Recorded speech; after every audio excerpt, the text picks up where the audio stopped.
And the cat immediately starts making noise. She knows. As soon as it goes up, yeah. As soon as it goes up. Okay, so I'm flying blind right now. I don't have chat, so I don't even know if it's working. You'll have to let me know. Did you do your pop-out thing? Not yet. Hold on. Click, click, click, click, click, click, click. Ooh, I popped out. We have mail.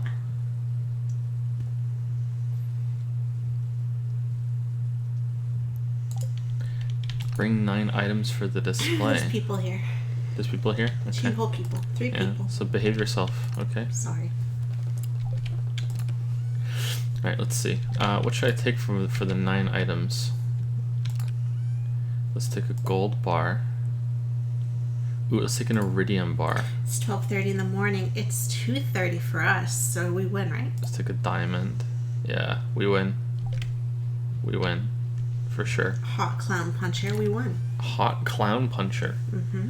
Does that mean that they're hot, or they only punch hot clowns? I think. But isn't like sexy clowns? Are there sexy clowns? I don't know. Is that subjective? I don't think there are sexy clowns. So that means that he's hot, or that they burn him? I think that if you are a clown and you're sexy, you failed as a clown.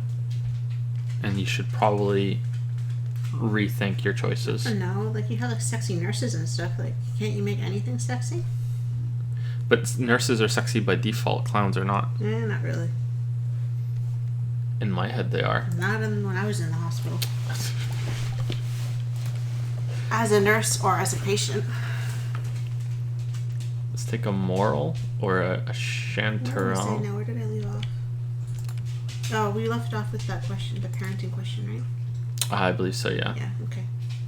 What's better, pine tar or oak resin? I think oak resin's better than pine tar for this thing that we're taking. We need 9 items, but 1, 2, 3, 4, 5, 6, 7. I think you're supposed to have like 1 from each group, right? That you can. Let's take some fish. A sea cucumber. Gold star or gold star eel. Do we have a super cucumber?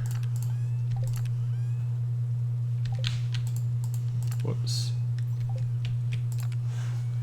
A halibut maybe? Super cucumber, there we go. I think that's better than a sea cucumber. And do you have rainbow shell? You have rainbow shell. Okay, so we have 1, 2, 3, 4, 5, 6, I made it. 7, This is 8, like 9. the second time I've caught a live Q&A. Stoked. Nice. Welcome, welcome. We hope that we're not disappointing. Probably will be, but welcome. Welcome. We'll try our best. I wish I had chat. Why don't you? It's still loading? It's the tablet died because we didn't have it plugged in, so now it's broken. Yeah. Well, it's broken. It's not charged, so we're gonna wait. All right. I feel like you're supposed to diversify a little bit more. Should we take another fish thing?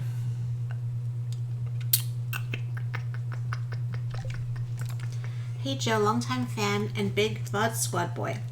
Just want to say I appreciate all the incredible work you do for legitimate games journalism, and I look forward to both your next video and your next dumbass weeb game news stream. Video game journalism. Thank you. That's flattering. Thank you. Being called a journalist is pretty good, don't you think? It's pretty good. Yeah, thanks. I hope you like it.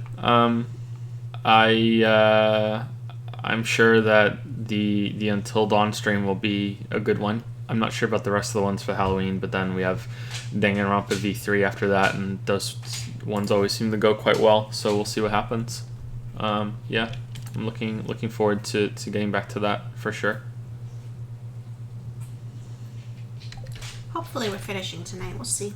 Yeah. Joe hasn't been up for that long, but I have been, so we'll see how long I last. If we're close to done, then maybe I'll just go solo for the rest of it. Finish. We'll see. We'll see how it goes. I'm drinking tea, so. What do you think is worth more, cranberry or an eggplant? I'm going cranberry. All right, that's it. Let's go. Oh, what was it about The Wire? I missed it. Action Cater is asking about The Wire again. What is it with The Wire, man? I don't know.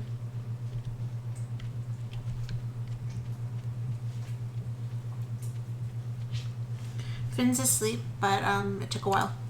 And Leo fell asleep, and then Finn woke him up, and then he had to fall asleep again. So it took a long time tonight. The stream will likely go a few hours at least. Yep. Need an aquamarine. Oh, is the thing tomorrow? It's not today? Hold on, let's see. I can't remember the festival. Stardew Fall Festival.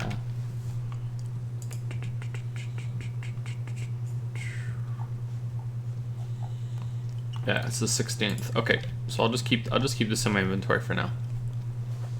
Or I'll put it in a chest and then I'll just grab it all tomorrow when we go to the fall festival. I think you can get an energy drop, can't you? That's pretty good.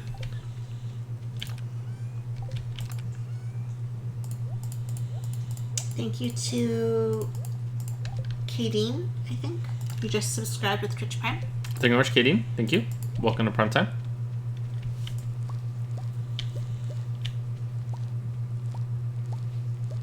You just have to stare at the ceiling for hours while Finn falls asleep. We try to do other things, but we have to be quiet, so...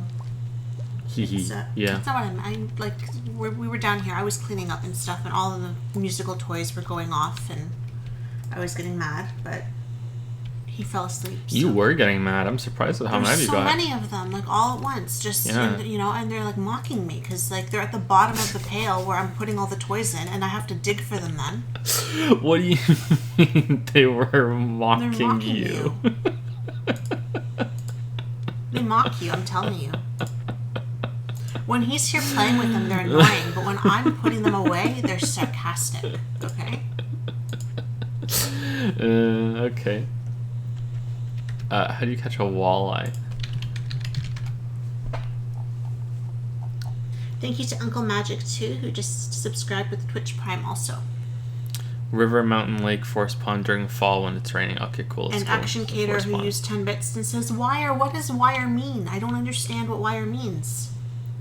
You gotta give me a little bit more than wire. Who's up before that, sorry? Uncle Magic 2. Uncle Magic 2, thank you very much. Thank you for the sub, Uncle Magic 2. Uh-oh. Did you hear that? Did you hear that? I heard something. Maybe it was the cat. Heard steps upstairs. Or it's the ghost. Seth's here. Hey, he Seth. appreciates the Lily stream, I think.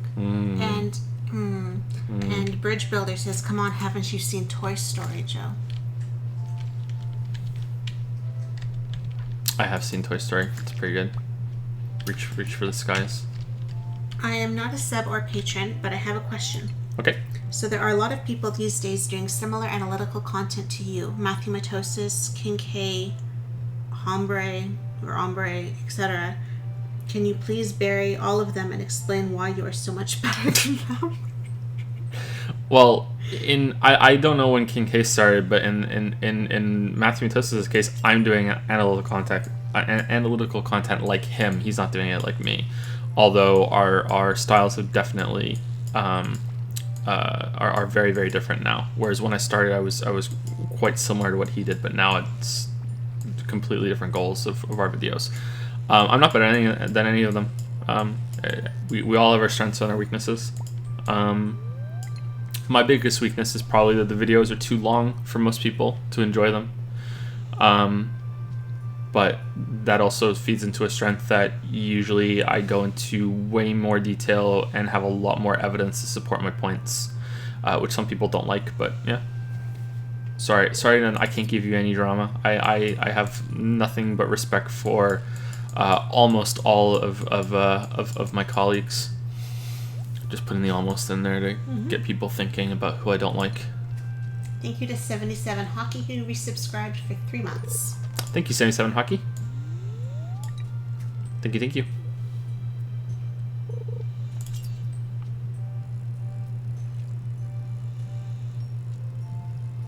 Fishing is just... I don't know. What's the best fishing minigame? In any game. What's the best one, chat? Can I have chat back now? I miss chat. I like having chat on.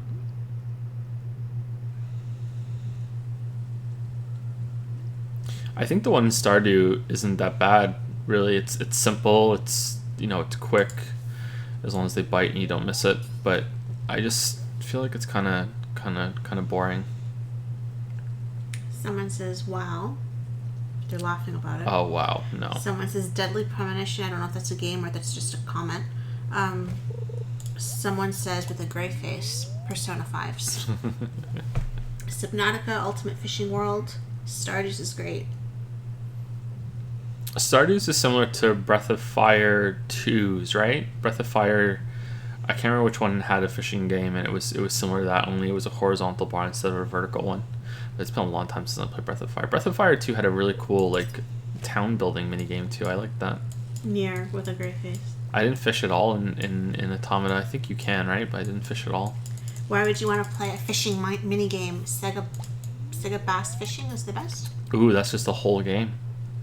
Does Sega Bass Fishing have a farming mini game? And Fruit Ninja Best Fishing Game. Have you heard of the PST podcast Shammy Mandalore? If so, what are your thoughts on it? The Please Stop Talking podcast, Shaming Mandalore? What?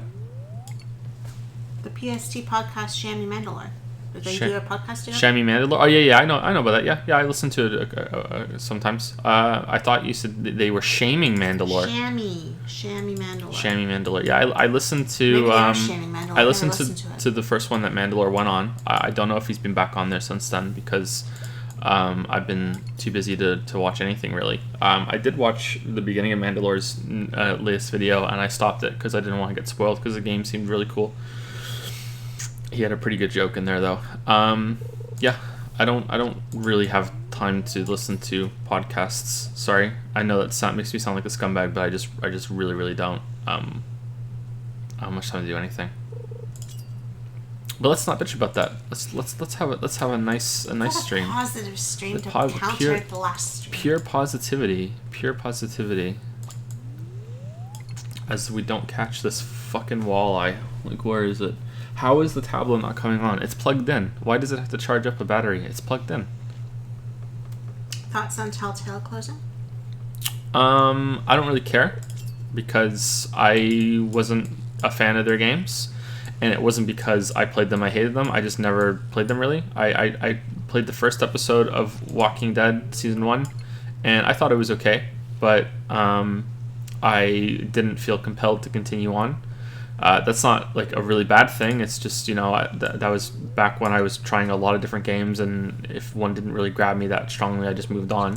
But it was interesting. I don't really care because I wasn't invested in any of their games, but I care as a person who feels bad for all those people that just lost their job, including what I hear one person was that they just moved themselves and their whole family across the country to work for them, and 2 days after they arrive they get fired with no severance, and they're stuck in this city now that's really expensive because for whatever reason there's a lot of developers are in cities like that. I remember hearing about the Double Fine team that they have their studio in San Francisco, I think, and how that's why they ran out of budget to finish their game, even though they had a massive Kickstarter. And I remember, I think it was Tim Schafer. I think that's how you say his name, right? I've never played a Tim Schafer game, so I won't talk much about Tim Schafer. I remember him going on Twitter and people were asking him how he possibly ran out of money when he had this huge Kickstarter. And he did like an itemized list of how expensive it is to have a development team in San Francisco. And, and he thought this was like a big, checkmate, I sure showed them. And the answer to that is, well, was there a gun to your head forcing you to stay in San Francisco? Like, why did you set up development in one of the most expensive cities? Like, why didn't you go somewhere else? But that's me talking out of inexperience, though, because I don't really know much about the business side of anything, really, not just video games, anything. But it doesn't seem fair to have that be the answer. I don't know. Maybe that's the way things are going all over the place, though. Like most of the big cities in Canada are prohibitively expensive, and there are way more big cities in America than there are in Canada. So maybe there is no way to get away from it. But yeah, I have a lot of uninformed opinions on video game development that hopefully I will make informed as time goes on. As far as I'm concerned, Telltale is probably the the best example of how development teams have gotten bloated and overly, like, there's too much fat in them, and it's just like there's no way it's going to be efficient. There's a saying, or there's something I read somewhere, and it's about anything. It's not just about programming. I think it's even about, running a kitchen, or writing a book, or developing art assets, anything really, that when you have one person working on something, they're working at 100% efficiency, and when you add another person onto that, you would think that, okay, well, now we're at 200% efficiency, like we've doubled, but that's not actually how it works, because now these people need to spend time talking, they need to coordinate. So even though the end result is improved productivity, because there's two people on the team now, it's more like 180. They're both contributing 90 instead of 100. Then you add another person on the team, and it goes down a little bit more. You had another person on the team, another person on the team, another person on the team, and eventually you're adding people for very, very, very little benefit. And I think at some point, and a lot of these development teams get to that point, that you're actually adding on people to a detriment, that you're not getting anything out of them being on the team. But again, I'm uninformed, but that's the impression that I get. When one person can make Stardew Valley, when three people, arguably two, can make Hollow Knight, there are a lot of other small teams that have made games too. And when you look at these big budget games that are coming out, and the only way that they're better, even arguably, is visually, then I think that something is going wrong. So something is rotten in the state of Denmark. Lily. Isn't it Denver? Since Denmark is not a state. Something is rotten in the state of Denver. Yep, yeah. Okay. Or is it like the state of, that it's, its status? Exactly. Yeah, it's a good point. Denver isn't a state either. Denver's in Colorado, isn't it? Take me home. Country. We barely know Canadian geography, never mind American. We're not Americans. I couldn't name all the provinces. You're kidding. You can name the provinces. You can name all the provinces. I can name all the provinces. Okay, go for it. Okay. So there's the 3 territories. Yukon, Northwest Territories, and Nunavut. And then there's British Columbia. They don't like jokes in that one. No. They're having none of it. None of it. British Columbia, Alberta, Manitoba, Saskatchewan, Ontario, Quebec, New Brunswick, Nova Scotia, PEI, Newfoundland, and that's everybody, right? That's 10. Did you say Ontario? I said Ontario. I thought you were going to forget about Nunavut or Yukon. Okay. All right. You proved me wrong. Ha! Okay, you proved me wrong. I am the true Canadian. Something to be proud of, huh? Do you want to hear all the territories in Wales? Yes. Okay. So there's South Wales, and there's North Wales. It's pretty easy then. I only know Swansea and Cardiff. Swansea.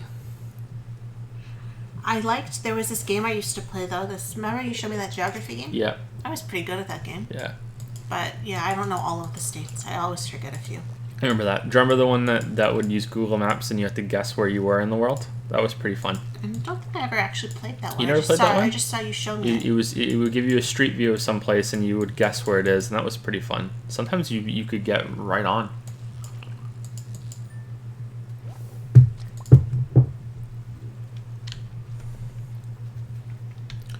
Take me home.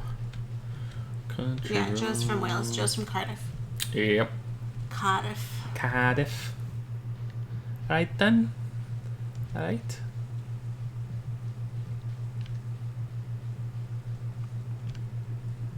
Going fishing I am.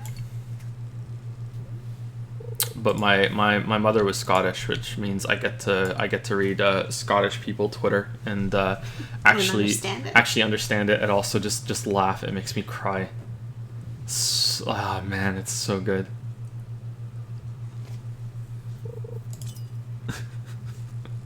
There was one I saw, this is a Scottish guy complaining that his mum put a crunchy in the fridge, and he's like, an already staggeringly impenetrable fortress of chocolate, and she puts it in the fucking fridge.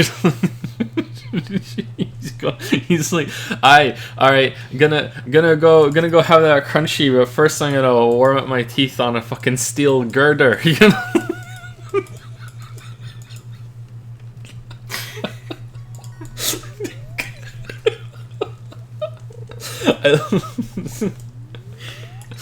Oh man, Scottish people are like the funniest people I've ever interacted with. Just so angry and so funny the whole time. I fucking love Scottish people. So indignant. Oh, I never could follow what they were saying. And I used to pretend, because what do you do when you meet your boyfriend's family, right? You don't be like, I don't know what you're saying. You go, oh yeah, totally. Not a clue. Alright, we got our walleye. There we go. Walleye. We got it. Oh man. Alright, can I have chat back yet? No? Still nothing? Okay, let's do the first Patreon question. Let's just say thank you to Rough Plugs first for the 100 bits.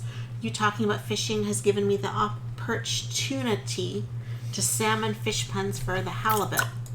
When you've had your gill pick, your cod and spray, because I've got to show a lot more. How do you do this? I'm shaking my head like so hard. I'm shaking my head so hard. Like it's so... like... I can't believe it. Someone was trying to come up with a funny Halloween, like, Mimi kind of name in Discord earlier. And I, was just waiting for the kids to go to bed, so I didn't have anything to do. So I tried Googling to see if I could find, like, something, a play on this guy's word name, like, for a word. And I actually thought of Ralph Clogs, because Ralph Clogs probably would have come up with something in, like, 5 minutes, and here I am, and I didn't even find anything good. Like, I exhausted Google, and I didn't even find anything You good. exhausted I Google? exhausted it. I looked at all the words that, had this word within a word kind of thing to try to find out, and, like, I just can't give names. I'm not good at it. Like, yeah.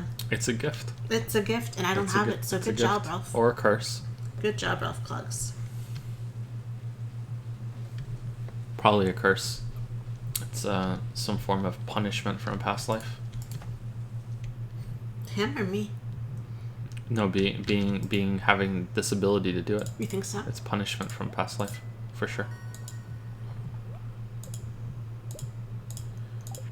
So. Night fishing. I lost my spot. Night fishing. Okay, we need to get one of these. Periwinkle. Love that color. Okay, so I believe we left off with Irvin. Okay. And he was the one asking about balancing streaming and parenting and all that stuff. That's the last one we answered, right? Yeah. Okay, and the next one is about cartoons C, or whatever. Who is Action Caterer. Action He's probably Caterer. going to ask about The Wire. And they said, hey Joe and Lily, love all your videos, and you've really given me a better appreciation of games, interactive things. I don't know what Edith Finch fits under. As art as opposed to... Neither do I. As just entertainment. Also, your streams are hilarious, and I love them. Thank you. First question I have is, are there any games, films, TV shows that you've engrossed yourself in as a kid, and when you've grown up and gone back to them, they're still as good as you remember? Maybe even better when looking through an adult lens.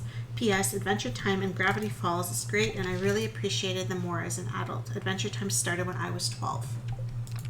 And then there's 2 quick questions after that, but we'll get to that after. I don't think so. I've been thinking about this since I read it, and also we gave a little preview of it yesterday. I don't think so, unfortunately. I'm trying to think of anything that I've even had a chance to go back and revisit, and unfortunately I don't think so. I do remember as I got older and around when I turned 20, being quite impressed by some of the stuff in Winnie the Pooh. I know that's kind of a weird thing to say, but the song about I'm just a little black rain cloud, floating up the honey tree or whatever. I'm just a little black rain cloud. Do you know that one? No. And there's a line about he says pay no attention to little me, and he says everyone knows that a rain cloud doesn't like honey, no, not a bit. I'm just something on the cloud, so over the ground, wondering when I will spit with the rain. But then I think it's this in the same scene, or there's another song about when he says, I wouldn't have to climb this tree if a poo flew like a bee, but then I wouldn't be a bear then, so I guess I wouldn't care then. And I thought that was actually quite clever. It's like your limitations are what make you have to, like, that's why you want in the first place. So I thought that was actually pretty clever, you know, like, and there are moments like that where you go back and you're like, oh, cool, that there was something there for the adults. I guess the only answer I can properly give is Sesame Street, you know, like Sesame Street's what I would say. Yeah, is that Watching it with Finn is there's a lot of stuff for the adults in Sesame Street, and I think that's cool, and I like that a lot. But yeah, not really anything I've returned to, unfortunately. The Winnie the Pooh, I see a lot of quotes from Winnie the Pooh. Mm-hmm. And a lot of them are like related to mental health and stuff, and they're really, really like spot on, especially where yours is concerned. You know, like he's kind of down all the time. You know, hey guys, you know, but they still want to include him all the time. You know, like they're still his friend. You know, in spite of the fact that he's never really. And they never ask him to change. Yeah. How's it going? Lost my tail again. I'm rewatching Friends for like the 8th time or something now. I haven't seen it in a few years. Does that count as when you were a kid, though? Well, I'm going to say as a teenager because that's the only thing that I can think of for me that applies. Because there hasn't been anything else. But now I'm older than they are in the show. And I'm getting a lot more out of it than I got out of it before. So I'm seeing it differently now than when I... Still in a good way, but like I'm seeing it differently. I'm enjoying it in a different way than when I watched it originally. And even a few years ago when I last watched it.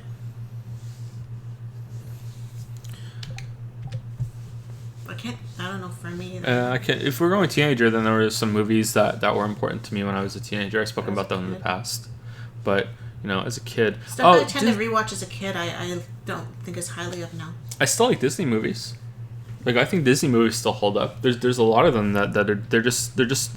They're... I don't know if the newer ones, because I haven't watched a lot of new Disney movies, if those are more clearly targeted at kids, but I feel like a lot of those older ones are just good stories. So, because they're they're good stories, you know, they're there for anybody, you know, like anybody can enjoy them. So, yeah, Lion King is probably my favorite overall. I watched Aladdin often when I was a kid. I haven't watched one that I'm really interested to go back and watch, which is a Disney movie. Just kind of brought up because that's what I watched when I was a kid. I haven't watched Jurassic Park in a long time. A long time. I'm curious if Jurassic Park holds up, because I have a feeling, for some reason I have a feeling it doesn't. So I would like to see that. Yeah, Aladdin,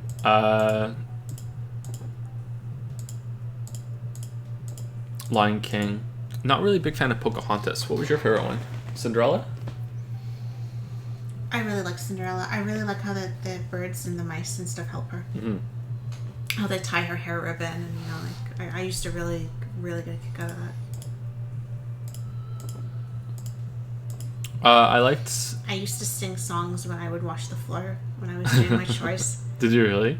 You should, you know, they always sing like, you know, wash the floor, Cinderella and stuff, and I would make it like, wash the floor, little Lily. Cinderella.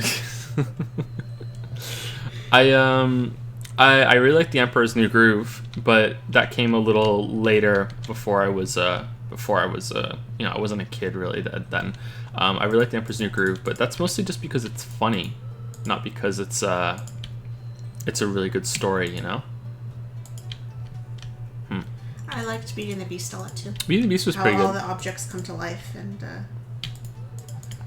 Belle was smoking, huh? And I didn't really care for Snow White. I didn't really care for Snow White either. The sequel, Happily Ever After, I watched that more than probably any other one. I loved that so much. It was so funny. And, you know, who would have thought, right? Like, that a sequel would have... And Anastasia I watched a lot, too.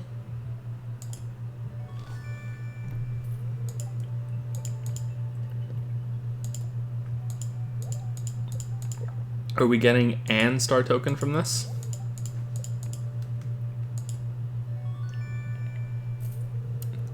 Yeah, we are top left. Okay, screw that. I wonder if you can get more for getting them in a row. Yeah, I can't think of anything else, sorry.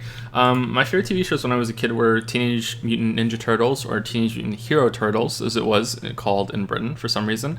Ghostbusters. And that was it, really. A part of me is hoping that the kids get into the Pokemon TV show, because I kind of think I would like to go back and watch the whole Pokemon TV show with the kids. I think that would be fun. But there's no TV show that I think of when I was a kid. I'm like, I really want the kids to watch that so I can re-experience it again. But if they like it, then I guess we'll find out. Yeah. Yeah, I don't know. Sorry, I can't give you a good answer. And 2 quick questions. Are you planning on making a video on The Last of Us Part 2? Yes. So, do you listen to any Beatles? Thanks. Good luck with all thine endeavors of the future. Why did it move there? That was weird. Yeah, definitely gonna make a video on The Last of Us Part 2. Yep, for sure. Yep. I'll play it. Well, I shouldn't say definitely, because if I play it and I have nothing to say, then I have nothing to say. You know what I mean? So like, I'm not gonna force it. But yeah, I plan to. I like the Beatles. I don't like the Beatles as much as the Beatles like the Beatles, as we just recently learned, right? That just came out. But I enjoyed the Beatles. I've never listened to a whole Beatles album. I've listened to a lot of their songs. The first Beatles song that I ever heard was Eleanor Rigby. Well, that's the first one I heard that I knew was by the Beatles. I probably heard more of their songs before that, but you know, I'm fairly old. But even when I was growing up, the Beatles were already old. So for a while, that was like, oh, that's old music. I don't really care about that. But I wasn't really into music until much later in my teenage years, really, or halfway through them. Sorry.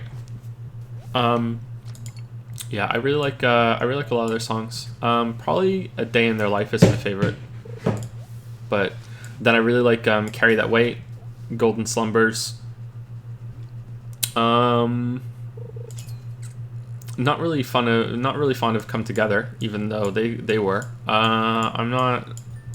Eleanor Rigby's still pretty good. Day in the Life is my favorite. That's your favorite too? Yeah, A Day in the Life is my favorite. Eleanor Rigby's one of my second favorite. I really like Lucy in the Sky with Diamonds, and I'm the Walrus. Cuckoo, cuckoo.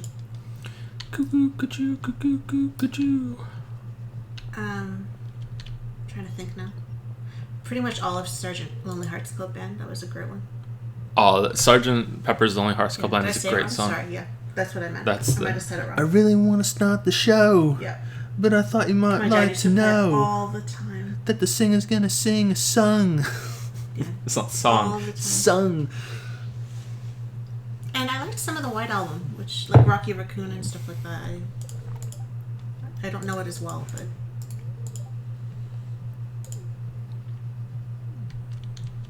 stuff like Let It Be was really beautiful too. I'm not really a fan of their slow ones. And what was it? What was the song? Is it actually called Revolution? The one that they remade for America? Yeah, is it actually called Revolution? Yeah. I can't remember what it's called. I prefer that version than the slower version. The one that they made faster on purpose for American audiences. Yeah. Beatles are good, man. Okay, are we gonna beat Pierre? Your Granger's way has been judged. Return to mayor. Okay. Oh, we won first place. Nice. So, I'm gonna say it wrong again because there's no note this time. So it's Jaime, right? It's not Jamie. It's Spanish. Uh-oh. Is it Jaime or Jaime? Uh-oh. I don't remember. So I'm sorry. You guys should always leave me notes because look how long it took me for Micah. I think this is the first month that I'm confident in saying it. And he's changed his name. So they say, hi Joe and Lily, hope both of you are doing fine. Hope the kids are doing fine and the dogs and the cats. Sorry, I don't know if you have one or more cats. We have one. Just one cat. We used to have more, but now we only have one. Anyhow, these are my questions. If you were to choose one game that can be remade, not remastered, which one would you choose and what changes do you think would be good for it? That's interesting. Probably nothing that's older than the Super Nintendo era. Sorry, anything older than the N64 era, because I think those games have a timeless quality to them that's proven by how a lot of games, like we're playing one right now, come out with that art style and they're still acceptable. It's strange thinking how mind-blowing 3D graphics were when they first came out. Because again, that's how old I am. And it was like, holy shit, like it's such a big improvement, when really it wasn't. Like the games that we were already playing were much better visually, and we had to go through this like puberty of 3D games that we're arguably still in, really. Maybe we're coming at the end of it right now, but yeah, so I think anything older than that, like no thank you. Apart from my kind of scumbag answer would be like, I would like to see Chrono Trigger remade. Because I think they could add more content onto it, but also because I'd like to see that series revitalized, and that might bring it back from the dead. But that's not really a good answer. I'd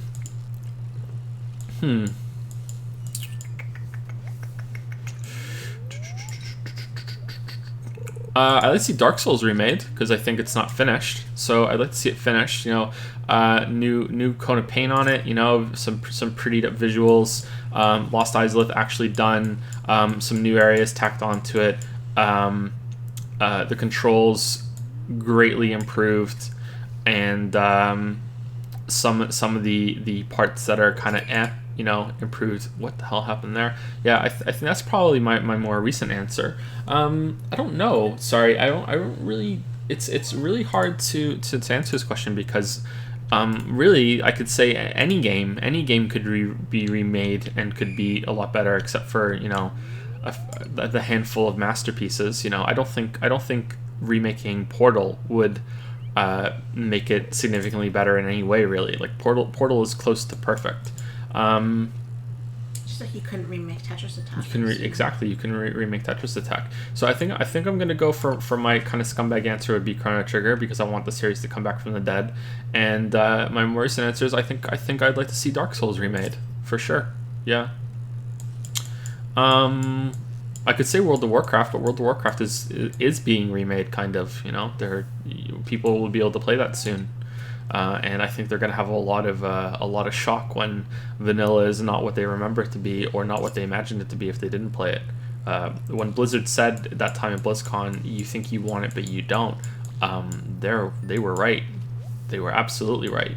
Of course, it's not right for everybody. There are some people that still want that experience. It's clear, the popularity of illegal servers proves that. But the amount of people that are crying out for it, no, you are not going to have a good time. I actually can't wait. I was just discussing it with my friend, who also played vanilla. I didn't know him back then, though. I only met him in Wrath of the Lich King, and we were discussing it and how it's going to be beautiful to play that again, and to just keep an eye on general chat the whole time, and just to bask in the everyone just like, wow, why can't I get around so fast, and why is leveling so slow, and I have to pay for my mount, and this much money. Like it's just going to be great. Everyone who thinks that vanilla was the best time and they finally get to experience it. Anyway, yeah, I don't know. I don't have a good answer for you. Sorry.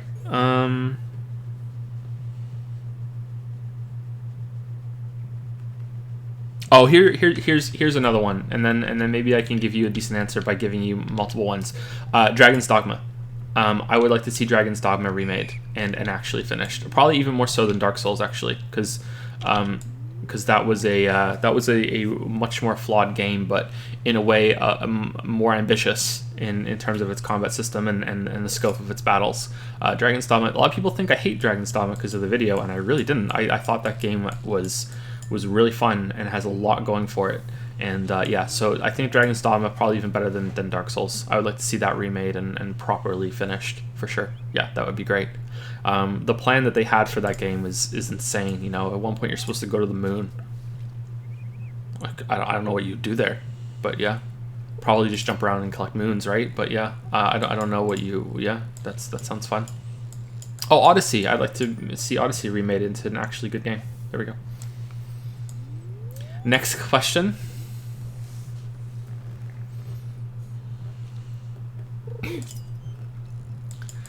one's for Lily. Ooh. Sorry if it was asked before, but I'm interested in buying one of your books. Which one would you recommend to me and why? Well, I only have 2 available.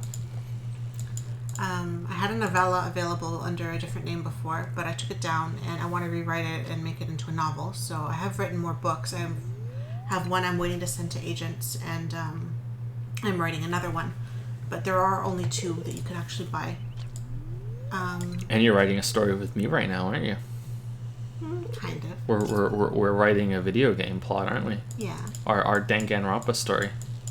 Well, our move to Moncton story was so well received. Exactly. You know? So we're back at it again. Our collaboration. Probably you should start with the Hallingsford Murders if you're going to read one of them, because it did better in terms of reviews and sales than The Murder of Jennifer Moss did. It was my first real novel. Joel always says it has the better plot. And, the story is better. Hallingsford's in my... Sorry to interrupt. Sorry, I was drinking tea and I feel like it's stuck or something. Hallingsford Murders has the better overall story, I think, but Murder Jennifer Moss is better written, I think.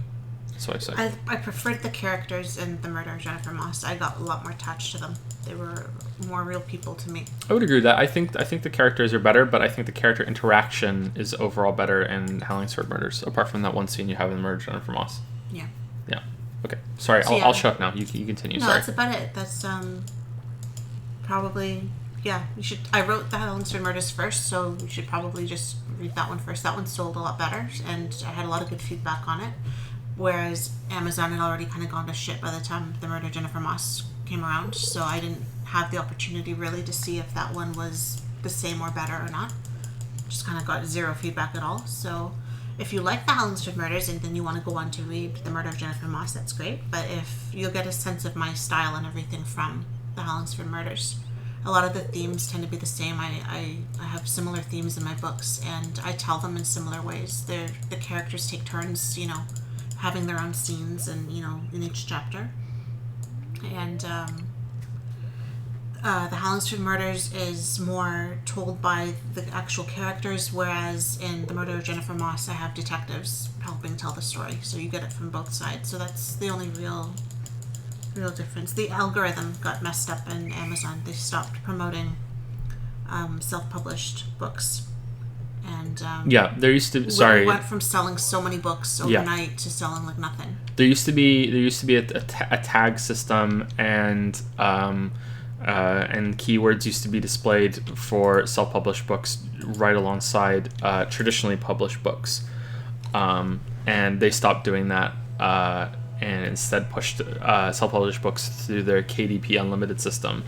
So you can read self-published books on Amazon through that for free, as long as you have Amazon Prime, and the author still gets paid, but they stopped promoting it as properly sold books, so people would be pushing that system. So it was probably like a double-pronged sort of thing of publishers wanted traditionally published books to get more publicity and to be prioritized, but also they wanted to make Amazon Prime more worth it. So that's probably part of it too. Should we get the rare crow? Let's get it. Let's get the rare crow. I have chat back now, by the way. Hello, everybody. Chat's here. Hi. But you can. My feedback isn't the same, so I don't know if it's the same or better or not. But yeah. The Hallingsford Murder sold a lot of copies. Yeah, and you can go and check out the preview, the look inside feature, and you can see if it's something that you like for any book. You can go look at it. Yeah, that's a good idea. And that way you can see.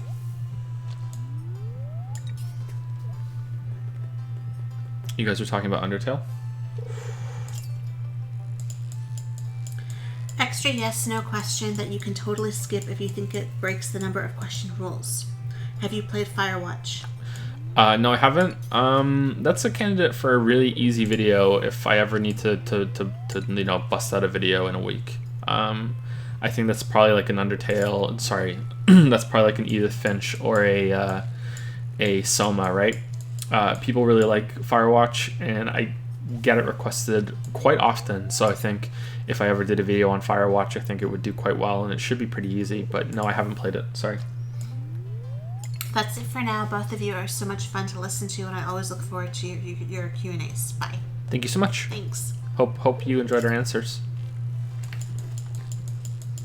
Sean M says, "Hey guys, how you doing? Welcome to the Maritimes. Come over to Nova Scotia sometime." Nova Scotia. I'd love to see Halifax. Yeah, actually. I would too. I have a more general sort of question about categorization, and I'm sorry if it's a bit vague. Basically, I like to read a lot, and I read a lot of different types of things. Lately, I've been thinking about how we define genre, specifically something like fantasy or science fiction. Why is it that we call the Narnia series fantasy, but not A Midsummer Night's Dream or The Tempest? Or why is the speculative neuromancer called sci-fi when my favorite book, The Book of Dave, is deemed literary fiction? Are there meaningful differences in your opinion, or is it all just a bit arbitrary? Thanks a lot, you guys are a nice couple. The Book of Dave. Oh, that's you. nice. The Book of Dave. The Book of Dave tells a story of an angry and mentally ill London taxi driver named Dave Rudman who writes and has printed on metal a book of his rantings against women and thoughts on custody rights for fathers. These stem from his anger with his ex-wife Michelle, who he believes is unfairly keeping him from his son. Equally influential in Dave's book is the knowledge, the intimate familiarity with the city of London required of its cabbies. What? Dave buries the book, which is discovered centuries later and used as a sacred text for a dogmatic, cruel, and misogynistic religion that takes hold of the remnants of southern England and London following catastrophic flooding. The future portions of the novel are set from 523 AD, after Dave. The book alternates between Dave's original experience and that of the future devotees of the religion inspired by his writings. Much of the dialogue in the Book of Dave is written in Mockney, an invented dialect of English derived from Cockney, taxi drivers and Dave's own usage, text messaging, and vocabulary peculiar to late 20th and early 21st centuries. For example, an unmarried woman is an au pair. Dave. An au pair they usually call like a nanny, isn't it? Sorry, there's a link in au pair. Yeah, an assistant, yeah. Dave called Muslim women's concealing garments cloaky things. His adherents use the word for women's outerwear in general. Spellings are phonetic and can be opaque, making the book particularly difficult for those unfamiliar with the speech of England and London. Bugs Bunny for rabbit is easy enough, but... What? Beef and semis for an architectural style is less clear. It presumably comes from Elizabethan semi-detached houses. A glossary is provided. Wow, okay, I'm from there, and I didn't get that one. Sounds really cool. Beef and semis. Yeah, that sounds cool. That sounds like a cool book, kind of a train spotting like as well. That sounds interesting. Yeah, genres are all arbitrary. So genres are just labels, and we need labels. We need to be able to put people and things into boxes, and that's how we compartmentalize the world and everything that's in it. You know, it's much easier to say, you know, oh well, this TV show I'm starting to watch. Okay, well, it's really good. You should watch it. Okay, well, what's it about? Well, it's got elves and goblins and orcs and the swords and magic, and you have to explain the whole thing. But it's just easier to just say, oh, it's like Lord of the Rings, and it's like that. It's like this. It's like that. It's like that. It eventually gets a name, so it's like that becomes fantasy, or it's like that becomes sci-fi. It's like that becomes horror. But sometimes genres are less about the content, but it's more about the setting. Sometimes it's about the feeling that you get. You know, is this supposed to be scary? Horror really just means it might scare you, you know, which is a kind of a juvenile way of describing like something, right? Thriller too, right? Yeah. Thriller's harder to... Thriller is like, oh well, it'll keep you on the edge of your seat and you keep guessing. But then I've seen ones that movies that are called thrillers that have nothing like that. You know, I used to think thriller was something that like an action movie or a horror movie when I was a kid, because that's what I considered thrilling. When really it's you know, it's It's more like murder like mystery. the life of like a David Gale. You know what I mean? It's like we're not allowed to like that movie anymore. Sorry. You know. A lot of the times when I'm Double applying Jeopardy. That's a thriller. to You know. agents and stuff, you'll have agents that are murder mystery / thriller, and Yeah. I have to, depending on who I'm querying, I'm either a murder mystery or I'm thriller. You know, like I use it for my books too. Yeah. So stuff like that, you can be very. The lines are very blurred, I think. So genres are fine. There's nothing wrong with genres, but genres are dumb in the sense, or when they are taken too seriously. When they are taken too seriously, then you have people that start to fight about them, and oh well, this isn't really fantasy, or this isn't really sci-fi, and that's really losing the sight of what they should be. And I'm guilty of it too. I said that Soma isn't really a horror game, and I stand by that. But it's still important for people to know what they're getting in for.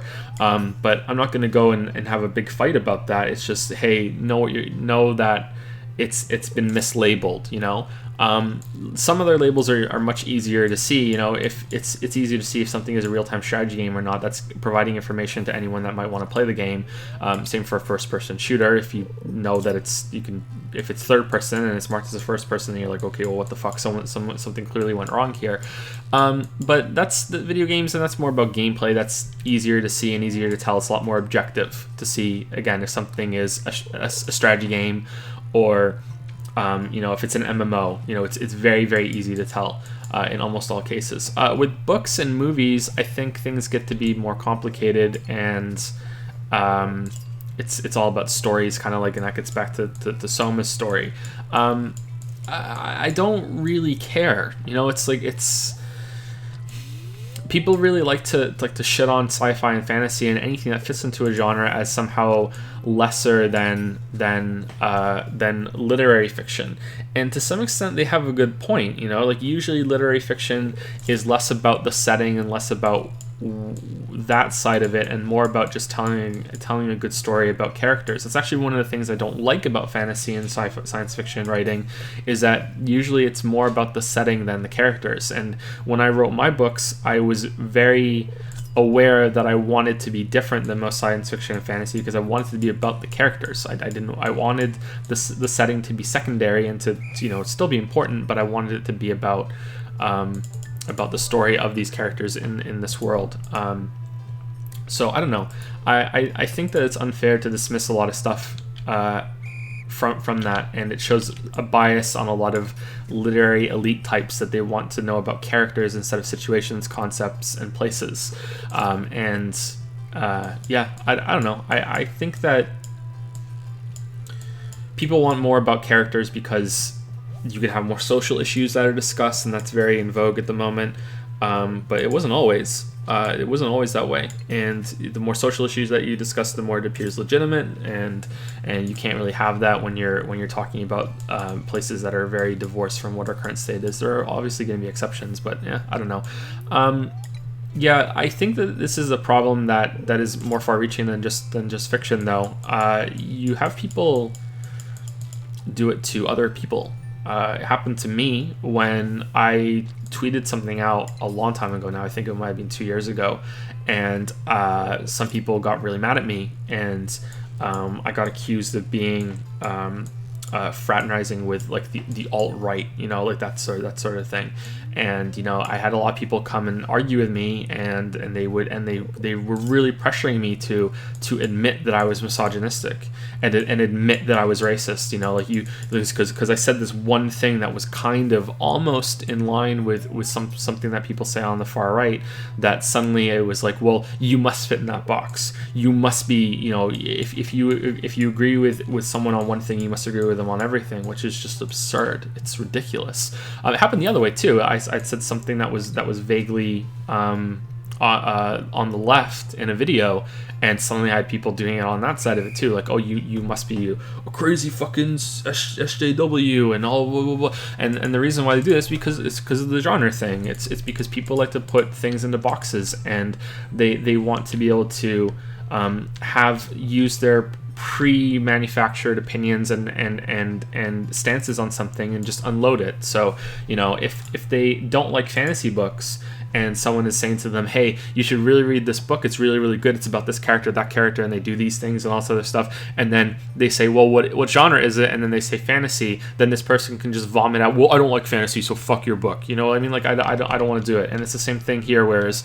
you know, well, this opinion is somewhat in line with a lot of people I disagree with, so therefore I can dismiss your entire existence and I don't have to talk to you. Or I can unload this already, you know, I already have these arguments that I've tested and out and had with so many other people before. I don't even have to have a conversation with you. I just get to unload this stuff that I've already manufactured before on you, and boom, I'm done. You know, like it's not very nice. And yeah, I think that in general, just like video game reviews, that people take genre tags way too seriously, and you should only use them as a kind of like it's kind of like a preview, sort of like the same way that a trailer is there for you to get a taste of what it's about. Although trailers are more about wanting your money rather than giving you an idea of what it's about. So maybe that's a flawed example. Sorry, but yeah, that's what I think. I think that it's just taken way too seriously, and we should all take a step back from it and just remember what they're meant to be. It's weird how we can just kind of like take something and run with it like that. Don't you think? Mm. That's what I think. That's what I think anyway. I don't know. I could be wrong. I don't know. I'm just thinking. Sorry. Anyway. Oh, also, did you know Patrick Rothfuss streams on Twitch? I didn't know that. I've never read anything by Patrick Rothfuss because I want him to be done with his King Killer Chronicles, and that obviously hasn't happened yet, at least not last time I checked. But yeah, I'm looking forward to trying out his books. I've heard he's quite the gamer, right? Like he wrote for the new Planescape game. He's been involved with the Penny Arcade guys a bit, and I like those guys overall. I don't really know what he streams or anything like that. Does he do podcasts? Does he stream actual video games or what? Like yeah, I didn't know he streamed. That's interesting. Poor guy must be under a lot of pressure to finish his book, his series. That must suck. That you have the time and you just can't do it for whatever reason. I wonder if it's pressure or if he's just not invested anymore. That must suck. Like genuinely, it must suck.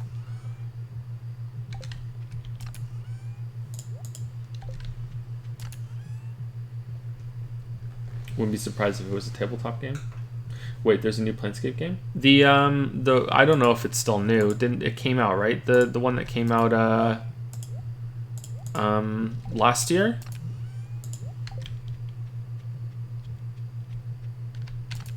Just Tides of something. Someone in the chat is saying, yeah, Tides of something, yeah. I think he was doing some writing for that. Yeah. Okay. Well, maybe I'll see if I can find a recording of one of his streams and see what he's like. It's always good to see big writers out of their comfort zone a little.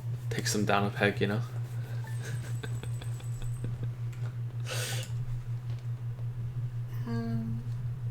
Was that it for that person? Yes. Okay. Thank you to Action Caterer who used 10 bits and says, seeing how The Walking Dead is now never going to be finished, and many fans of the series won't get closure for a story they have been invested in for years now. What are your thoughts on The Wire? I was waiting for it. The Wires are a great show. It's one of my favorite shows. I'm not sure if it's my favorite, but it's one of my favorite shows. The Walking Dead will probably be finished. I think it will be. Much to the with a lot of controversy, but I think it will be finished. So we shall see. Maybe I'll play it if it gets done. It's the danger of starting something without it being finished, right? Yeah. That's one. Like I think that won awards, and yet it's not going to be done. Huh.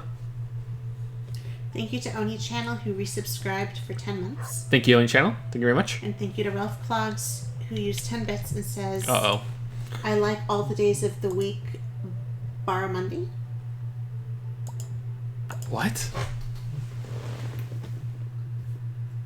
Oh, bar Monday. Okay. Is that It's over my head. Is that a fish? Well, like barring Monday. Yeah, it's a fish. Good Barramundi. Yeah, it's a fish. Yeah. All right. That would have been funnier if we knew the fish. Yeah. Sorry. The barramundi, or Asian sea bass, is a species of catadromous fish in family Latidae of order Perciformes. Yeah. The species is widely distributed in the Indo-West Pacific region of Southeast Asia and Papua New Guinea and Northern Australia. Known in Thai language as pla kapong, it is very popular in Thai cuisine. Welcome to Fish Facts. I don't care. I don't care. Hey everyone, Big Joe fan. I was considering buying some of his books. What's the whole deal with them? What are they like? Yeah, they're okay. Right? Yeah. They're okay. Go read the preview and see if you'd like them. If you'd like them, then give them a chance. If you have Amazon Prime, you can read them for free, and I still get paid for it. It's paid, I think, by the page view, and I don't know how it works. It must have some sort of how long you spend on every page or something, because it's like you could just flip through the whole book. That there's no way they would let you do that. So yeah, go see the look inside and see if you like them. If you don't, that's fine. Don't feel like pressure or anything. But yeah, Fish Facts. Keegan Luzes says, 100 bits. Just finished Murder of Jennifer Moss. Loved it. Left a more detailed message on Discord, but thanks for such compelling characters. Damn. I'm glad you liked it. I'm really glad. There you go. More I love motivation those characters. for the other one, right? More motivation for the other one. Yeah. Had a few good comments actually about that book recently. There's been a few people who read it. Why won't it let me place this? Okay, that was weird. That was really weird. All right. Is the book with the dragon on it a standalone book, or is it a sequel for something else? It's a standalone book, kind of. There's a story that follows sort of around those events, but it's not necessary, and that part of it isn't complete at the moment. So you can read that book as a standalone book, yes. Yes, you can.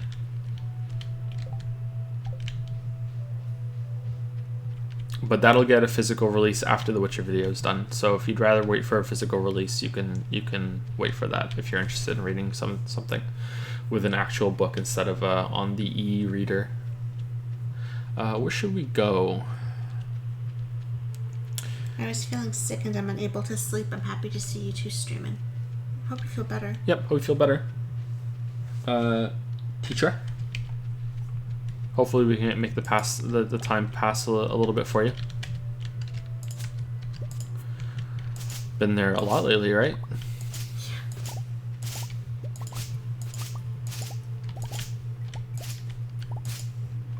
So does it drive you crazy, Lily, that I haven't cleared the whole farm yet? Yeah, that's the first thing I do. Yeah. Well, because other than the mines, it's my favorite thing.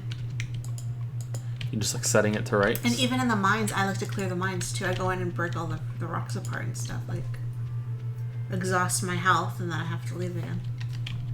Just back and forth to the mines, up and down. Is there another question? Let's just keep going. Nick Z says... Nick Z? Okay. Or Nick Zed. Nick Zed. I say both. Bad Canadian. It's funny because I usually say Zed, but when I sing the song with Finn, I say Z. Mm-hmm. So, I need to decide. Because it's better, it rhymes better with the song, right? I think it should be Z. I don't think it should be Zed. Hi, Joe and Lily. Hope all is well. Just one question for Joe this time.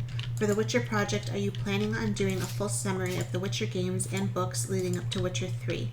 I'm currently halfway through the third game, with this being my first entry into the series, and I feel like I'm going through the game blind at times when there are references to Geralt, right? Or Geralt. Geralt. Because it would be Gerald. Geralt. Geralt's past dealings with other characters. Yeah, is that the whole question? No, I'm glaring at you. Okay, sorry.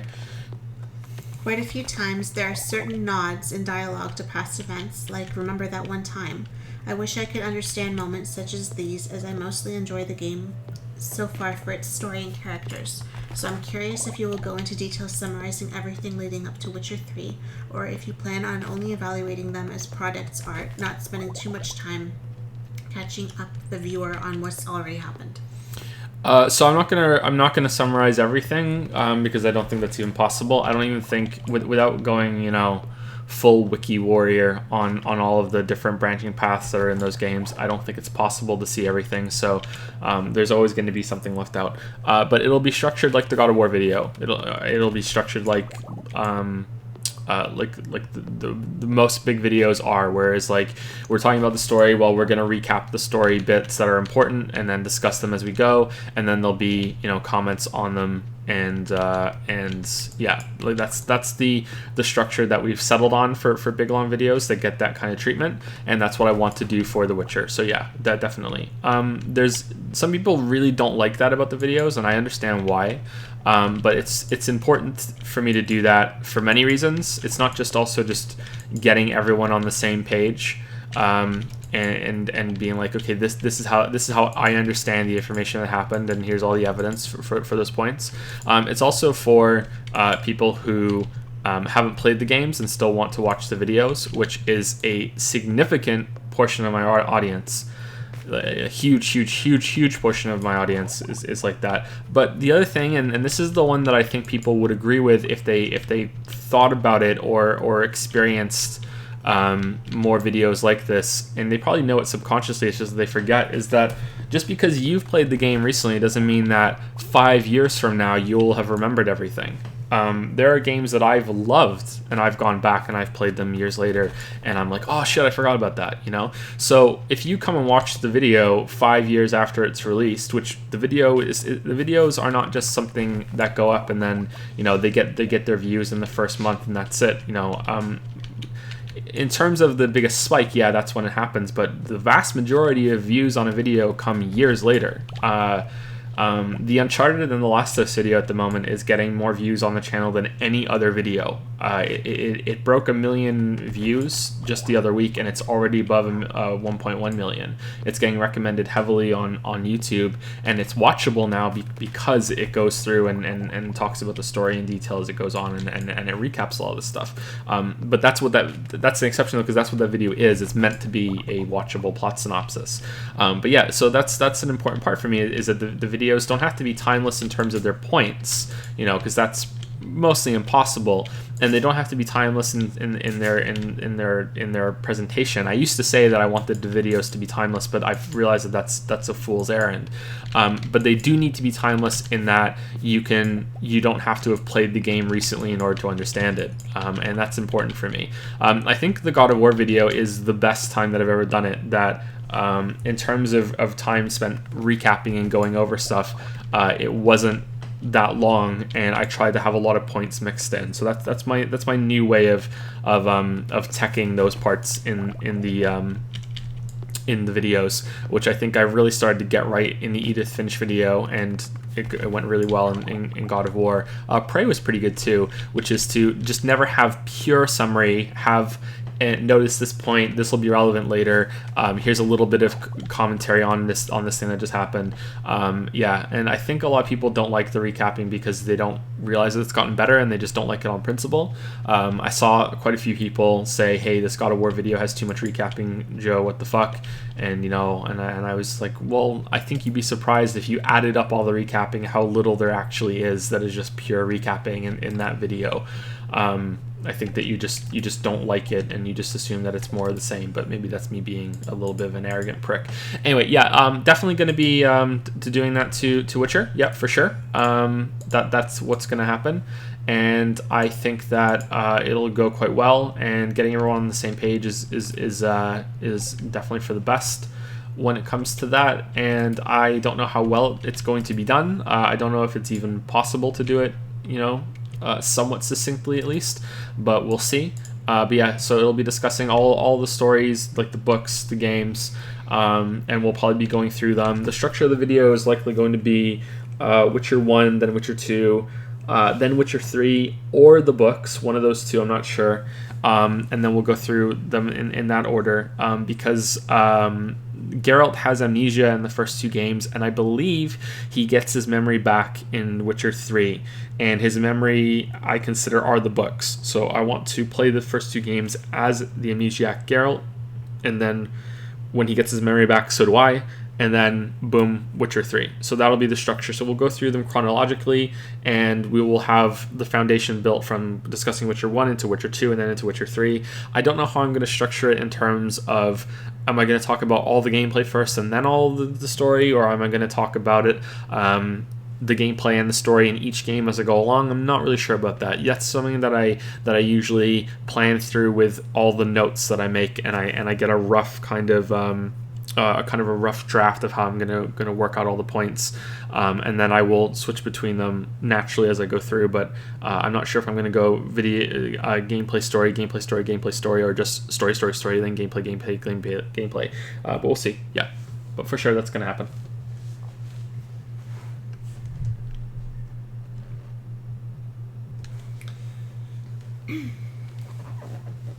Jack S. says, "Hey Joe and Lily, thank you for answering my questions last month and hope everyone in the house is doing well." You're very welcome. I hope you like the answers.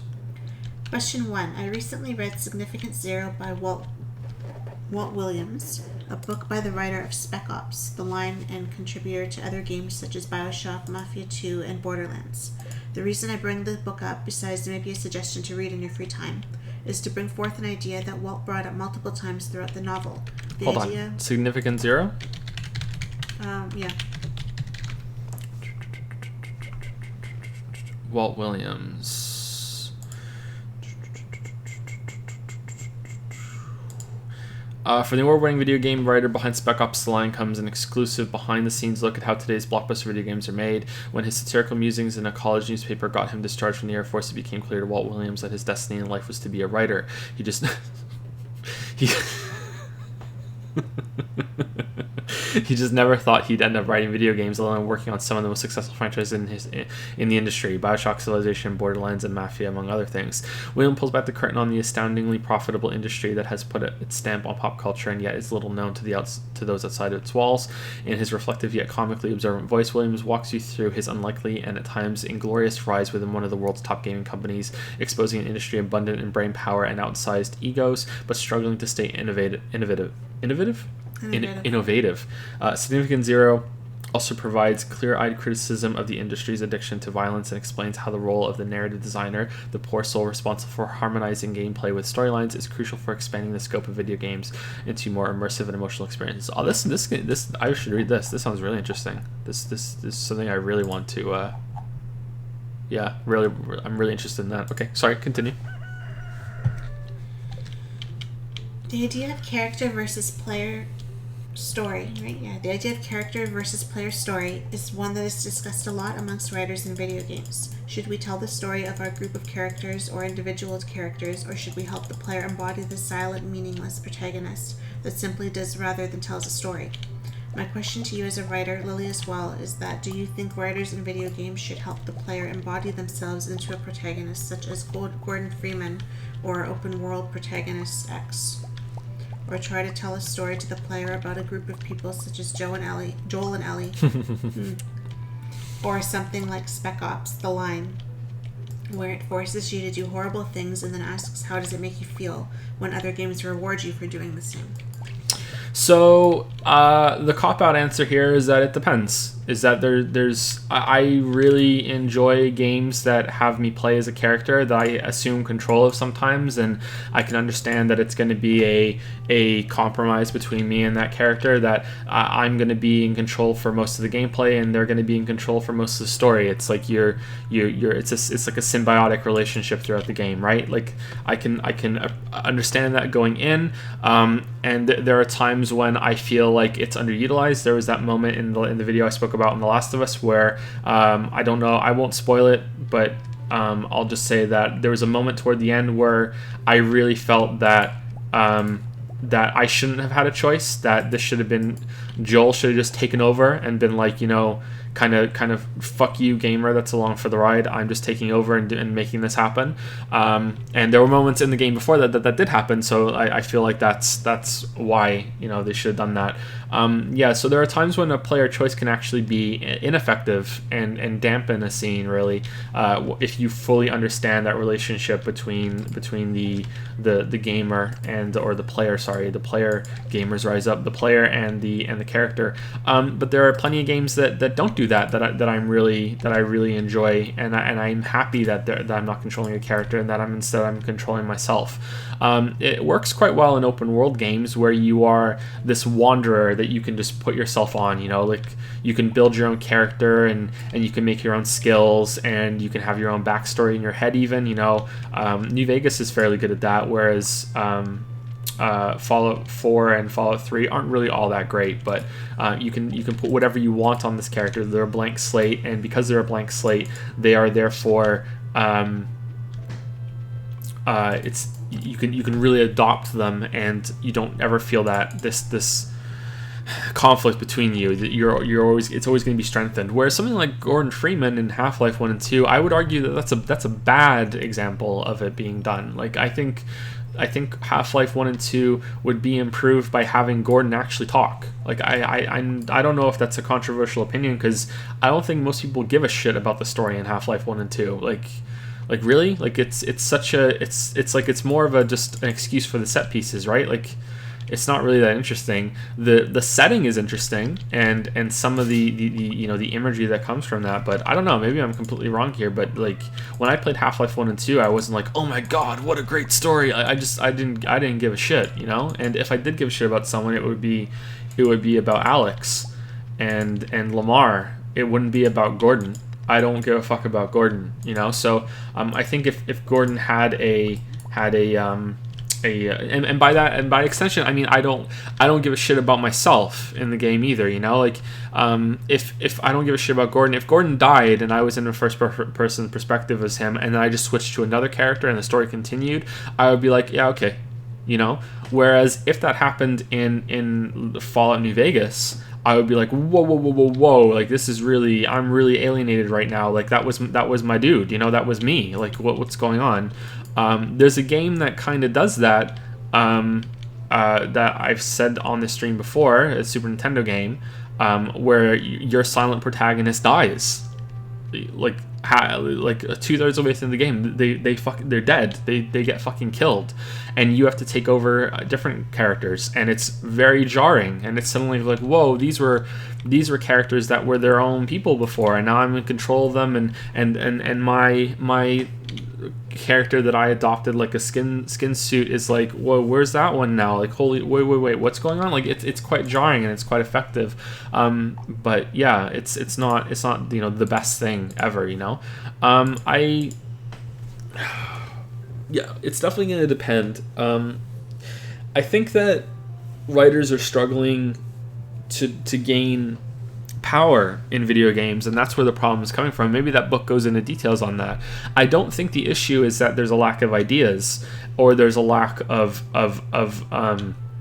drive to make these two sides of games fit together. You know, I definitely think that, like, if I have never made a game, surprisingly, and if I can think of ways to do it, then someone who's in the job of video games must be thinking of way better ones than I can ever think of, you know. So I don't think it's for a lack of need or want. It's just that they just don't have the power. It's just not there. It's the writers are just there to fill in some gaps with and write dialogue and do like audio logs and shit like that. Like, they're not in charge of the project, and I think that's why you see this done better in indie games. And it's why I liked God of War so much, is that I felt like God of War had a singular vision and had a writer that had power and was able to flex that power and was able to show that in the game. It wasn't perfect. It could have been done better. There was still a lot of compromise, but it wasn't just, hey, here's all the concepts that we want to do, and by the way, just get a writer in to do some of this shitty work for us because we need someone to write dialogue and we need to put writing credits on the game. Yeah, so that's how I think about that. Hey, Leia, have a hazelnut. Yeah, you better like it. Yeah. I don't know. I really want to read that book. That book sounds good. That sounds like a sounds like a good book. That text was a bit large. Oh, is it big again? Sorry. No, it's down a little bit more. Sorry if it's a bit big. I don't know what happened with that. It's a bit off, which is weird because I had it set up properly the first time that we streamed on this computer, but now it's not working again. Yeah, I don't know. I think that if you want to tell a traditional story through video games, that having the character be an actual character is going to be better. You're going to be able to use video games, the strength of video games, to effectively have a much longer story. It's closer to a book instead of a movie then, because you get to stay with this character for a lot longer than the runtime of a movie. Video games are more like a trilogy of movies all rolled into one instead of just one movie. And that can be a strength. It can also be a weakness, but it can also be a strength.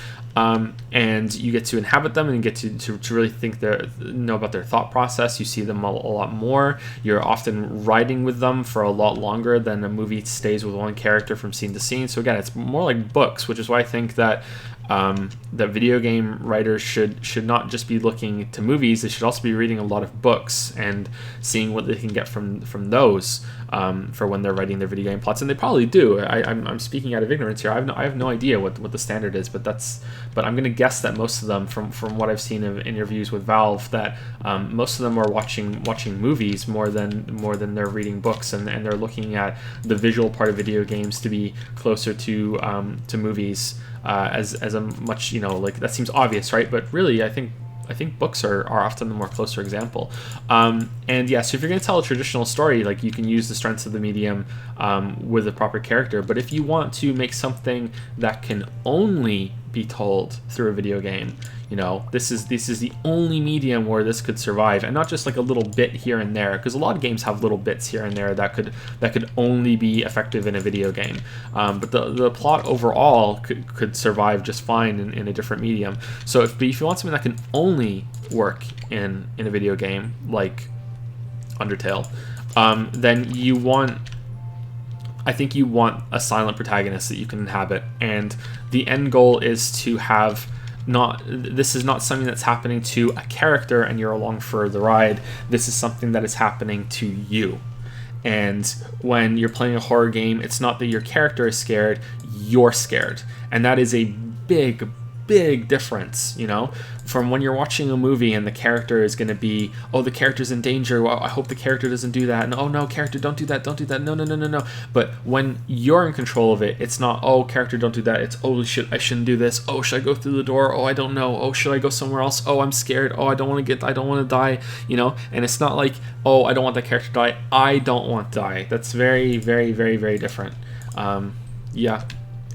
Sorry to harp on about horror games, because I feel like they're just so underutilized in the medium, and they could be so much better. I've said it. I know I'm not harping about it in this stream, but I have before in the past.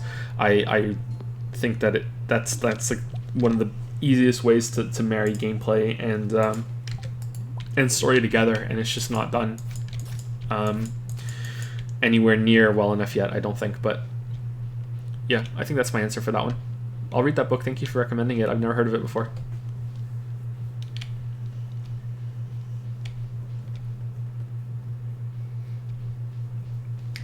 Question 2. Often the thought is brought up in video games that something isn't worth the price. Rewatching your Hollow Knight video and stating that you would pay more for the game, especially with the amount of content that it provides, hit home with me on many levels. Hence the reason that despite owning Hollow Knight on PC, I too bought the game when it got released on Nintendo Switch earlier this year. Mm-hmm. So did I, yep. In the AAA space, pricing is considered to be harmful when asking the consumer to spend more than what the current product is valued at. Yet development cost rises, living cost increases, and developers unfortunately don't get the amount of money they rightfully deserve for their work. Do you think games, indie or big budget, should cost more when delivering a stellar amount of content, or when giving a fantastic narrative gameplay loop?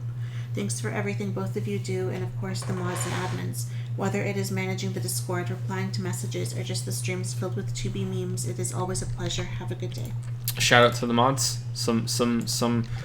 You know what? It doesn't happen very often. Some mod love, right? Mod love. We don't get a lot of mod love. Yeah, some mod love there. Thank you, mods. Unsung heroes of chat, for sure. I don't say thank you enough to the mods. Thank you. I feel bad now because that's really true. I don't say thank you enough to the mods. So your question is related to what I just spoke about when someone asked about Telltale.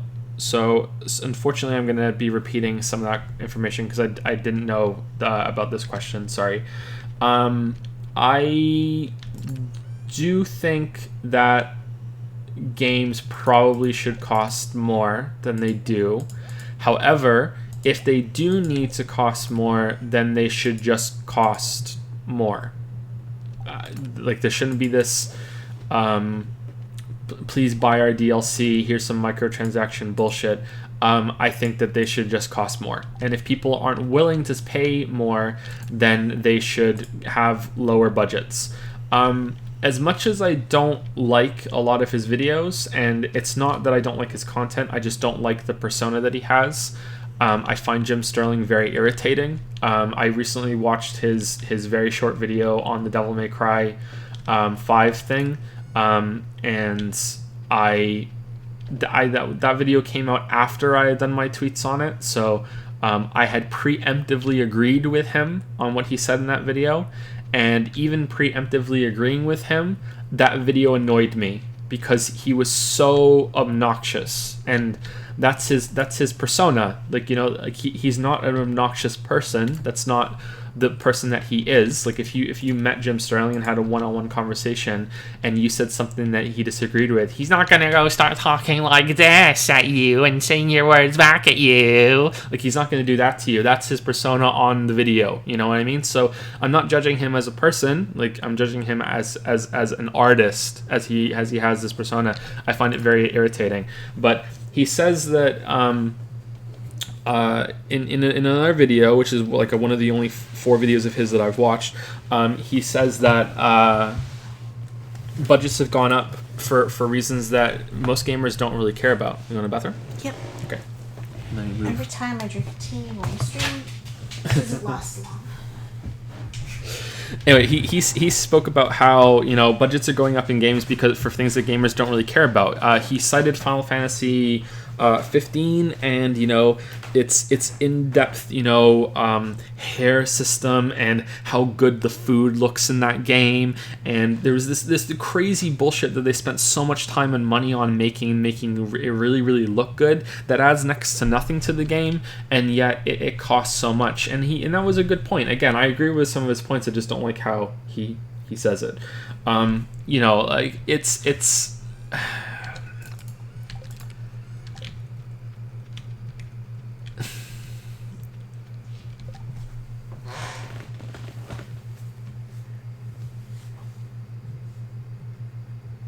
if development budgets are getting so bloated and they need to increase costs to support stuff like that has a very low return, then I don't see that as the audience being ungrateful for that, or, you know, that they're asking for things that they don't really want. I just think that that's them prioritizing really poor things during the development process.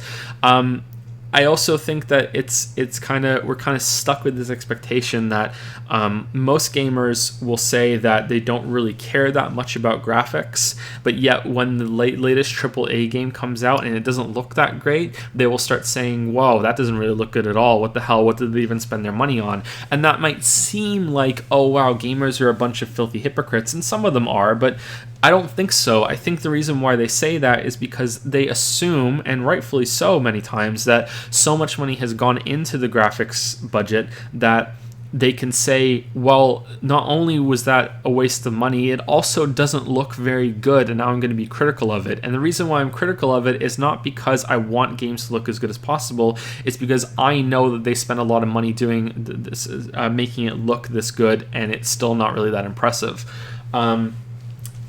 Yeah, I don't know. I really don't know. living costs are going up, and as we spoke about earlier, a lot of cities are almost impossible to live in. Even if you do get a job that pays well enough to afford the standard of living in many big cities, good luck saving enough to ever buy property in that city. It's just not going to happen. You're going to be renting forever, and that's not a good long-term goal at all. I think more video game developers are going to be moving over to online studios, sort of like how Ori and the Blind Forest was made, and they can have development costs offset through that because people don't have to live in the really big expensive cities and all work together. But big companies can't do that with big dev teams. But then I don't think many games need those big dev teams. I really, really don't. I think there's a huge problem when it comes to that, and there's too much bloat. And I think I spoke about this last time on the last Q&A because I was reading Sapiens, the book called Sapiens, and it talks about how I knew about this theory before. I think it's called the monkey sphere, or the theory of the monkey sphere, which is that you can't the human brain or the human consciousness or whatever it is that you want to say to yourself, you aren't really capable of keeping track of more than 100 people in a social circle, in your monkey sphere. Once it gets above 100 people, and it's not like a binary cutoff that as soon as you're above that, you can no longer keep track. It's like you have problems reaching that limit, and once you get above that, like that miniature encapsulated society collapses because you can no longer keep track of everyone. There's always going to be a stranger in your midst, so it becomes difficult. And I see a lot of dev teams get above that 100 number. I would say it's even lower than that. I'm going to hazard a guess that it's completely being pulled out of my ass that any dev team that goes over 50 people is not going to be efficient anymore at all, and may even be detrimental after that. But hey, what do I know? It's going to depend on how much each part of the game can be sectioned off. Like movies are sectioned off with, you have the special effects team that has very little to do with shooting the movie, has very little to do with the acting. If you can do that, then okay, then that's probably worth it. But then you have these problems where movies are very simple compared to games. Not in a bad way. Like, it's not. I'm not trying to say that games are worth more than movies, but movies are very simple compared to games, and they have a lot less moving parts. And if you have everything split off into teams, when it all comes together at the end, it might not work. And I wonder if that's what happens when you have these big games that are made in that way. I would hazard a guess that Andromeda was made like that, and when you put some of these pieces together, some of them just do not fit together well at all, and you're kind of left with like, what the fuck happened here? Like, how is this even real? Like legitimately like questioning your sanity as you're playing it. Like, how did a big, huge budgeted game end up like this? Like, what? Like, that's I think teams are mismanaged. I think that there's very few, or there were very few. I think we're going to see this change very soon, because I think the change has already occurred and we're going to see the benefits of it soon. But there were very few people that had the experience and the knowledge to assume a very strong directorial role in games, and it was very difficult to get that sort of person that was able to draw from all parts of the game and really put it all together. And I think that's going to change in the next 10 years for the better, and I'm really, really interested to see what happens there.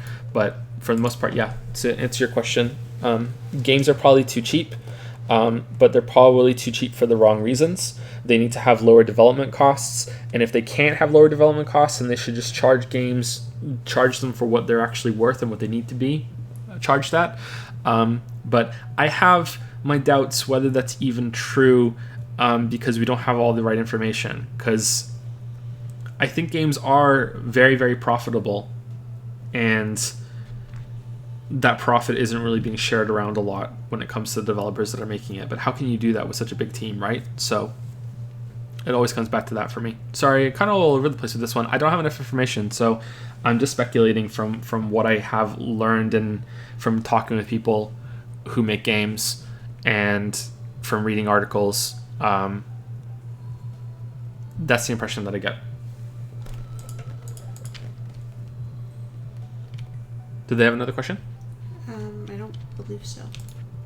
Okay, so some people were asking in chat, am I still writing books? I'm not currently writing any books. I haven't done any active writing on books since I think the first Fallout 4 video. I think I stopped writing after the first Fallout 4 video because the channel took over all of my time, and here we are now, kind of whirlwind bromance with the video since then. Yeah, I don't think the writing is coming back anytime soon, unfortunately. I would like for it to come back, but there's a lot of things that Lily and I are trying to make happen over the next year or two, and one of them will hopefully result in making it so I have time to go back to writing, because I do miss it. But the only writing that I've done recently has been Lily and I doing just for fun. If we were to make our own kind of Danganronpa game, because someone said it in chat the other day, and I was like, oh cool, what would the story be? And we've been like writing together, just thinking out loud really of what our Danganronpa game would be like, and we settled on a sci-fi theme, and I'm really happy with it, but it's not gonna happen ever really, like, let's be real. But yeah, that's artichoke. But yeah, that's the only kind of real writing that I've done creatively recently.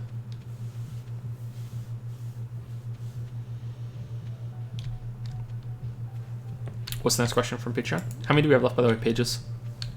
We're on 15 of 23. That's pretty good, because some of them are short. There are a few long ones, but some of them are short. Anyway. Kiefer O says, I think that's how you pronounce it. Short and sweet this time. Would love to hear Lily's answers on this 2 favorite Goosebumps book. Goosebumps book. Very quickly before I answer, someone in the chat is saying, before I go to bed, have you played any of the Halo series? I have played Halo 1, 2, and 3, and that's it. I haven't played any of the other Halo games. Favorite Goosebumps book. Okay, let's see. I can't remember a lot of the Goosebumps books, so let me see if I can recall. There was one about the kid who really liked comic books, and he realizes that his whole world is like a comic book story, and in that it's all real, and there are comic book villains and heroes. I thought that one was decent, and in the end, I'll spoil it for you. And in the end, he goes through like this big story. He meets a girl. He breaks into the comic book facility that makes the comic books, and he goes down there, and it's empty and it's abandoned. There is no comic book facility, and he's like, "Wait, what the hell?" And then he realizes that he's partly a comic book hero himself, and he meets with this girl, and they're being chased by a comic book villain. And then at the very last scene, because it always ends with shitty cliffhangers, he gets the latest comic book that's mailed to him, and he picks it up, and he gets a paper cut on the comic book corner, and ink comes out of him instead of blood.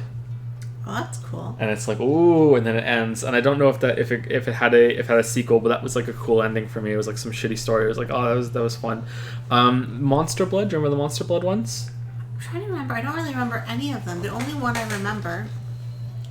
remember there were 2 sisters, and their names were Bobby and Corky, which I always thought they were weird names, so like I remembered them. And I remember Bobby was the older sister, and she dies in the shower or something, but I can't remember. This is Goosebumps? Yeah, I'm pretty sure it's Goosebumps. I can't remember if she gets electrocuted or if she drowns. Whoa. Yeah, she gets murdered in the shower by this thing. And then it's after Corky, and I don't remember how it ends, and I don't remember what it is, and I don't remember what it's called. I just remember it's the only one that I can think of. Okay, Goosebumps books.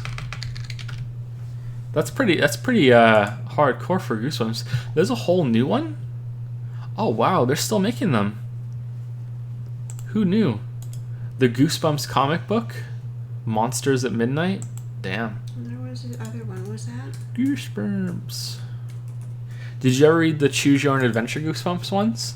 Yeah, those are my favorite always. Those are really fun. Choose Your Own Adventure. I really love Choose Your Own Adventure stories. That's what video games should be, right? Was that one? Was that him? Okay, so there was a book. I just Googled it. Was it Christopher Pike in that one? I think that was Goosebumps, but this book was called What Holly Heard, and it was a Fear Street. R.L. Stein? Yeah. So Yeah. so not Goosebumps, right? Yeah. But same author, and that book was really good. Okay. That was about this girl who loved to gossip, and she gets murdered. She used to wear this scarf everywhere with everything that she wore. It was her signature item, and she gets strangled with it. Oh. And then it's like, well, who did it? Who did it? I don't know if I should say. You're not going to spoil it? Should I spoil it? I think you should spoil it. If I remember correctly, we're on the edge of our body Miriam pillows. did it. Miriam. Oh was shit. pissed off. Was she a thought? Because Holly was gossiping about too much, and if I remember correctly, she was gossiping about the guy that Miriam liked, Damn. who I believe was in a relationship. This is not a compelling ending. And it was like Miriam was her friend, but Miriam killed her. But how did Miriam get the sprinklers on?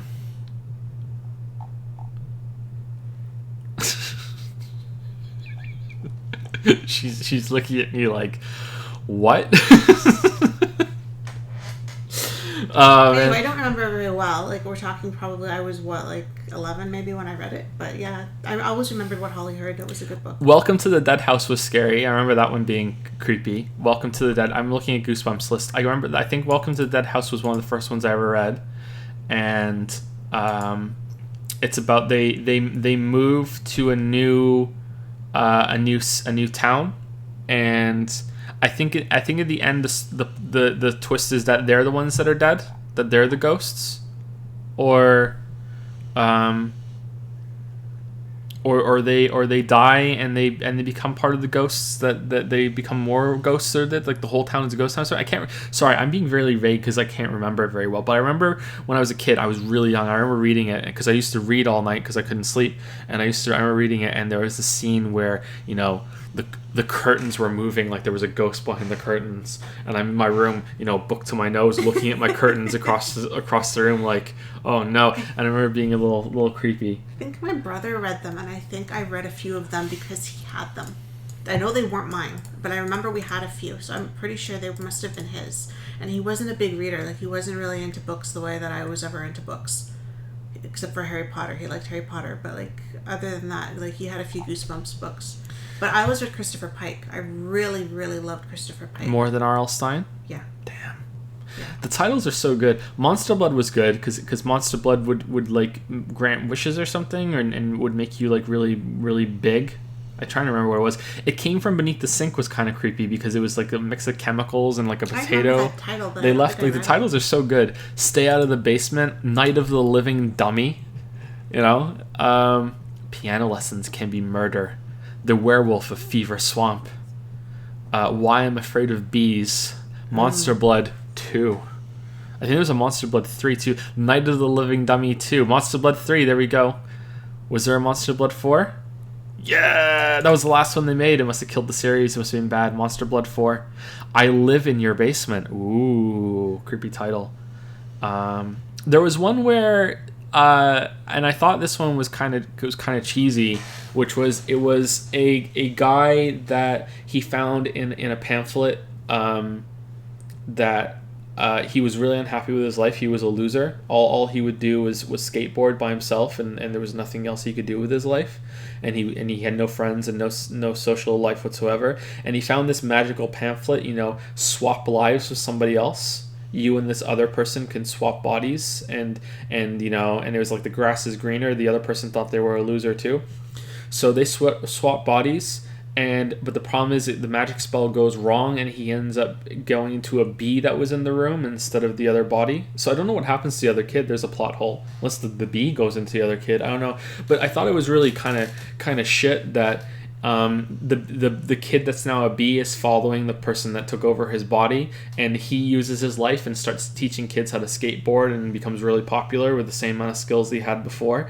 And it was like, oh well, you had it all along in you if you just tried. And I thought, I don't know about that. That's kind of bad. Some people need to change, you know. It's not like, oh, you were just using you just weren't trying hard enough. Like, no, I think some people are you know. That's not the good lesson to have there, but it's just for kids, right? Say Cheese and Die. I remember that one, but I didn't read it. I just remember the title. And the sequel, Say Cheese and Die Again. There was this really cool used bookstore beside the hairdressing place we used to go down when I was a kid. And I always used to beg to be allowed to go in and pick a book. And I remember, of course, the R.L. Stein books were right beside the Christopher Pike books. So I used to see all the titles, but I didn't. Some of them were really good. What was the one with the comic book? Damn, I can't remember any of these. I need to read them again. My Hairiest Adventure. Damn. One about puberty. And then Tales to Give You Goosebumps. Give Yourself Goosebumps. Okay, Goosebumps comic book story. Oh, it's gonna show me all the comic books. Oh no, there it is. Attack of the Mutant. That's what it was called. That's what it's called. Sorry, I spoiled it. Bad Hair Day, but it's a rabbit instead of yeah. Some of the covers are a little creepy. Night of the Living Dummy. Look at that one. Pretty creepy, huh? I don't like dolls like that. The Yeah. marionette types. Yeah. You don't like it that I can talk with my lips either, do you? I don't like that. Yeah. I'm not looking at you. One of my hidden talents is that I can be a ventriloquist. Fucked up. Anyway, all right. Sorry. Let's At least we continue. know you have options if the channel just dies. You can be out there not talking with, moving your lips. Or moving your lips, full talk, whatever. What became of Joseph Anderson? Well, you can catch his new show. With my 2B puppet, so I can always have a hand up her ass. There we go. That's the dream, right? Everyone wins. Well, I don't think 2B does, unless she's into You never it. know. She might be into that. Do you think she's into it? Maybe.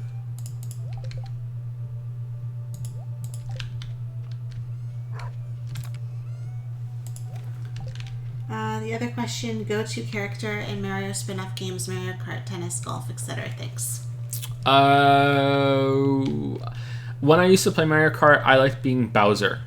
I liked the heavier characters, and I wasn't really a fan of Wario. I'm thinking specifically Mario Kart 64 because that was the last Mario Kart that I played a lot. When I played the Wii U Mario Kart with Lily a little bit, after I got the Wii U because they weren't making them anymore, and I wanted to make sure I had one for any future channel stuff if there's any game that I needed to get. So I got one, and we played Mario Kart a bit for fun. And I was Link because I like Link, and I liked the motorbike that he had. Excuse me. So I played Link there, but for Mario Kart 64. I like Bowser. I can't remember if I played any other real spin-off games of that. I never played Mario Party. Mario Tennis maybe a little bit. Super Strikers maybe a little bit, but not that much. Like not seriously enough to have a good answer. For Smash, I was a Captain Falcon main, but I could play anything really, because. I am not that good at Smash, but I was so much better than my friends that I could play whatever I wanted and still win. So that's where because I was a little shit about it.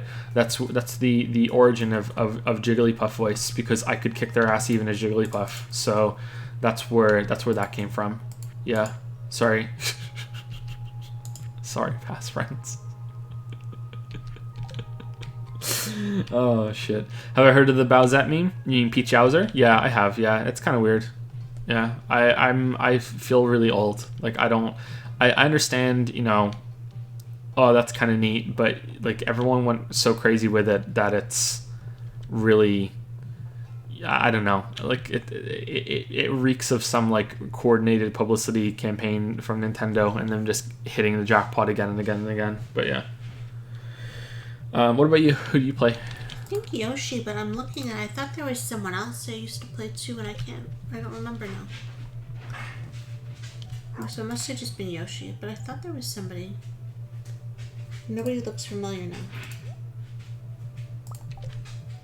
I know I have played Yoshi before, but I used to mix it up, I think. And now they all kind of look like, no.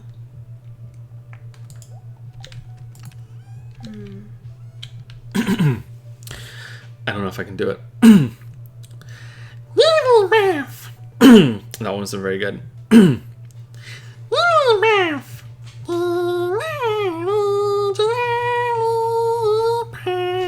was better. Oh, man. Sorry, I went years without saying it.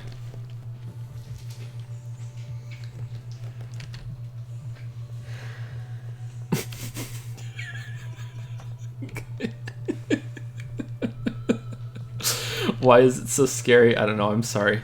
There's a Goosebumps book made out of Jigglypuff voice. All right, is she the one that wants the pumpkin? I think no. Are you Carolyn? Back at it again. Back at it again at Krispy Kreme. Oh, we haven't even met you. What?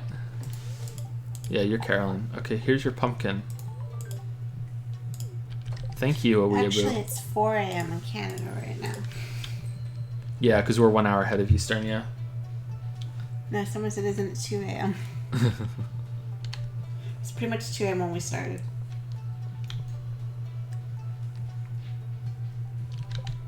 And I think it's the last time. I'm never doing Jigglypuff voice again. That was the last time. You guys witnessed it. The last time ever. It's an important stream. Stream Heritage Day. Anyway, was there another question from that person or? No, I want to thank some people. Okay. Because it's been a while.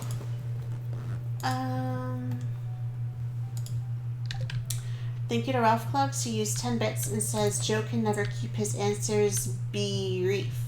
That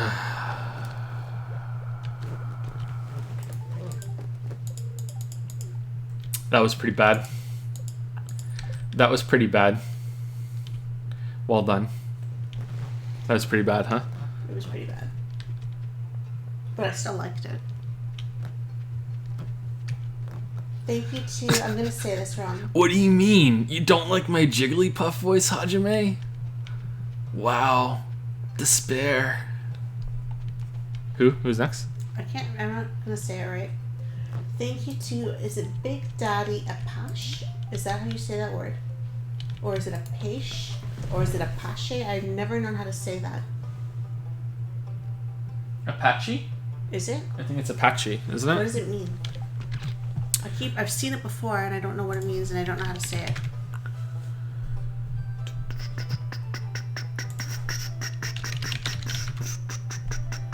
A violent street ruffian originally in Paris.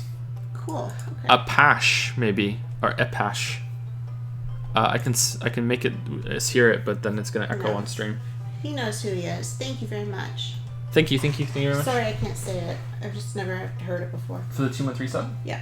Action Cater used to say, this is massively underrated, but I recommend seeing Sorry to Bother You Blind, mainly because it's a film that defies genre, and so trying to describe it traditionally without spoiling it, it's almost impossible. Going off of the genre discussion earlier, yeah, I like movies like that. I like books and games and anything like that people say, hey, you should just watch it because it's surprising. You know, I like it when things are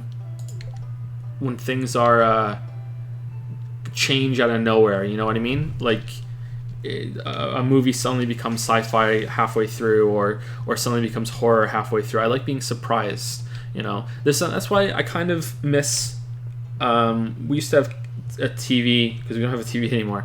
But not only did we also have a TV, we used to have like cable, right? And we used to just be nice. You used to just flip channels and be like, oh, what's this? I have no idea what this movie is. Like, you catch it 5 minutes and it's already started. You have no idea who's in it. You have no idea what it is, and you're watching it. And there's something really compelling about that experience of I have no fucking clue what I'm watching right now, and I have no idea where it's gonna go. I have no idea what the synopsis is, and then it's like, oh wow, that was really entertaining. Whereas if you watch something on Netflix or you rent a movie, I don't know who rents movies anymore, but you kind of know already going in what it's about, you know, like you can catch all of the British real estate shows that even YouTube doesn't have. And cannot be downloaded in our country. Well, obviously, that goes without saying. Damn it. Thank you, Hey I Am Infinity, for the 12-month resub. That's a year resub there. First one of the night, I think. Thank you so much, Hey I Am Infinity. Thank you.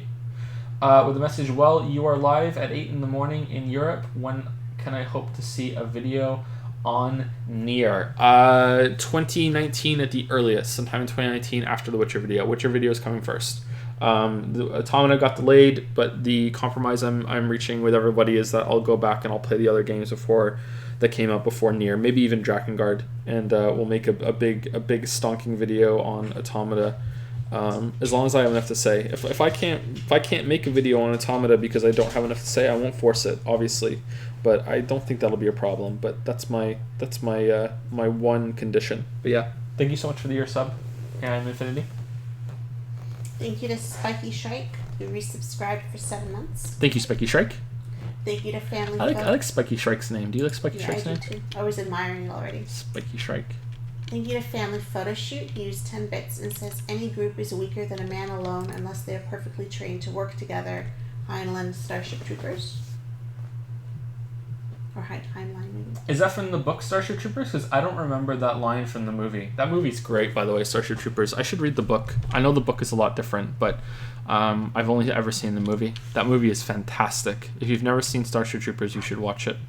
It still holds up, or it did when I watched it again 10 years ago.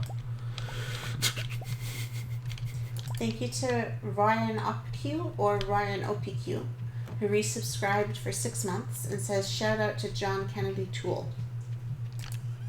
Okay, thank you for the resub. Shout out to John Kennedy Toole. What? Were we talking about something back then? Who knows, maybe. John Never heard that name. Kennedy Toole.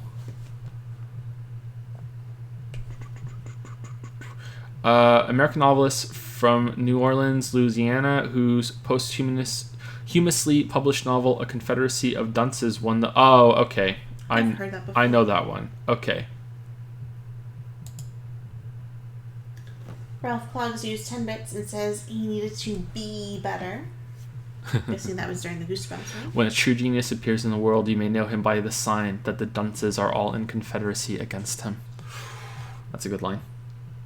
Thank you to 3 Pies, who resubscribed for 10 months and says 10 months with the best anime streamer. Did you send that message by mistake? Because that's not me. I'm not even an anime streamer. What are you talking about? No way. Never mind the best one. No. Whoa. Hey, if I was, I'd be the best. But I'm not. Okay, how would you say that? Is that Locke, Iok, or Loki?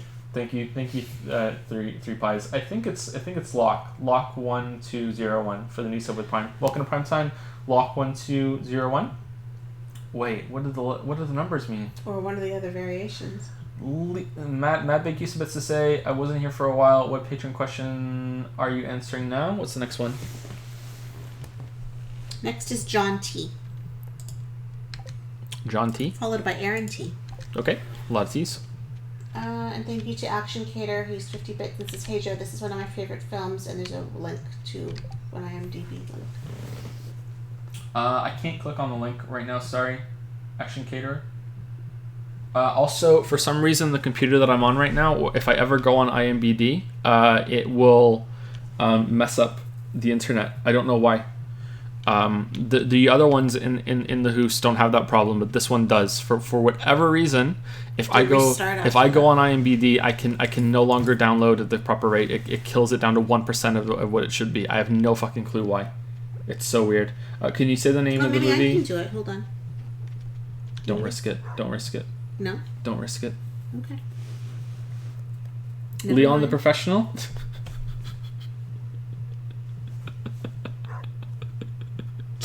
That's a good movie. I've seen that movie. That's a good movie. Yeah.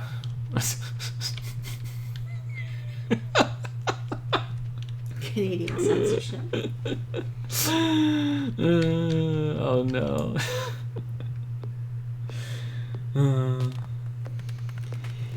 So, John T says, this is my first time, so I'll keep it simple. What are your thoughts about accessibility versus developer intent in games? I know Mark Brown from GMTK often struggles with this question, for example, whether Dark Souls should have an easy mode. So it's a very interesting question, and I think that Mark Brown does some really good work when it comes to discussing games that are accessible in the other way, which is the colorblind modes, subtitles. Like he's very helping people that have disabilities. He's very very for that, and I think that's more than admirable. It's that's how it should be. There should be work done toward that. But what you're asking about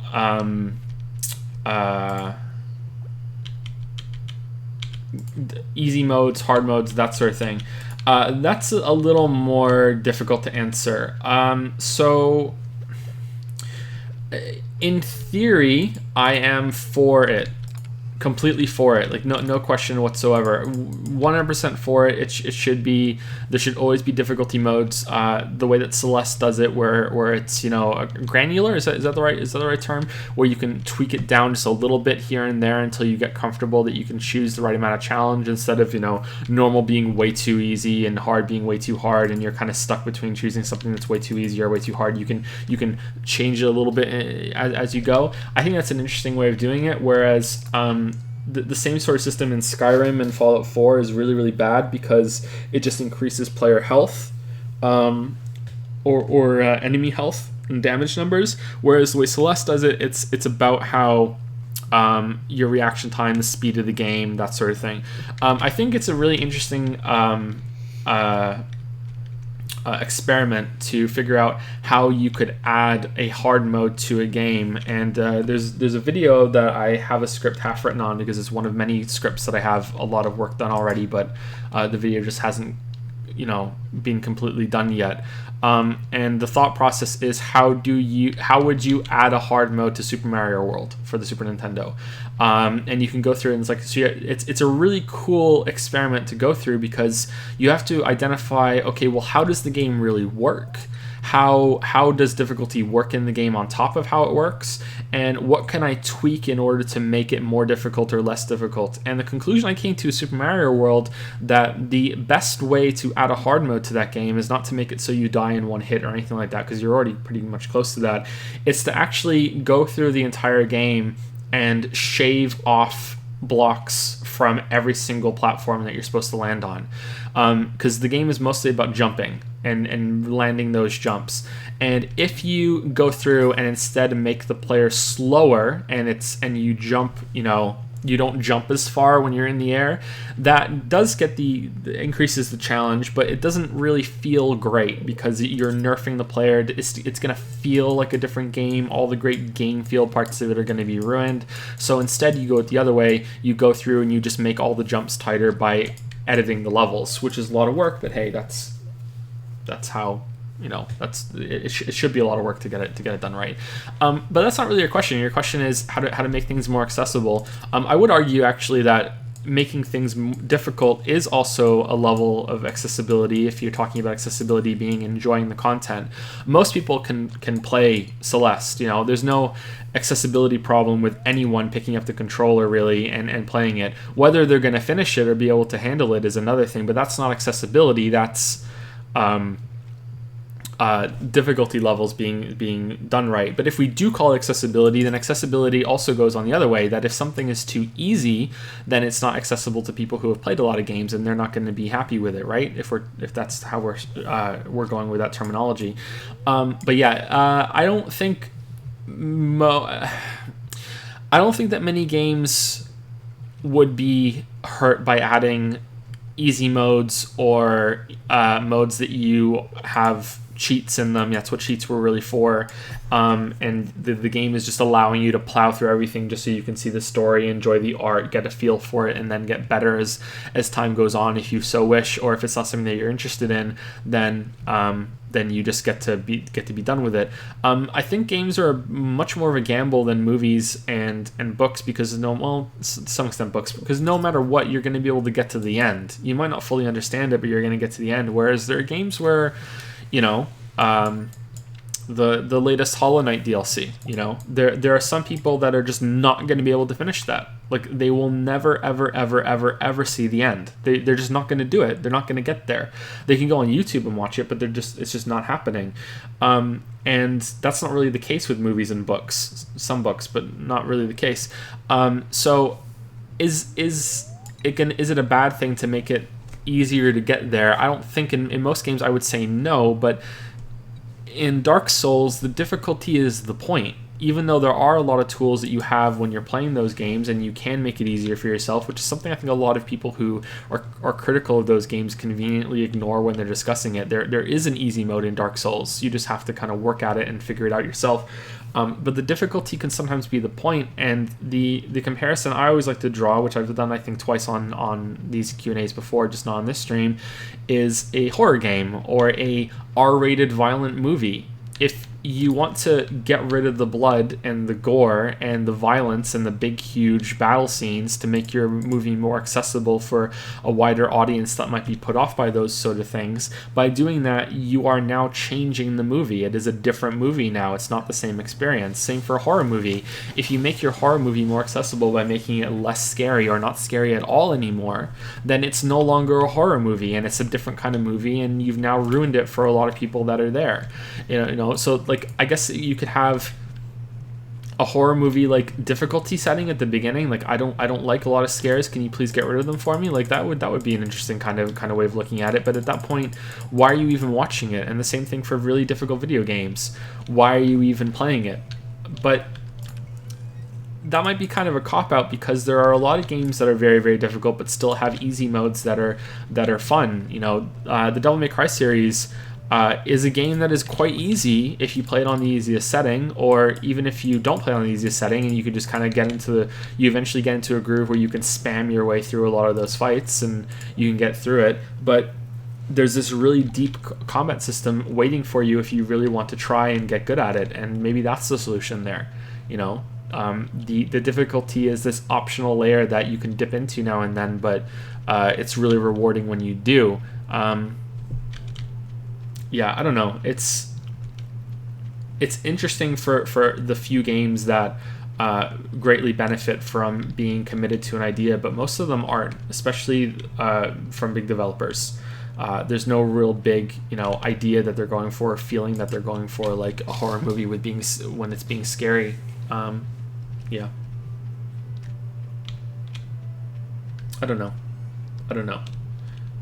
Just what's wrong with cheat modes? Like, it's so surreal to have this conversation. When I was growing up, every single game had cheat modes, and you could just, well, not every single game, but you could get through them. If you were struggling, just activate a cheat and go through it. But that ruins the game. It completely ruins the game. I have another script half written. Actually, no, that one's completely done. But I want to make some changes to it, which argues that the core feature of video games is its difficulty. That difficulty has kind of been, the meaning has been corrupted over time, especially recently. But if a game isn't difficult, you're not going to enjoy it, because difficulty doesn't mean you die 20 times to do one simple thing. Difficulty just means that you're being a little challenged, and if you aren't being challenged, then I would say that the game's shit and it's not even really a game. And there's a big flaw there. And I think that because of the way difficulty is being kind of co-opted into these big battleground discussions online from certain groups that always like to butt heads and have fights, that would be a controversial opinion when it really shouldn't be. Difficulty is the core of the experience when it comes to video games. IMO. I don't know. Sorry if that's not a good answer, but I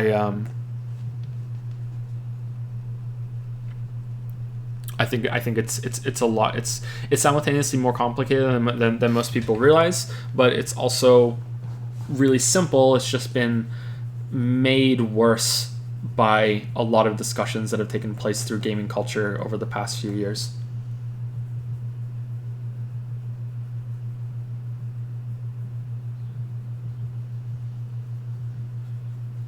Like when I discussed when I said Danganronpa is mostly not even a game, or we're talking about Edith Finch or whatever, that a lot of people get defensive and say that they are, but I don't think something has to be a game in order to be worthwhile. It comes back to the genre question we had earlier. A game, tagging something as a game doesn't mean way better, pinnacle of the experience or anything like that. It just means it has gameplay. and it has things that will challenge you and you have to interact with, instead of it being just a story sequence that you go through with very, very minimal interactive moments.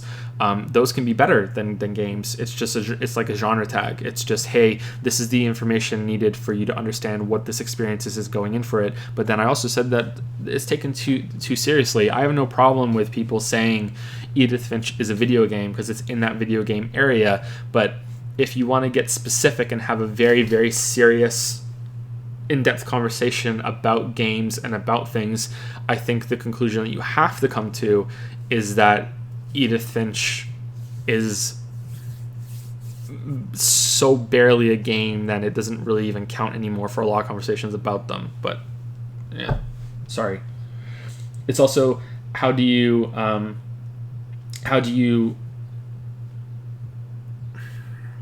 Silent Metal Gear Solid 1, 2, and 3, or oh shit, what's the game that has a lot of movie sequences that came out recently and it's like mostly a movie? I can't remember now. Sorry. I don't even think Uncharted is like that, but maybe God of War a little bit. But let's just go with Metal Gear Solid. If a game has a lot of movies that interrupt gameplay, and the gameplay parts are, it's challenging and has a lot of stuff that you can do. It's creative. You can mess around with the mechanics. It's definitely a game. It's not just walking from one place to the other. There are enemies. You can die. That's not actually the most important thing when it comes to games. Fail states are not the most important thing. But let's say there is a fail state. It has all the things that you typically associate with a game. But and I don't think Metal Gear Solid is this much, but let's say it is, for an example. If it's 70% of your time with the controller in your hand is just watching an uninteractable movie, it's just a cutscene. If 70% of the runtime of the video game is it still a game? Or like 30% is moving around with these gameplay mechanics. Could it still be considered a game? And I think yes, but I think there's a strong argument for saying no, and that's where it gets really complicated compared to quote-unquote walking simulators. I actually think walking simulators is a pretty cool name. I don't think it's derogatory at all, but some people disagree. Sorry, but yeah, I think that's a more interesting discussion. Is a game like that?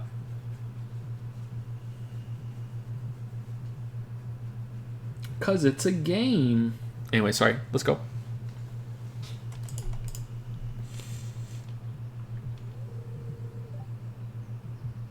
If you could replay a game again completely blind, what would you pick?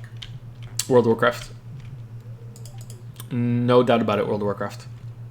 If I can also, but if I can also, I have to go back in time to be that person at the same time again. Like I need to have the same situation or an updated version of it now. Of that I need to have the time to devote to it. I need to be able to get lost in it, and everyone else needs to be kind of on the same page too. Yeah, World of Warcraft for sure. Yeah. That was just so good, so good. This has been asked before, by the way, so sorry to repeat an answer. I don't mind answering the same question again, but just be aware of that. Dark Souls for sure. I would like to play that again blind. Chrono Trigger, just basically my favorite games. Portal blind. First time Portal, the trailer for Portal came out, it was like, holy shit, really? What the hell? How is it? Like it looked like sorcery when the trailer came out for that. It was like, how is this even a game mechanic that can exist? It was just fucking just gobsmacked watching the trailer. Like, what the fuck? Like that. So that would probably be a good one. For some reason, maybe because it was fresh in my mind, I don't think I would pick Undertale, even though I really like Undertale. Maybe this game. I'm not enjoying this game much at all. This is my, I think, third time going through it, and I'm kind of bored. I feel like there's not enough to do. I feel like there needs to be more than just the caves. There needs to be another area, maybe another 3 areas that you can go to and look at it every day, or some sort of game with farming on your fields, or more interaction with the people that are here. But I feel like this game has a lot of stuff that's about, what's the next thing I get for progressing, and that's the more interesting part of it. So this game might be a candidate for that, but if I get the power to erase my memory for that, there's probably better choices.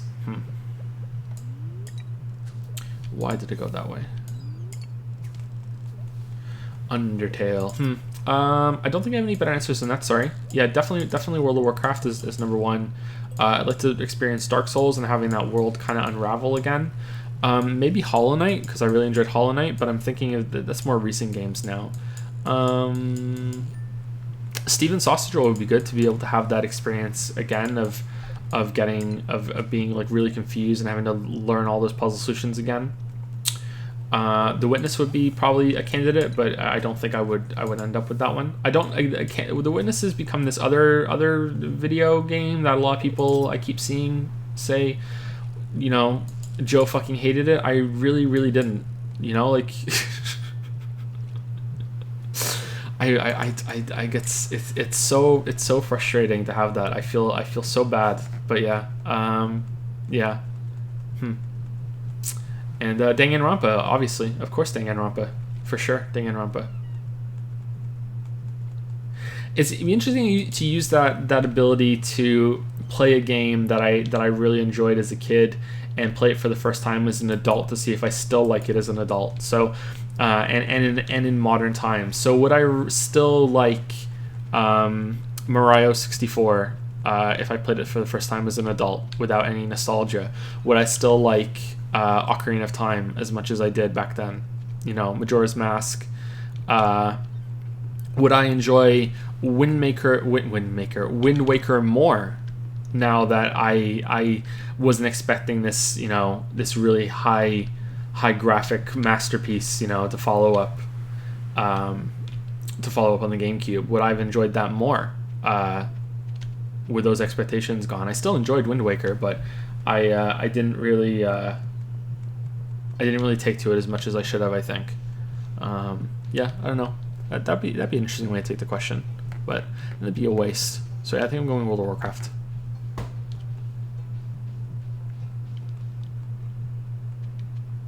Also, for short yes or no question, have you played Slay the Spire?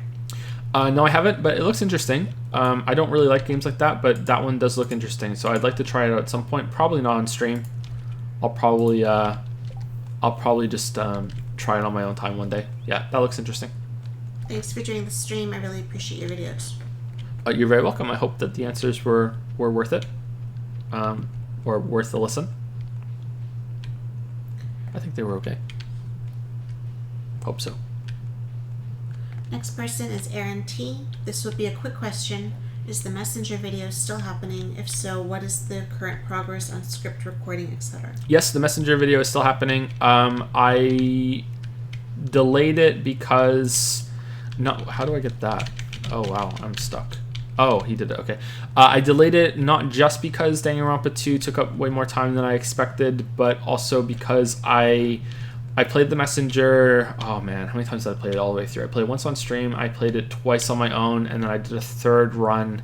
I beat the Messenger on stream, then I beat it again on my own time, and then I beat it with no upgrades. I did the whole thing with no upgrades. I didn't buy a single thing from the shop.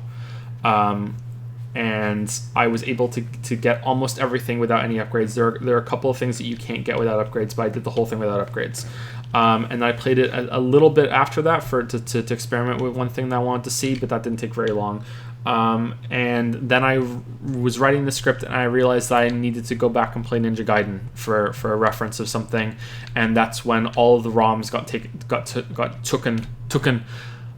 off, and I ordered the NES Classic, which just arrived the other day. So and by then I was into another video that I've been working on simultaneously. So yeah, it's still happening, but I wanted footage of Ninja Gaiden, and I'm afraid of using emulators for that right now after what happened with the ROMs. So I got an NES Classic, which was probably being too careful, but I didn't have a ROM, and I'm really scared of a lot of ROM sites, and yeah, I'm scared of malware, man. So yeah, it's happening.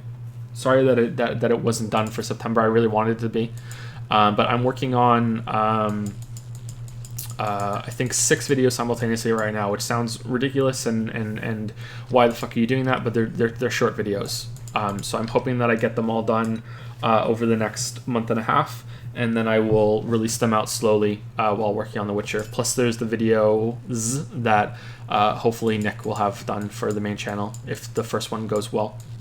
Nick is making a Persona 5 highlight for the main channel, for the first highlight video that we're putting on the main channel to launch it, to see if people like it. So that combined with these short videos that I'm making will be the content while I'm working on The Witcher.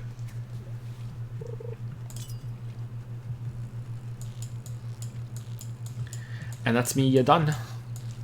I'm done. Griffin W says, "Hey Lily and Joe, I've been thinking a lot lately about the overwhelming number of great games that have been released lately, and how I am unable to afford to play them all. We often hear about a lot of shit that's happening in the multiplayer space, but single-player games seem to be absolutely thriving lately. Most developers seem to be learning from each game and improving with each release, both for it's AAA, right? Mm-hmm. AAA games and indies alike. For example, there have been almost a dozen excellent titles this year just for Metroidvanias alone. To me, at least." Have there really? Oh damn, I missed a couple. I know that there's a lot of. Sorry to interrupt you, Lily. There have been some that the releases in that space, but yeah, I didn't know there were that many. Lily didn't look at me cross there, by the way. That's me just apologizing for realizing I'm a scumbag that I interrupted her. She's used to me interrupting her. I don't care, it's okay. To me, at least, it is to the point that it's overwhelming, and I feel like I'm always missing out on incredible games I just don't have time for. For another example, next year, Days Gone, Metro Exodus, and Anthem are all releasing on the same day. We are also getting 3 samurai games next year with Sekiro, Neo 2, and Ghosts of Tsushima. Good job. It's hard to say, yeah. All of which are basically guaranteed to be excellent. Ooh, you really think Ghost is going to be excellent? Really? Okay. Do you believe that games as a whole are increasing in quality, or has it always been this way? I've only really been playing games for about 5 years, so I wouldn't know. Also, do you believe the market can be oversaturated by quality, or is it only a good thing that there is a never-ending list of good games to consume, even if many great games are possibly being overshadowed? Thanks. It's a good thing. Yeah, it's a completely good thing. It wasn't always like this, and there are more games coming out than you could possibly play. And that wasn't always the case, really. I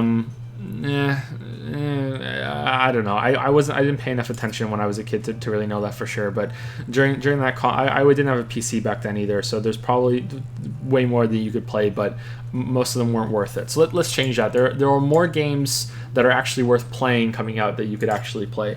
I think it's a good thing. You can really pick the games that you want to spend your money and your time on, and I think that will mean that you'll have games that become more and more targeted at groups instead of everybody, because if people have to make a decision, they're gonna decide something that's more tailored to their interests rather than just getting the next big thing that everyone wants, right? There's always going to be some games that appeal to everybody that have massive followings, and there's going to be people that buy them, but I think long term it's a good thing. The only problem that I can see coming from this, or the biggest problem I see coming from this, is that a lot of games might fall to the wayside because people don't have enough time to take chances, and it might be something that just auto balances itself. Too many games come out and not enough of them sell, so less development time goes on for a lot of these games, which means that less games get produced, which means that people have more time to buy them all, which means that more people are buying games, which means more games are made, and then they go too far, and then it goes back, and there's just a balance that keeps going back and forth throughout that. I don't know if games are getting better overall. I do think that we have finally got out of this rut that we were in for the last console generation, PlayStation 3 and the Xbox 360, and we're still sort of in it, but I think we're leaving it now, which was that a lot of games just felt the same, and it was just the same game being released over and over and over again with just prettier graphics, and there wasn't really any gameplay innovation at all, just maybe some little tweaks here and there. I see gameplay having more creativity and more risks being taken in bigger games that are coming out now in AAA space. Indies are of course the exception, and there's always going to be a lot of creativity there because they can afford the risk, whereas AAA games not so much, and I think that's we're going through that change right now. Whether that change continues remains to be seen, and I'm really not sure if it will, but I definitely think that it's a positive change, and that will be it'll bear fruit, and is soon, and is already starting to bear fruit, really.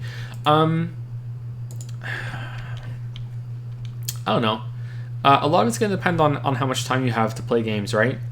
If I didn't have a job playing games, I wouldn't be able to play nearly as many games as I want to.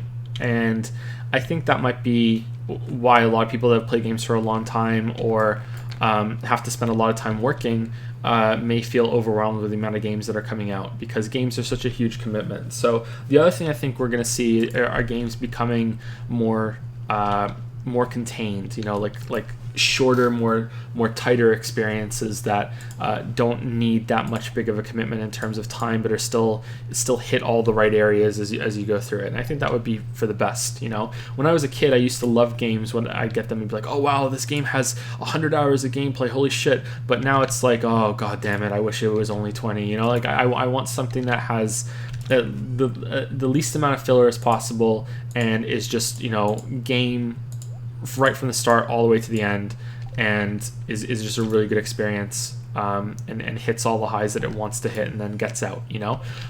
So I'm curious to see if that happens as there's more and more games. But I don't know. I feel like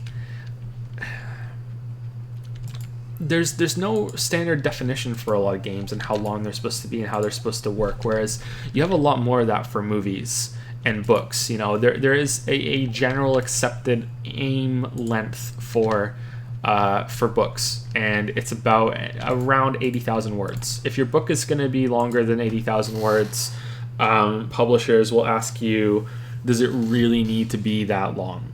Please explain why your book has to be that long. Fantasy gets a pass because fantasy books are typically longer, but science fiction, not really. So you're going to have to explain why your book needs to be longer than that. If your movie is going to be longer than 2 hours, maybe even an hour and 40 minutes, you have to explain why. You better have a good reason, and a lot of audiences are going to be like, does it really need to be that long? Whereas games can be an hour long to 200 hours long. Like there's no, and even within genres it varies, and I feel like there isn't really any standard that's being accepted. It's just we're kind of just drifting on through, like, what are our audiences reacting to, what do we want to do with this game, and it's just like there's this whole kind of everything just being thrown into the cooking pot, and eventually we'll settle on something being the standard for each one. We're kind of already there with some genres, but not with others. I'm shocked God of War is as long as it is. That game is definitely too long, IMO, and I'm shocked. But that's a good example. I think it's good. It's good for gamers. I'm not sure if it's good for devs because they need to have more competition. And as much as you'd like to look at developers and as businesses and companies and the more they have to compete, the more work and the more effort they have to put in to make their game way better than the other game. And that's true, and that's great for us as consumers. But we also have to acknowledge that video game developers are not treated very well, and do we really want to support that system? And do we even have a choice? Because I don't think that change is going to come from without. It's going to come from within. And there has to be either, unions or standards set in place, or companies are going to have to come along and prove that they can still be very profitable while treating their employees right, and the employees work harder while under those benefits, instead of being driven half to death through crunch cycles and everything. But then that comes back to the other point that we spoke about in the last Q&A, that a lot of developers like the crunch. They want to be able to crunch on games, and if you deny them the ability to do that, they might work less efficiently because they like to start a project and finish it very quickly. And I don't mean a project like the whole game. I mean like an individual piece of a game. They'll start working on a boss, and it's like, okay, well, I'm designing this boss and I want this boss to be done, and if I don't have this period where it's all I do for 14 hours a day for the rest of these 3 weeks, it's not going to be good at the end because I need that intense time to really work on it. That's how I am with a lot of my projects too. So if you deny them the ability to do that, you might end up with a lesser product and a frustrated worker, even though you're objectively treating them better and giving them better work conditions. So it becomes difficult to know for sure. But in general, I would say that game devs are not treated well at all, and that if we do get to this point, or if we're already in there, with that developing companies are at more competition than ever before to create a better product than anybody else, I don't think that result and that competition is going to result in better conditions for those workers. I think it's going to be resulted in them being worked even harder than ever for less money. But I don't know the information, sorry, so I can't really speak to that. But that's what I'm theorizing at the moment. But hey, good for us. Maybe.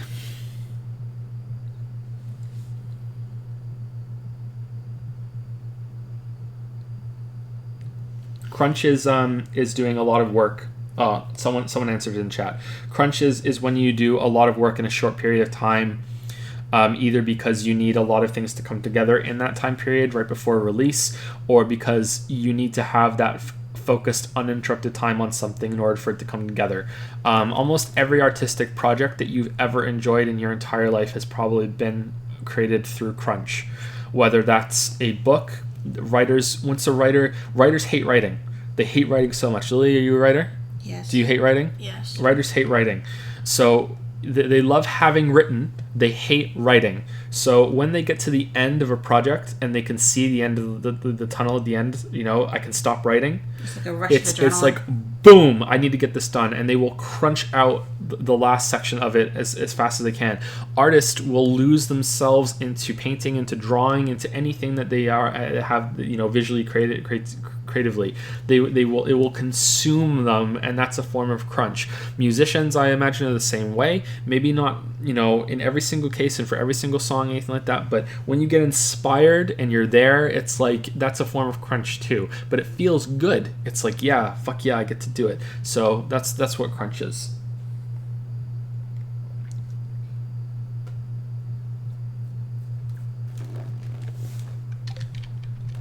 Next is Matt Bake. Hey, Matt Big. Hello, Joseph Not So Weeb Anderson. Ooh, called out. I hope your family is doing okay. In these busy days, your streams are like sanctuary for me, so here are some simple questions. Metrovania. Metrovanias are everywhere these days. Let me see. Oh, it autocorrected. It's Metroidvania. Oh. Yeah, it autocorrected it. It does say Metrovania. Could be Metrovania. Metrovania would be pretty good. Is Metro Metrovania? Like cities, Metroidvanias are everywhere these days. I mean, it always has been a popular subgenre since the term was born, but recently, around after 2015, several indie studios made big projects like Hollow Knight, Ori, Axiom Verge, Salt and Sanctuary, Death's Gambit, Time Spinner, and so on. Mm-hmm. It's because of the strongest point of the genre. The basic design rule is really good at providing a concept about exploration and adventure. It's a new ground for experiments. Upon the already established design, you can add almost any gameplay elements like time traveling, stamina-based combat, something like that. As a consumer, a critic, and maybe a future game director, what do you want to see from the future generations of Metroidvania? Would that be new gadgets like the things from Axiom Verge? Will there be new high bars just like the impressive levels made by Hollow Knight? Or will the genre be stagnated? Or so many dumb sub questions. Sorry, you just have to answer the main one. That's okay. I think I understand. Metroidvanias are a genre that I've only recently got into. The first Metroidvania game that I played was Super Metroid, and I was a young pipsqueak that played it at release, which means that I was...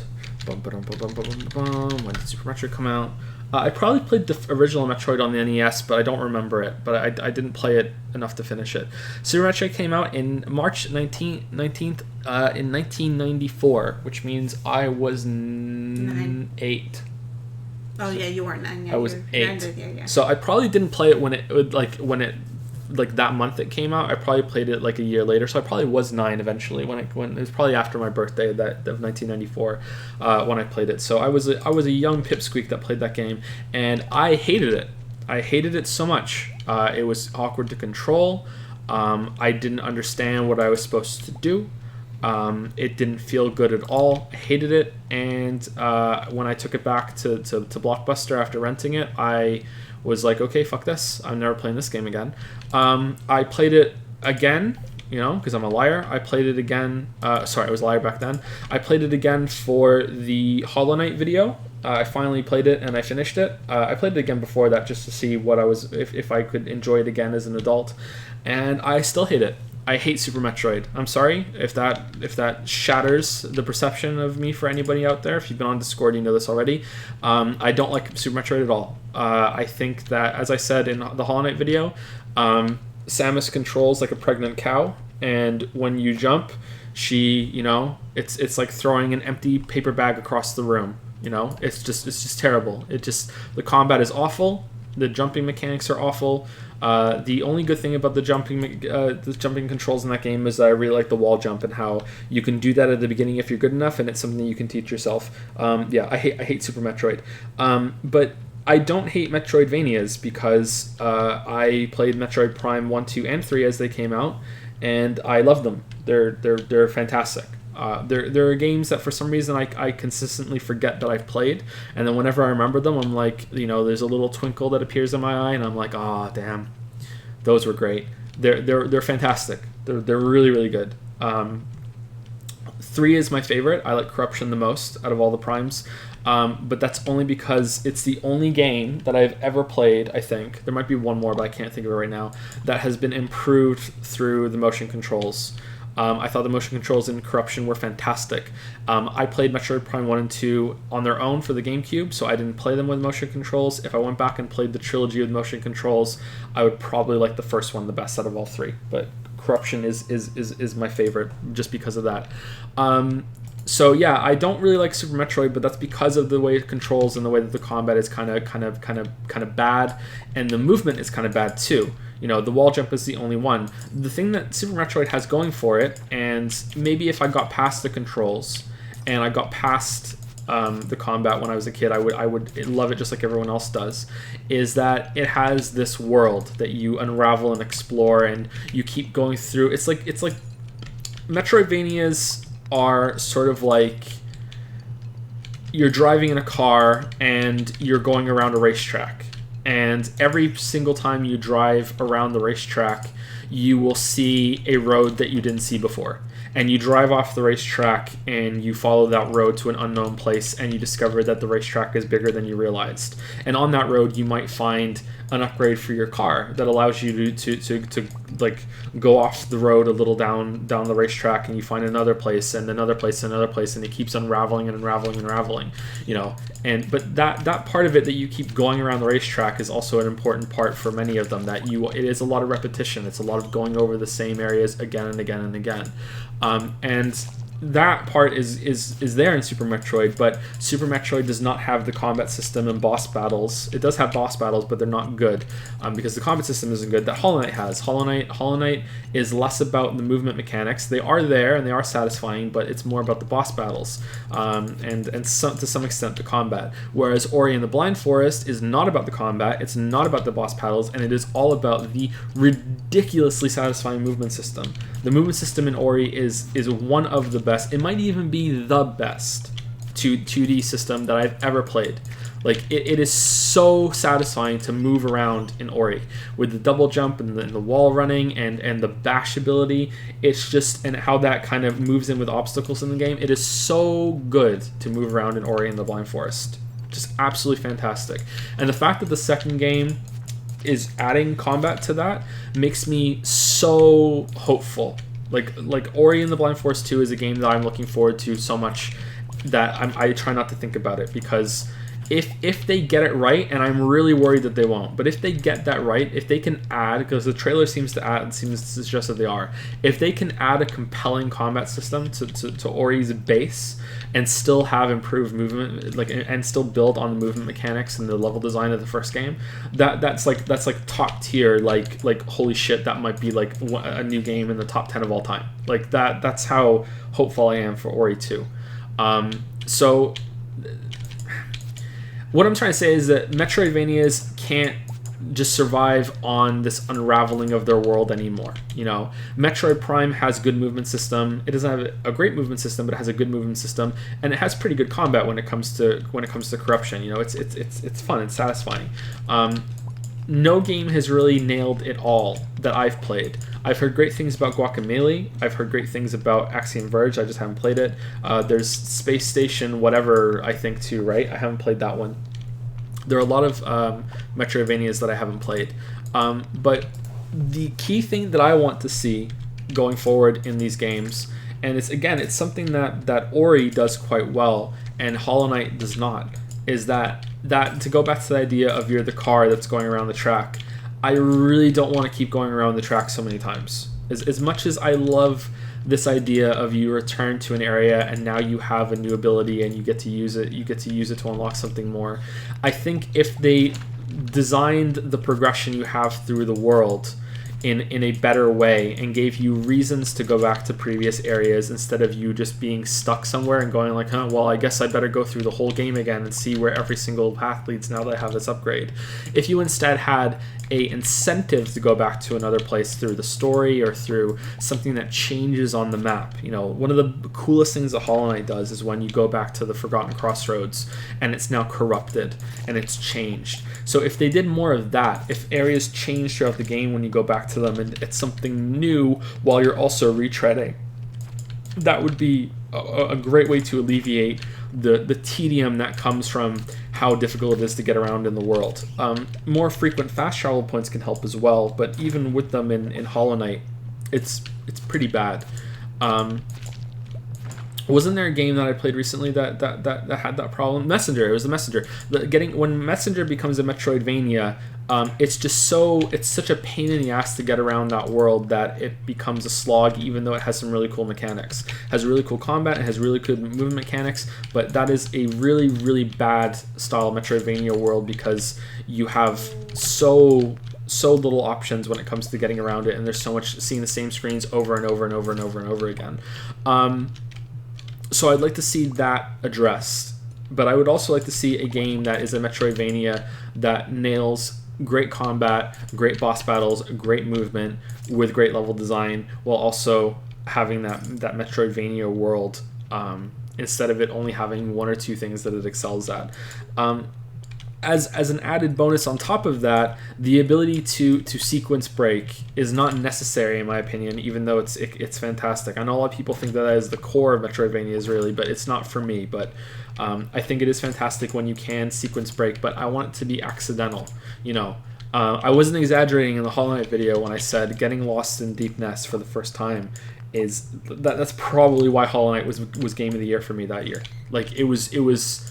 I couldn't believe that the game let me do that. And when I played it again and I went through the intended route in inverted commas there, but there of course there is an intended inverted commas. There is an intended route for Hollow Knight, absolutely. And that my route through it that I just stumbled on deviated so heavily from that intended route is incredible to me. And if more games could do that in the genre, I think that would be fantastic. But it's not necessary.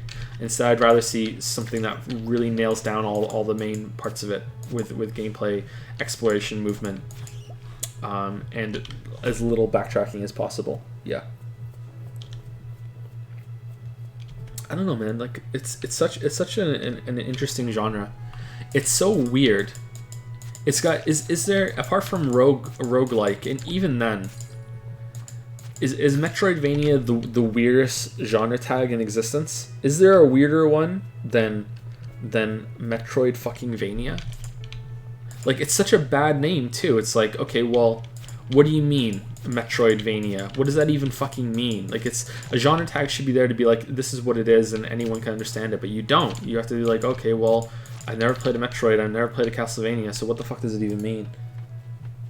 Yeah. Maybe if there are more games like Steven Sausage Roll. It's a sausage like. No, it's be Sokoban. No, it's a good genre. I would really like to play more games in it. Maybe even La Mulana, even though people say that's really obscure. Imagine if your ultimate dream game comes true. What visual styles would it have? Pixel art, hyper-realistic 3D art, minimalistic art, gothic, surrealism? It's not a complex question, a boot visual design or something. I'm just curious about your art preference. That's an interesting question. I'm actually going to pass this over to Lilybell real quick, and she can give an answer before I give mine. What would your favorite art style be? I have a question coming up, actually, that's and a few questions down. Someone asks me about what my game would be like. Ooh. So I've been thinking about it the whole time you've been talking. I haven't really heard anything you've said. But you already know what kind of art style. What would your game look like? For my game, what would it look like? It would be Bloodborne. It would be Bloodborne. Yeah. Meets World of Warcraft. The villages in World of Warcraft with the cobblestone and everything. Really? Yeah. Huh. Meets kind of a black and white, as you unlock and figure things out, becomes kind of Hollow Knight muted kind of colors. And when you're out in nature, becomes Ori-like. Oh, okay, that's interesting. I really love Hollow Knight's colors. They're like the kind of muted grays and purples and everything. They're pastel colors, right? Yeah. But then I love the vibrancy of Ori. And I think you could be like in a garden or something, and the flowers and the trees would just be stunning if it was an Ori, like. And then when you went into the village and you were with the Gothic buildings, if they were in Hollow Knight colors, I thought that would be really nice. That's cool. Yeah, that would be and that connects to my question later. That's interesting. My preferred art style would be it definitely wouldn't be pixel art, and it definitely wouldn't be hyper realistic. I think that hyper-realistic games and pixel art can be great. I have nothing against them. It's just that I would prefer more hand-drawn animation. So I don't know how that would really work if it was a 3D game. But if it was a 2D game, something like Hollow Knight, something like Ori, kind of very similar to Lily's answer actually. So if it was a 2D game, it would be like that. I really don't like. Someone pointed out to me, and I hate it. It's called paper doll. It's when instead of something being animated in a way that has a lot of different frames of the animation that have been drawn, it is the entity that is being drawn is instead a bunch of still images that are then moved to give the impression of animation. I believe that in Ori it's the owl. The owl is paper doll. If you don't know what I'm talking about, maybe there's a different term for it, and I'm not saying it right. But once you see it and you notice it, I really don't like that very much. At all. So that's I definitely want to stay away from that. But yeah, hand drawn animation would probably be it. That would be it's timeless. It can be any style that you really want. Probably something that's a little more on the Gothic end of things. I do like Gothic architecture quite a lot. I like things that are moody, and I like things that witchy. Yeah, and I like things that are moody that become like there are flashes of beauty between the moodiness.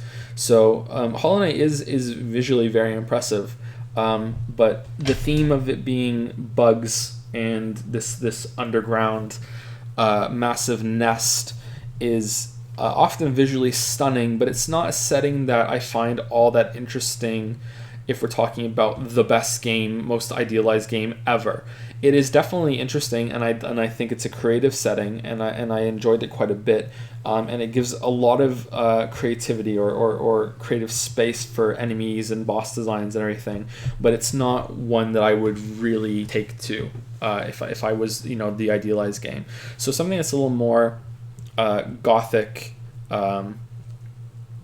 steampunk sort of thing, or some sort of really beautiful hand-drawn sci-fi game for 2D. I think that could be really, really cool. For 3D, definitely not hyper-realistic, but something that's a little more mature than Wind Waker, or maybe something that's a lot more stylized.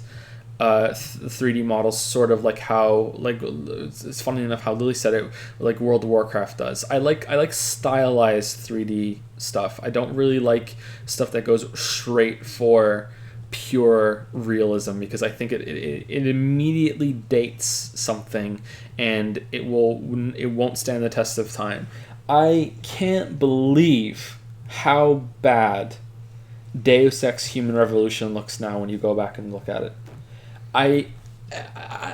It's going back to the original Deus Ex is less jarring than going to Deus Ex Human Revolution. I can't believe how bad it looks. And when that came out, that game looked really good. So definitely something stylized, but I don't know enough about art styles when it comes to if it's cell shading or something that's more does actually have like high polygon models but stylized like a little bit like Dishonored. Like Dishonored is not completely realistic, you know, but Dishonored kind of looked a little off even when it came out, but it'll probably still look the same level off forever, right? I don't know. I think that someone in chat is saying Okami still holds up. It looks pretty good, but the reason why I'm hesitant to say that for a big 3D game, if it was really like a really good like Dark Soulsy game, you know, the problem that I'm having is that Code Vein game doesn't appeal to me at all visually. Like it looks okay, but like it's not. I don't want to play that game because, oh fuck yeah, the visuals are gonna be so good on that. It's I want to play it because it's a Souls-like, and sometimes they can be good, and you know, and that's my jam, you know. It's not something that I really want to dive into because of the visuals. So I'm a little leery of saying that, but maybe it's just not done very well for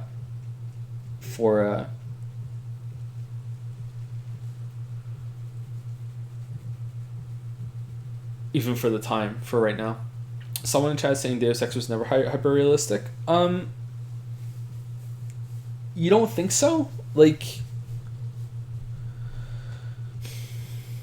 when the first Deus Ex came out, that was as good as it got, really. You know, like that game looked good at the time, and it's trying to mimic reality as best as it possibly could. Like that is not a stylized thing. That's just like the same way that Max Payne was not really a stylized game. That was just as good as those graphics got back then, you know.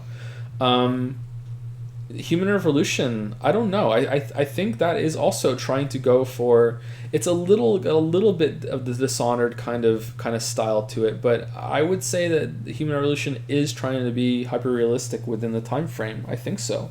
I don't know. Do you guys disagree? I think so. I think that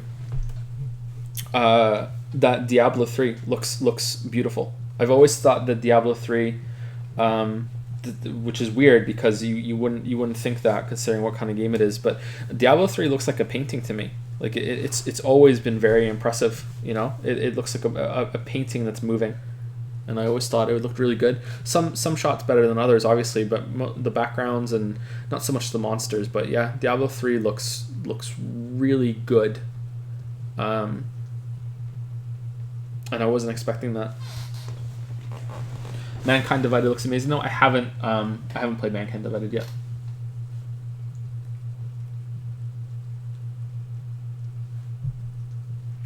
I don't know. I think this is showing that I'm not really that knowledgeable when it comes to art styles. I'm just thinking of a moody kind of Dark Souls game that has a more stylized take on it, and I'm trying to think what that would look like, and I can't imagine it. Whereas I can imagine a 2D game for sure, but I can't imagine that for the 3D. That's all I'm thinking. I think it's 3D.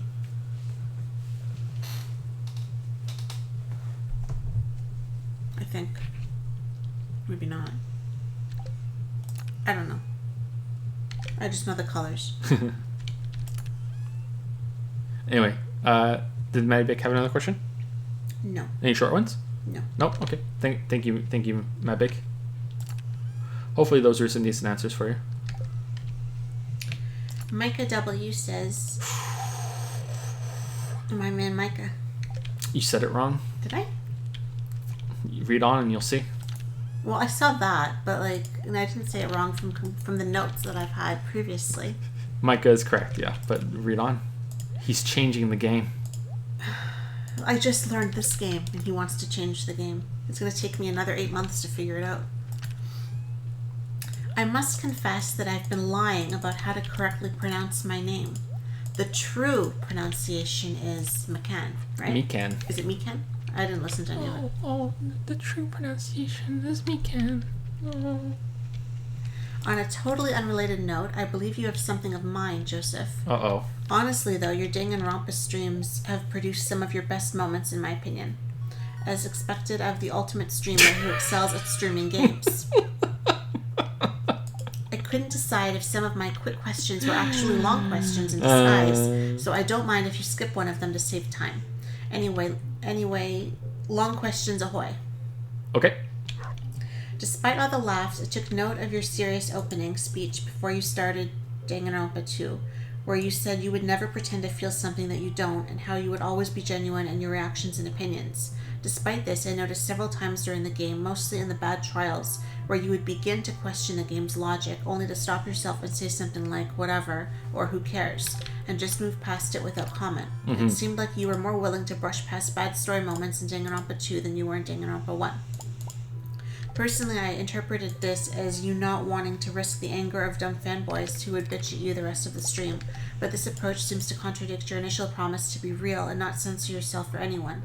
Could you explain what your thoughts were during all the whatever, who cares moments?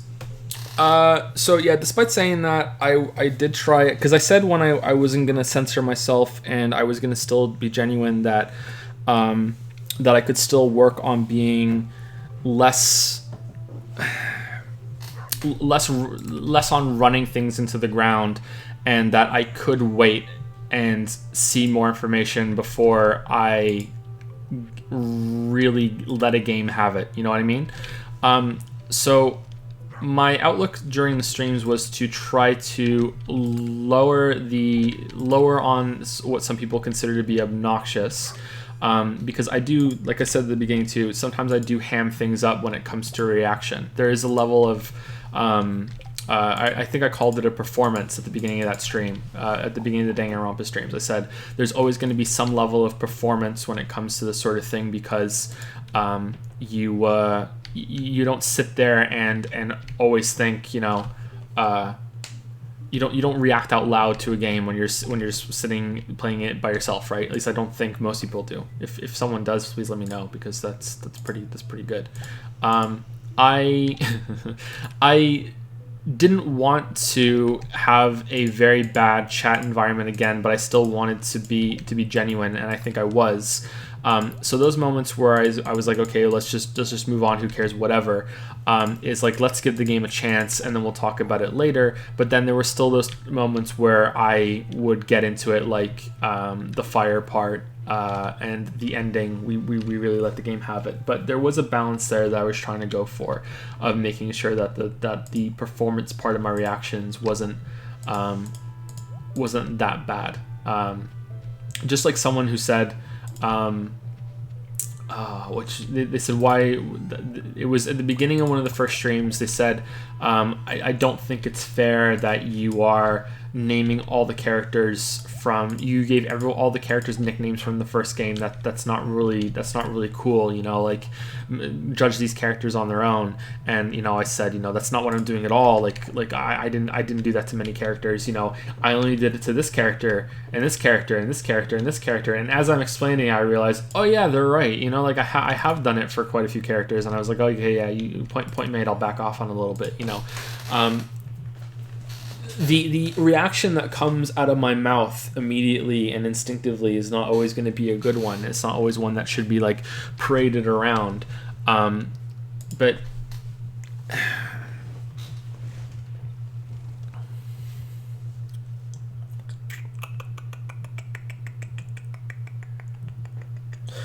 yeah, it comes back to the performance part of it. It's always going to be a balance. There's always going to be, I think this, how do I express it? And should I express it now or should I wait? And picking battles with chat may be the beginning of me censoring myself a little bit, even though I said that I wouldn't. So you might be right about that. I was speaking about on Discord about a week ago, and I said someone said it. Maybe it was even you who said this, or maybe you were there when it was going on. But I said that, you know, like I have withdrawn a little bit because I don't want to fight with Chad about every single little thing, even though I'm having a bunch of problems with it. It's just not worth it. It's also kind of feeding into this group that is now on the streams just to see those interactions and is there, you know, waiting to call me a retard whenever we get into these moments, which is a growing subset of people. And I don't really want to cater to those people, you know. It's like, well, when we have a really big problem, then okay, then we'll have it out. But it's just not worth it to especially when it's not genuine anymore from chat's side. It's really hard to tell how many people are pretending to be stupid to make the fight go on more, or are actually trying to defend the game because they really like it, or they don't understand the problem, or they just genuinely think that I'm wrong. Like, I refuse to believe that there were actually that many people in chat who genuinely do not understand the definition of brain dead, you know, for the end of the stream. Like, there's no way. Like, if there are actually that many people in the world, because if we take the stream as a sample of the population and extrapolate it out and then kind of adjust it for it being a little higher for the stream because people are defending the game, then like I'm sad that I brought my kids into this world. Whereas I have to look at it and go, okay, there must be people that are trolling right now. You know, that's when I get most frustrated. Is like, chat, are you really being serious right now? Because I don't know what's happening. Like, I really, it's really making me sad that I can't tell. You know what I mean? So, yeah. I don't know. Maybe that's a mistake. Maybe I shouldn't be acting like that. I do think that I'm still being genuine when I do talk and saying, okay, let's just move on, we'll talk about it later, or yeah, you know what, who cares, deciding this not worth it, is still, that's still a statement of I don't like this. I'm still disgruntled, to use one of my favorite words. But let's not bog down the stream. Let's address it later and give the game a chance to explain itself, even though it really does. Yeah, I don't know, but maybe that's the this is the beginning. Danganronpa 2 is the beginning of Stream Joe changing a little bit more into Prison Joe. I don't know. What do you think, Lily? I don't know. You don't know? Maybe. You can only...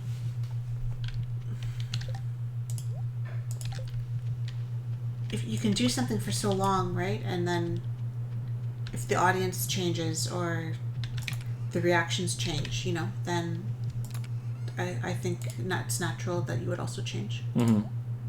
You know, it's like, think of it as like extreme evolution. You know, that things are going to be different. And you react to each other and you feed off each other. And so if you have a different audience there now who's thriving off of this kind of reaction from you, then by giving them what they want, they're just going to continue to grow. And yeah, exactly. Is that the kind of people you really want to be there interacting with when they're so quick to jump, you know, and be assholes about it? So to me, then I wouldn't want to give them that kind of reaction, and in hopes that, you know, they'll either shut the fuck up or they'll leave, you know, like, and if you keep feeding them, then they're just going to keep coming back. So yeah, that's what I would do. I wouldn't bother. Don't feed the troll. Exactly. Someone in chat is asking, are people unhappy with your Danganronpa content? Hard to tell from the VODs since there's no chat, but I enjoyed it quite a lot. I think chat is not the best representation of your audience. That could be the case, and we have the hashtag, you know, not all chat, which might be an emote soon. But the problem is it's not just on Twitch chat, it's also on the YouTube comments. I get a lot of backlash on the YouTube comments, and I also get a lot of backlash, not as much, on Discord. That people think that I'm being too hard on the game, or that I don't understand the game, And it's the same sort of thing that happened with Subnautica. You know, I still get regular comments on the Subnautica video. Oh wow, you have all these problems with the story, but the real problem is that you don't understand it. And as politely as I can possibly say to these people, which I usually don't, because I don't usually address it because it's just not worth it. I'm not the one that doesn't understand it. They're the ones that don't understand it because they haven't thought through enough on how the game would work. They're just taking the game. They're seeing an explanation in the game that I didn't address in the video because I didn't think that it was worth it because the explanation was so stupid, and they're taking that as proof that the game has addressed it, when just because they do address a problem doesn't mean that it's good. And that's the problem with Danganronpa as well. There are lots and lots of times where chat will say, Joe, just keep playing, it's addressed, it's addressed, it's addressed, we promise. And then we get to the part where it's addressed and chat is like, see, they addressed it. And I'm here like holding my head in my hands going, oh my god, the way they addressed it is so stupid and makes even more problems. Because some people in chat don't realize that that's a problem, and that it's all well and good because they did give an answer. And that's when it becomes hard to know. Is there a vocal minority? Are there people that are just bandwagoning on because they think it's funny when me and chat go at it? Because it must be entertaining. Like, it really must be, you know, to have us all fighting. Like, it's you know, get out your deck chair and eat some popcorn, you know what I mean? Like, it must be fun. I think I would enjoy it if I was on the other side. Sometimes I even enjoy it while I'm in the middle of it, you know? I like discussions. But what's happened lately, which I really don't like, is that when chat lies to me. And when chat lies to me and says, you know, this happened in the game and you just missed it, and I go back and I find out that they're lying because at that moment they know I can't prove it and they just want me to back down, then it's not a discussion anymore, it's a game. Because it's a game. It's about how much can we piss off Joe. And at that point it's not fun anymore because it's not... There's nothing to be gained on either side apart from making me mad, which is probably fun for some people, but yeah. But yeah, I don't think I'm going to be streaming the Zero Escape games because of that. I'm not going to put myself through that. I think I'll play them off stream by myself, and if I think it'll still be interesting streams, even though I played them before, then I'll stream them and we can have like a kind of a walkthrough kind of stream of it sort of thing. But I don't think I'm going to be streaming them. Blind, sorry.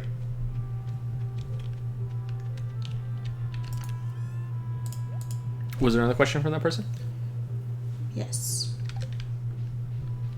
What is the best and worst thing about your home, the physical structure and surrounding property?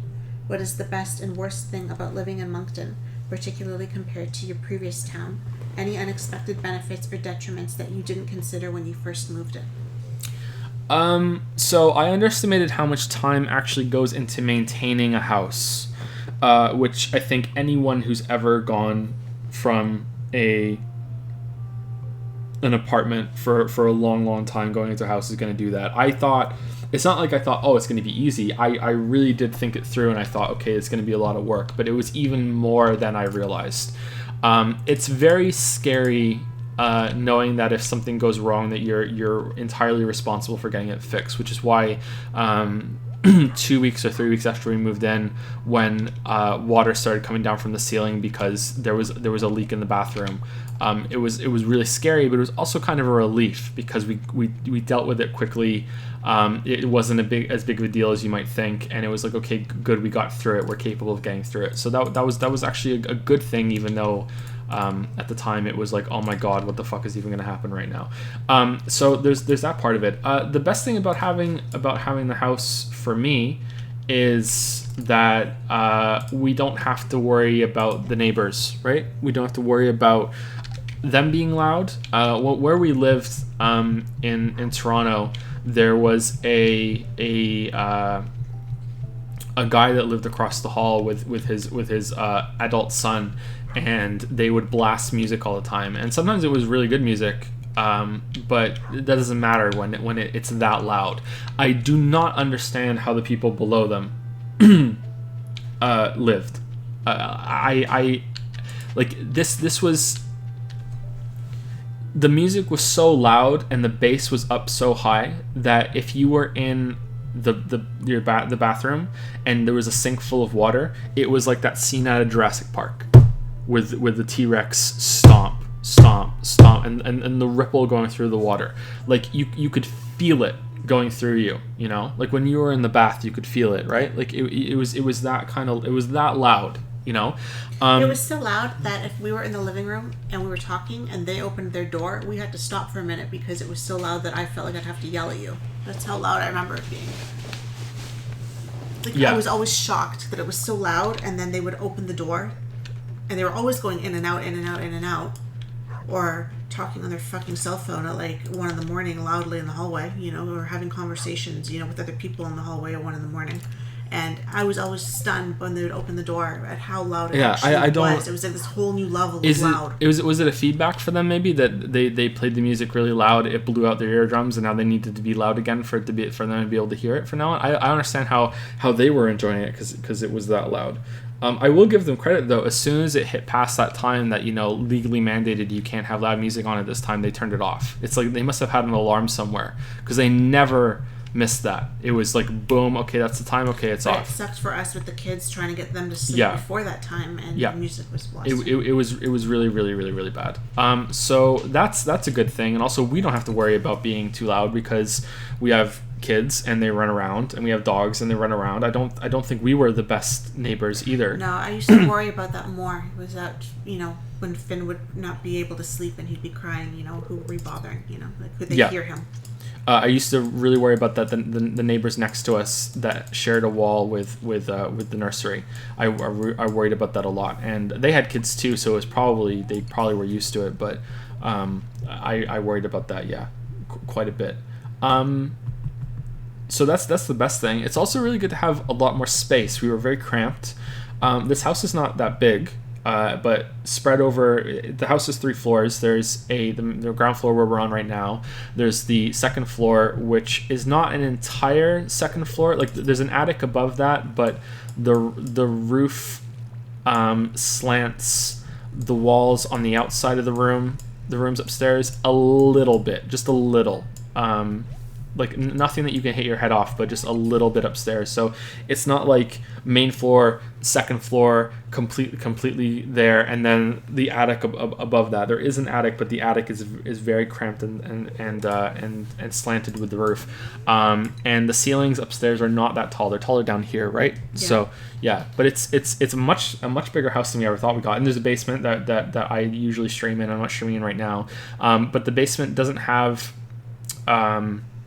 The ceiling from the floor to the basement, from the floor to the ceiling in the basement without any carpet and without any panels on the ceiling right now, just like the exposed kind of struts, is ever so slightly above 6 feet, because I'm 6 foot tall, and when I'm down there, if I stand up completely straight, my hair brushes against the strut. So if we were to finish it down there, we would likely have to dig out the basement a little bit, and that's a big chunk of work. But it's partially finished. I'm not streaming when I'm downstairs streaming. I'm not streaming in a cave.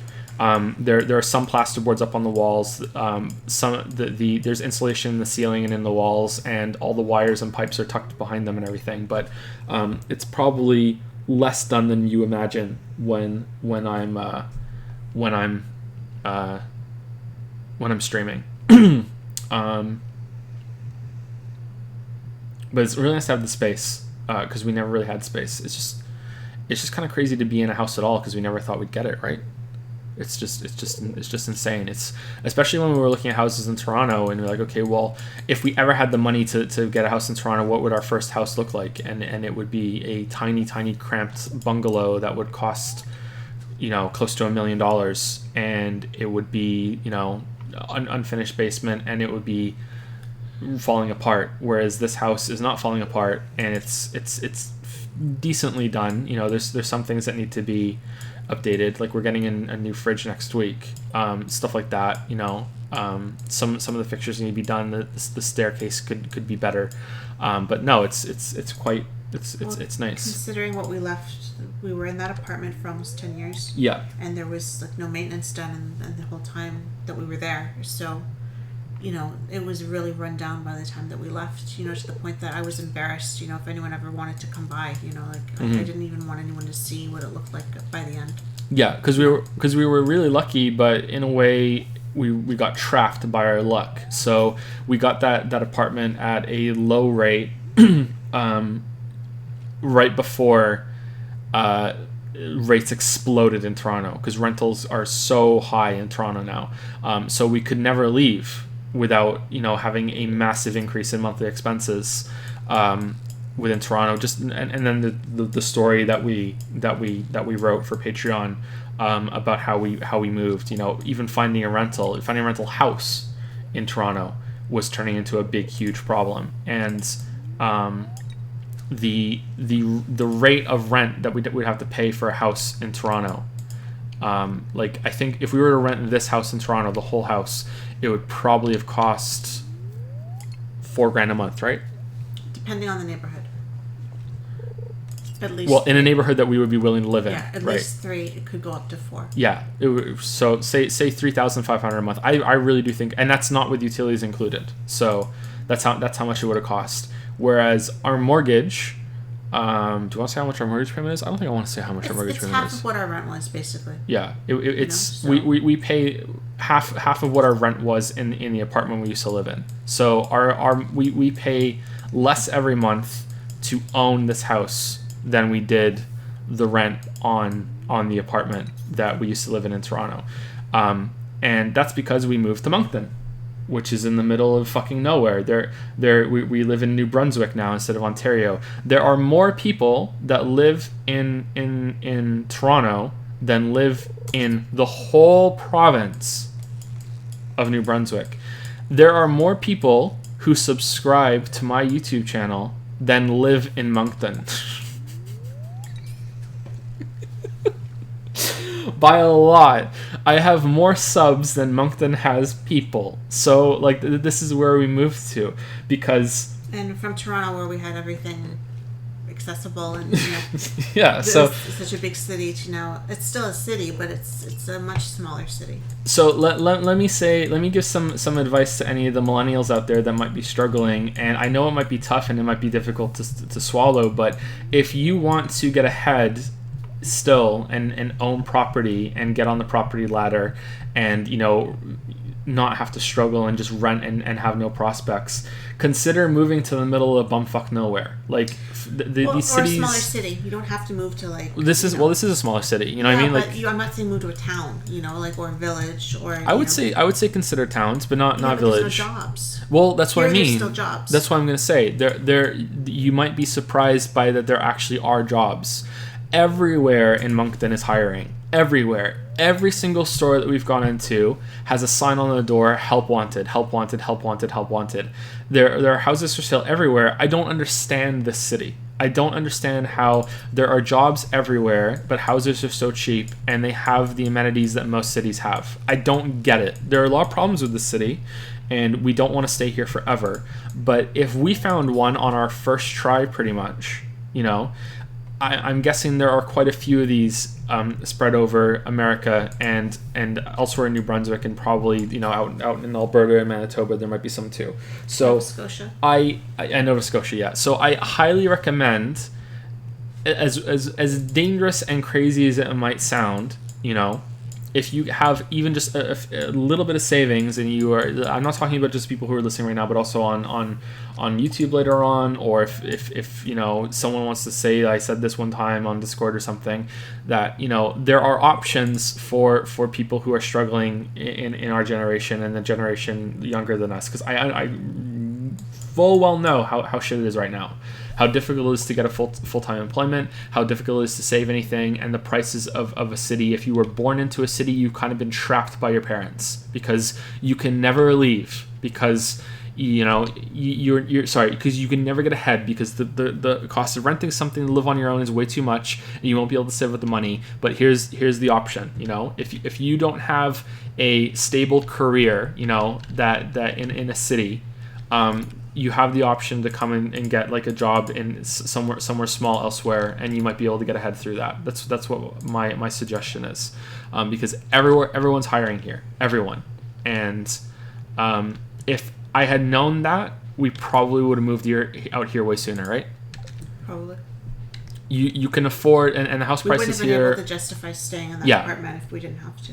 and things are so much more affordable. That said, the question was, what's bad about this too? What's good and what's bad about it? Okay, well, what's good about it in terms of other things is that it's quiet. It's if you go outside. In fact, it's so quiet that I'm aware that the window's open. I'm gonna go close the window. Be right back.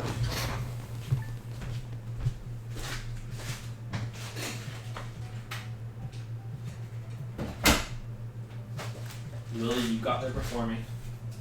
Oh, did I? Yeah. I don't remember closing. You I got- closed that one. I don't remember closing. You got there before me. Yeah, it's so quiet outside. You know. We don't live on a main road anymore Yep. either. We used to live, with stores around us. It's really nice. I would say that sometimes it's even too quiet, but mostly it's really really nice. They are the people are really friendly, but there's a problem with that we'll get to in a second when I start talking about the bad things. And it doesn't feel like we're in a small town. It still feels like we're in a city. You know, we can still order food. We can still get a pizza. There are still some places that are open 24 hours. You know, like we still have something close to a city life that we're used to, because we always used to say, you know, we could probably live in a small town and we would like it. And moving here has proved to us that we're fucking high when we thought that, right? No, we're city people. We can't live in a small town. Yeah. It's like if we had to, we could I do was it. trying to get Joe to move to a small town. Well, it's a very small city. It was practically a town, and it's good that we didn't. Yeah, we could do it if we had to, but I don't think we'd like to. So yeah, we are not town people. We are city people. But the bad things are that so the people are really nice, but Moncton is a town of NPCs. Okay, I'm gonna say this, and you're not gonna believe me. Okay, I'm just gonna preface the story with this. You're not gonna believe me, but Lily was with me for 2 of these 3 things that happened. Okay, so I have her as proof. You're not gonna believe me. Okay, we were walking down the street, and it was like we were playing. We'd moved to oblivion. Okay, that's the game. We had moved to oblivion. Okay, we were walking down the street, and this guy stops us. Like walking. He's in his walking animation, and he stops us, goes rigid, looks at us, and goes, "That stadium downtown is almost finished, huh? That'll sure bring in some more jobs for the city." And then continues walking on, like he's literally like a scripted NPC unloading the dialogue that's being loaded onto him that was attached to him, and he just kept going. Okay, that was the first time, and Lily and I were like, "What the fuck have we moved to?" Now, I want to say that when we were in Toronto, Joe would get stopped sometimes, and people would talk to him out of nowhere. Yeah, I'm that kind of person. I am a very nice person, but I think resting bitch face. Okay, and I wear sunglasses when we go out. You do have resting bitch face, but I like that about you. Basically, I don't look approachable when we go out, and I don't want to look approachable because I don't want people stopping and talking to me when I don't know you, and I especially don't want you talking to me when I have my kids, and then you want to touch my kids. So I purposely I try to look as bitchy as possible. So even with the sunglasses and my Toronto bitch face, this guy still felt the need to tell us about the stadium. Okay, so if it's just Joe, we can kind of believe it. When I'm there too, you really can't believe it. Okay, Continue. so that's the first one.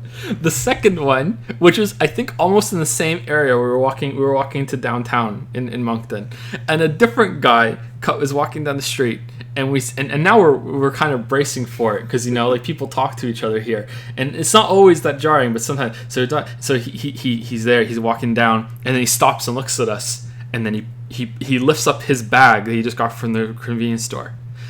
"Just bought a scratch card. Gonna go home and scratch it. Hope I win." And he walks off. Who does that? Who the fuck does that?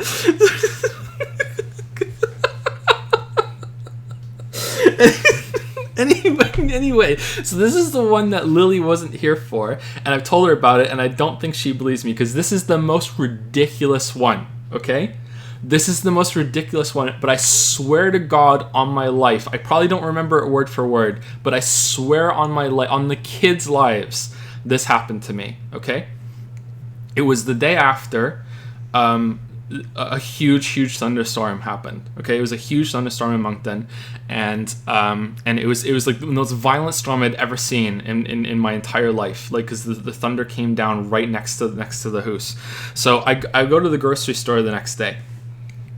And I have the bags and everything, and I'm coming out with the shopping cart, and I take all the bags out that I put in the shopping cart, and I put them, and I take the shopping cart back, and I'm putting it into the receptacle at the front of the grocery store, and there's a guy that works there that is.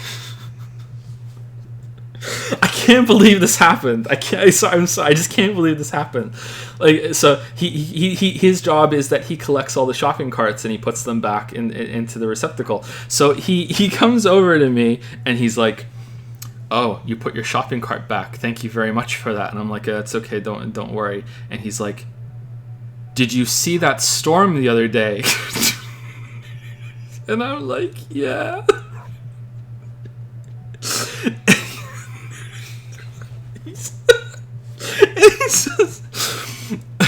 I was out pushing the shopping carts in it, and I got struck by lightning.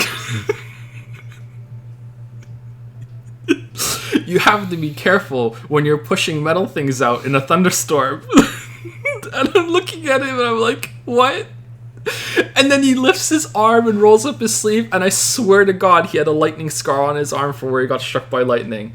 I swear to shit, he had it. And I said, "Wow, you got really lucky that didn't kill you." And he's like, "I know." And then he walked off. I swear to God. So this is the land of NPCs that we've moved to. Anyway, so that's hilarious. I think the people are great, but the problem is that people make appointments here and then they don't show up to them. So we had mold in the attic when we bought the house. We knew about it, and the mortgage got dropped a little bit because of the mold in the attic to pay for the spraying of the mold. Well, the people that own the house. Yeah, the people that own. So we had to. So even though that was done, we had to schedule the guy to come spray the mold, and we made an appointment for him. We made an appointment for someone to measure some of the doorways in here because we wanted to get some special doors installed so the kids can get between different rooms. So we could section it off without having to use baby gates. There's a bunch of things like that. We wanted someone to come. The electrician was supposed to come the next day. The electrician was supposed to come over and look at the wires in here. Basically everything that we've tried to schedule, apart from the guy who came, the emergency plumber that came to fix the leak in the ceiling, and the locksmith. But didn't the locksmith have a problem too? He showed up eventually. He showed up eventually. Yeah, well, the electrician never came. Everyone else has either been like super late, or we've had to phone again multiple times, or just never shows up. Or they never answer. I've been emailing about the basement to find out how much it would cost to finish the basement, and I emailed 6 or 7 different places, and I just wanted a quote. I'm not even saying get in here and look at it. I'm just saying if I wanted this, and this, give me a ballpark. What would it cost? And we've called people and we've emailed people and nobody ever answers. Yeah, so that's the bad thing. The other bad thing is, even though we said we can order a pizza, we, especially since the kids have been born, we order not a lot but a decent amount of food in, because if my schedule's bad and I'm in the middle of working, sometimes we can't really cook meals. During God of War, we actually started ordering groceries because the time was worth it more for me to stick with God of War and use those 2-3 hours on the God of War video than it would to go and get groceries and talk to the guy that got struck by lightning when he's pushing the carts around. So that's what we started doing that during the God of War video. But there's not much variety. There's no Uber Eats or Just Eat or anything here that we had in Toronto, and also there's also some places that we really liked in Toronto that obviously aren't here because now we're in Moncton. But that's it really. There's a lot of French people here, which doesn't really bother me, but it might bother some other people because they're the French. It's been really friendly. It's been really nice. They've been very friendly, but some people don't like the French because they're French. You know, if you're English. I'm hoping to learn some French. But yeah, they're pretty nice. They have some ways of speaking here that we're picking up on because we think it's funny, and if you think it's funny, you start saying it, and then suddenly it doesn't go away anymore. You know, if you ever watch Fargo and you have the people that say okay then, I started saying that after I watched Fargo, but then I stopped. But here they say, at the end of conversations, they say, well, that's about it. Yeah, I've said it a few times too. Well, that's about it. You know, and I've been saying that more than I realized. So, yeah. And the bugs.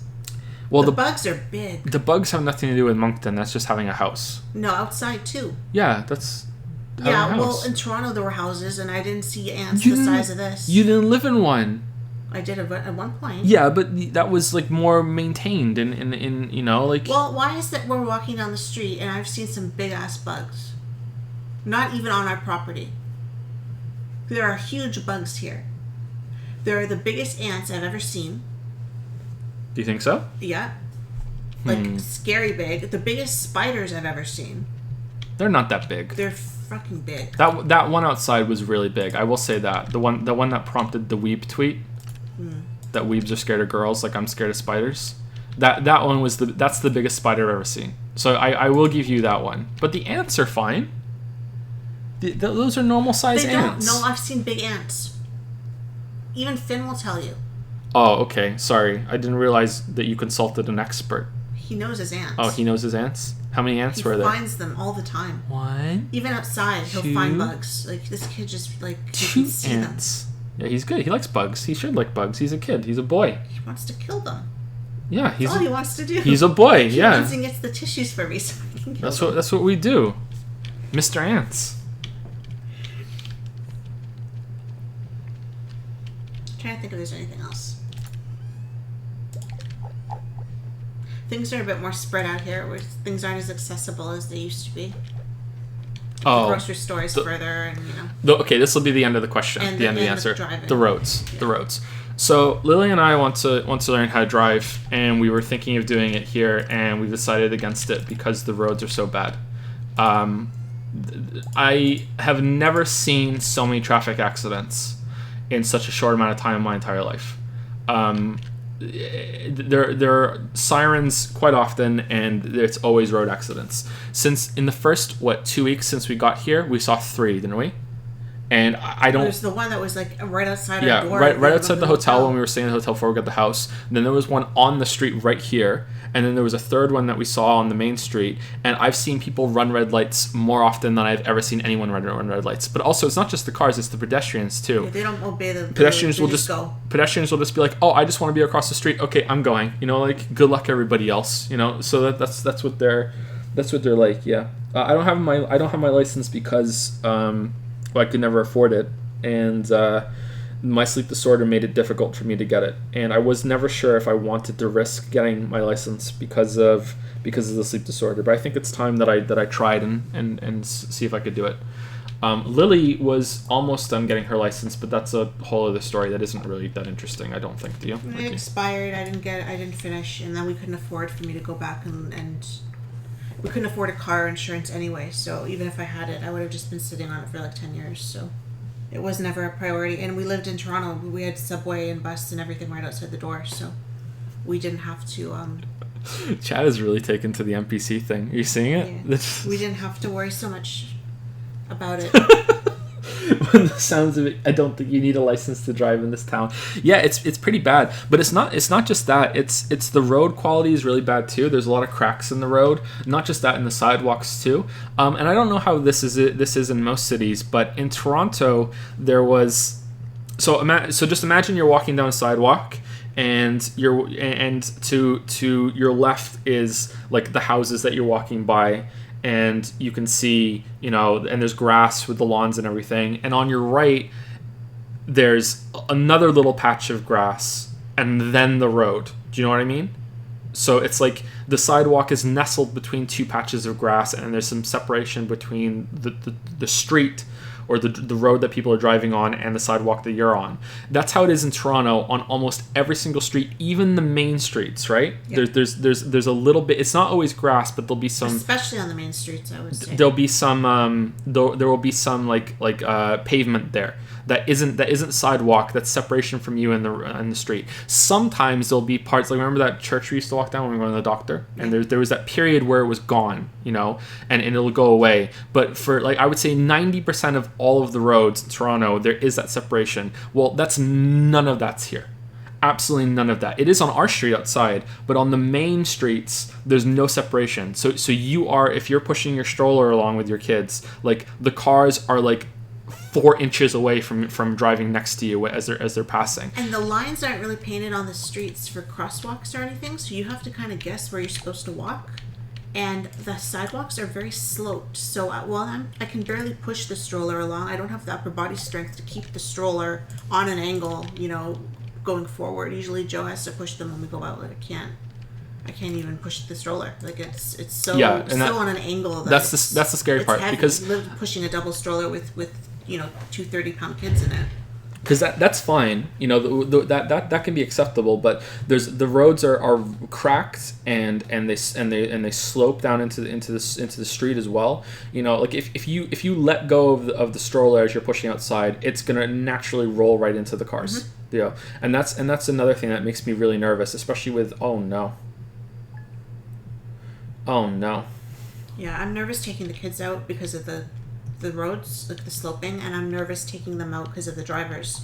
So we don't go out that much. And I don't like their traffic lights are different from the ones in Toronto too, which is fine. You just need to get used to them. But they have the crosswalks that are like outside of schools where you like push the button and then you just go and hope that they stop. And I don't like that because if they don't stop? I don't like that either. Yeah, and it just makes me nervous. Like, we're going to learn to drive here. So if all the other drivers drive like this, then how do you think I'm going to learn how to drive? I'm probably going to be just as fucking bad as they are. Yeah. So, and then I'm taking my kids out into what? It's not a good situation. I'll freely admit that we're probably being way too careful. We're being way too cautious, and we should just live with it and just accept it. But we haven't driven, so we're a little bit nervous to drive on top of that. So I think that's I haven't driven in 10 years. It's reasonable, but it's still probably not the best decision. But that's what we're gonna do. We're just gonna wait, and I think we're just gonna wait until we move again, and we don't really need to drive while we're here. Maybe we can do the first part. I don't know how it transfers between provinces, though. We have to do it again. It doesn't? Okay. My understanding, you need your full license, and then you would have to retake the test when you go there to transfer licenses. But so for sure, think the written part here is going to hold up over there. For sure, the absolute worst thing about the city is the driving, is the roads and the sidewalks. They're all falling apart. I feel like they haven't been maintained in fucking like over a decade. Like they're terrible. Absolutely terrible. That's the worst thing about the city. Anyway, next question. Is it the last one? He has some quick questions, and then we're on the last one. Oh, okay. Where are they? Here? Okay. Quick questions. 1. What is your middle name? Ooh. Well, they're not going to believe me. My middle name is Leon. That's a lie. Your middle name isn't Leon. Your middle name is Danger. Danger, yeah. Joseph Danger Anderson. Joseph Danger Anderson. Joseph Anderson does not have a middle name. Sorry. With all the bad mysteries in Danganronpa, what's a good mystery story, murder or otherwise, with minimal plot holes that you would recommend? Oh, God. Any medium is valid. Oh, for fuck's sake. Okay, I don't know. Keep it quick because it's supposed to be a quick question. I have no idea. Is Gone Girl a mystery? We rave about Gone Girl. It's more of a thriller. More of a thriller? Okay. The murder of Jennifer Moss. Oh. There you go. Yeah. By Lily Leon Evans. I don't know. Sorry, I like minimal plot holes because let me just say that I had Joe as my editor, so he wouldn't allow plot holes. Okay, with all of my books, this is what happens. I come up with a story idea. I think it's fucking brilliant. I work through it all. I'm so excited. I tell him, and he goes, but that wouldn't really happen, would it? And well, is that really within character? Would they think that way? Do you need to have it like that? Do you need to have it in that order? Maybe this should happen instead, and the whole thing gets redone, not by him, Not by both the of us. whole thing. Yes, it does. No. So much changes when I tell you the story, and like it gets completely. There cannot be a plot hole. It all has to be completely consistent, and like the story has to make perfect sense in real time, or it's not gonna fly. So, yeah, the murder of Jennifer Moss, there's no plot holes. You are exaggerating. You're exaggerating. Now, there's a plot hole. I just didn't tell you about it. You're allowed 1. Oh, that's generous. You're allowed 55. That's why there are a lot of writers that become weebs, because they're allowed 55 plot holes. There you go. Good mystery in a video game. I don't think I can think of one outside Danganronpa. I don't think there's any good mysteries in video games. TV shows. I know people hate it now, but there's a couple of really good episodes of BBC Sherlock that I thought were good. There are some parts of it that are kind of like what, but there's some decent mysteries there. I'm trying to think of some good mystery movies. Do you know any good mystery movies? More TV shows. One of my favorite shows that I watched a lot when I was younger was Jonathan Creek. It's another BBC show. Starring Alan Davis, I think, or Alan Davies. Sorry, Alan Davies. He's on QI. If you ever watched QI with Stephen Fry, and that is a very much a show that's kind of like Danganronpa in terms on the mystery side. They're all really weird, kind of.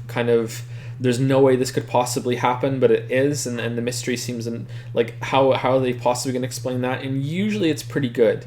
And the saying that Jonathan Creek, he's the main character, says is that because most of the characters think it was a ghost or some supernatural power or anything like that, and he says that once you take away all the reasonable, rational answers, all that's left is either something that is so unlikely that you dismiss it, or you just don't believe that someone would put in this much effort for a murder to happen. And the one I will say that is a kind of minor spoiler if you want to watch it, is that there was a murder about, the guy wanted to make this death look like a suicide, not because he wanted the person dead, but he wanted the shame involved of it being a suicide. And the mystery is that he went into the room with a bunch of materials. He had like a whole night afterwards, or a whole 2 nights afterwards, to commit to this plan, that he went into a room, staged like a suicide, then locked the door from the inside, and then built a wall and hid himself inside the wall, and then killed himself because it wasn't important for him to survive after the guy died. It was all about the shame of making this guy go through suicide, and that's kind of out there, and it might sound a bit but that's kind of the crux of the show, is that you would never think that someone went through this much trouble for the murder mystery. That was a pretty good one. Some of them were a bit crap though. There was a couple times where I was like, yeah, okay, that's too much, but some of them were pretty good. I think Mystic River is good, but I really like that book. Mystic River is pretty good. I can't think of plot holes with that one. I thought it made sense. What show is that? Jonathan Creek.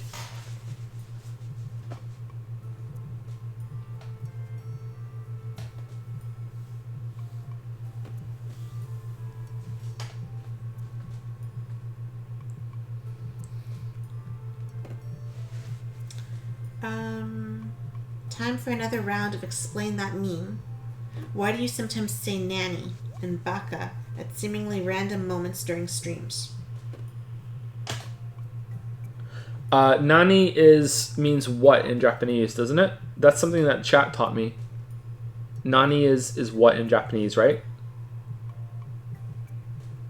So nani the fuck is what the fuck. That's just me kind of going along with chat and their degeneracy because of weebness. Yeah, so that's what that means. So instead of just saying what, I'll say nani, or I'll say kwa. So yeah. Baka means idiot in Japanese, right? That was taught to me from a girlfriend I had when I was, I think, in high school in Wales, and she was a weeb, and she said baka quite a lot. I think it means idiot, right? Baka means moron. Baka. So it's like a typical weeb thing to say that I've seen in on image boards and stuff since then. Yeah. Meme explained. By the way, thanks for not raising the Q&A patron price.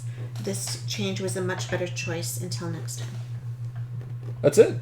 Oh, okay. Well, thank you for the quick questions. And yeah, I think it was the better choice too. This Q&A has felt much more manageable so far, don't you We're think? on the last person now. Okay.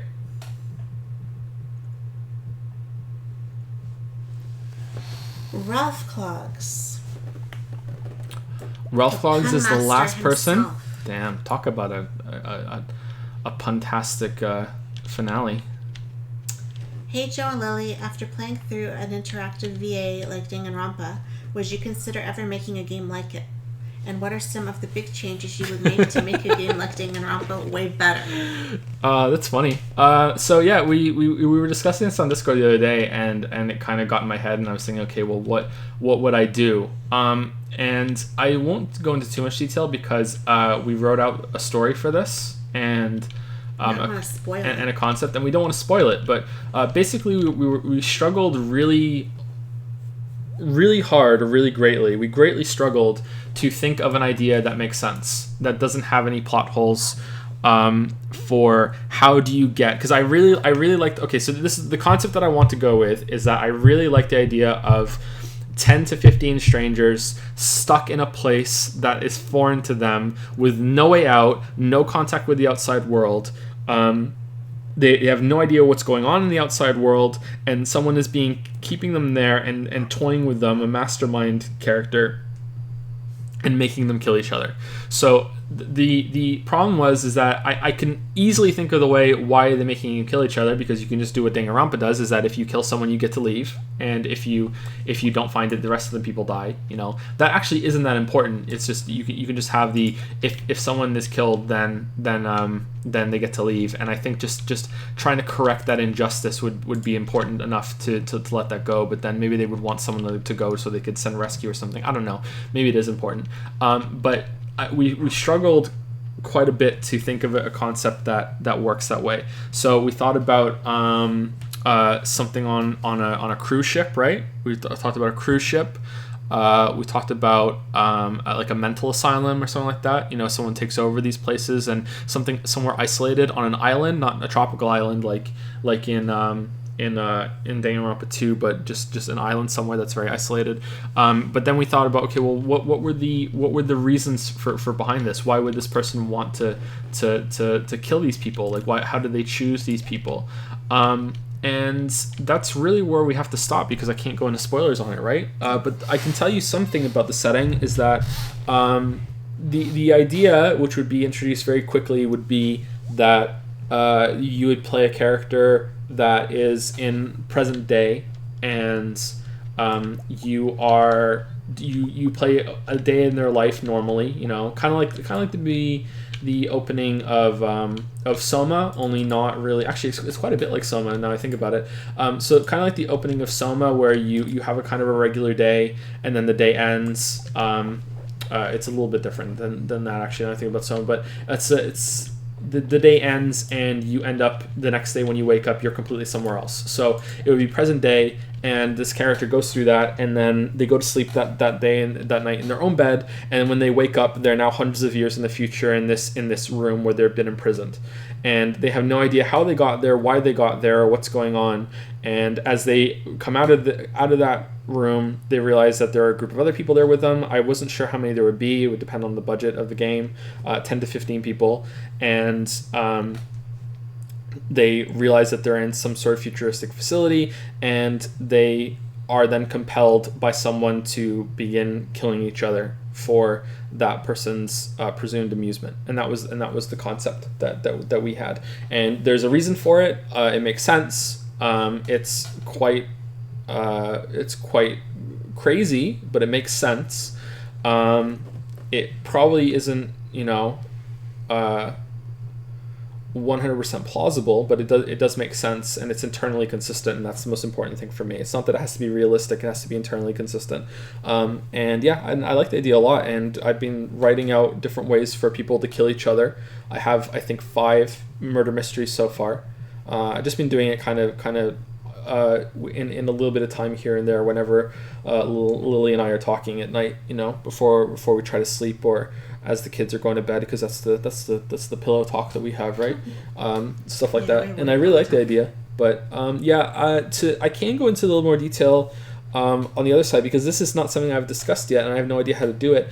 Is that I would want the murder mystery to be something that is more involved in terms of gameplay. I want there to be more decisions. I want there to be I want there to be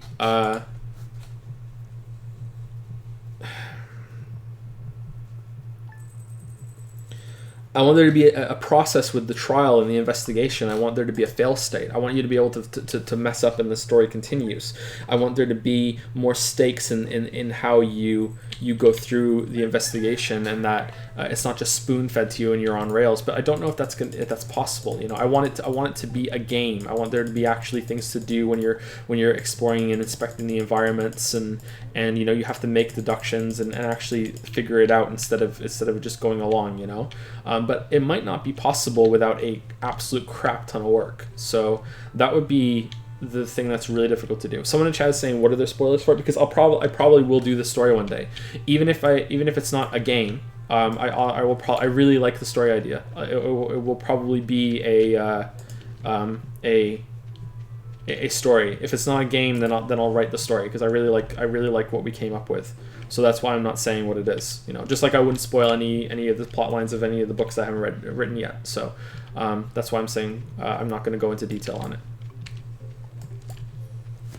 But yeah, I would have to put in a lot of thought on how you could make that work. And I'd probably play some other games that are like it too. I've heard good things about those Sherlock games, and those have investigations, so I'm curious how they make it work. Maybe it's because I'm fixated on it being more of a visual novel than anything else, and maybe if you have the freedom to move around environments, a lot more flexibility in that, maybe that would awaken some ideas for that sort of thing. But yeah.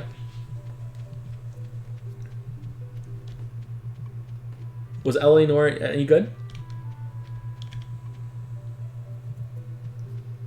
Any reason why the stream wasn't announced on Twitter, Discord? Oh, I forgot, sorry. It was a bit late too. Sorry, I completely forgot. My bad. I should have, yeah. Sorry, we're almost done though, aren't we? Yeah, we're on the last question. So sorry about that. Anyway, that's all I can say about the Danganronpa kind of game that I would do.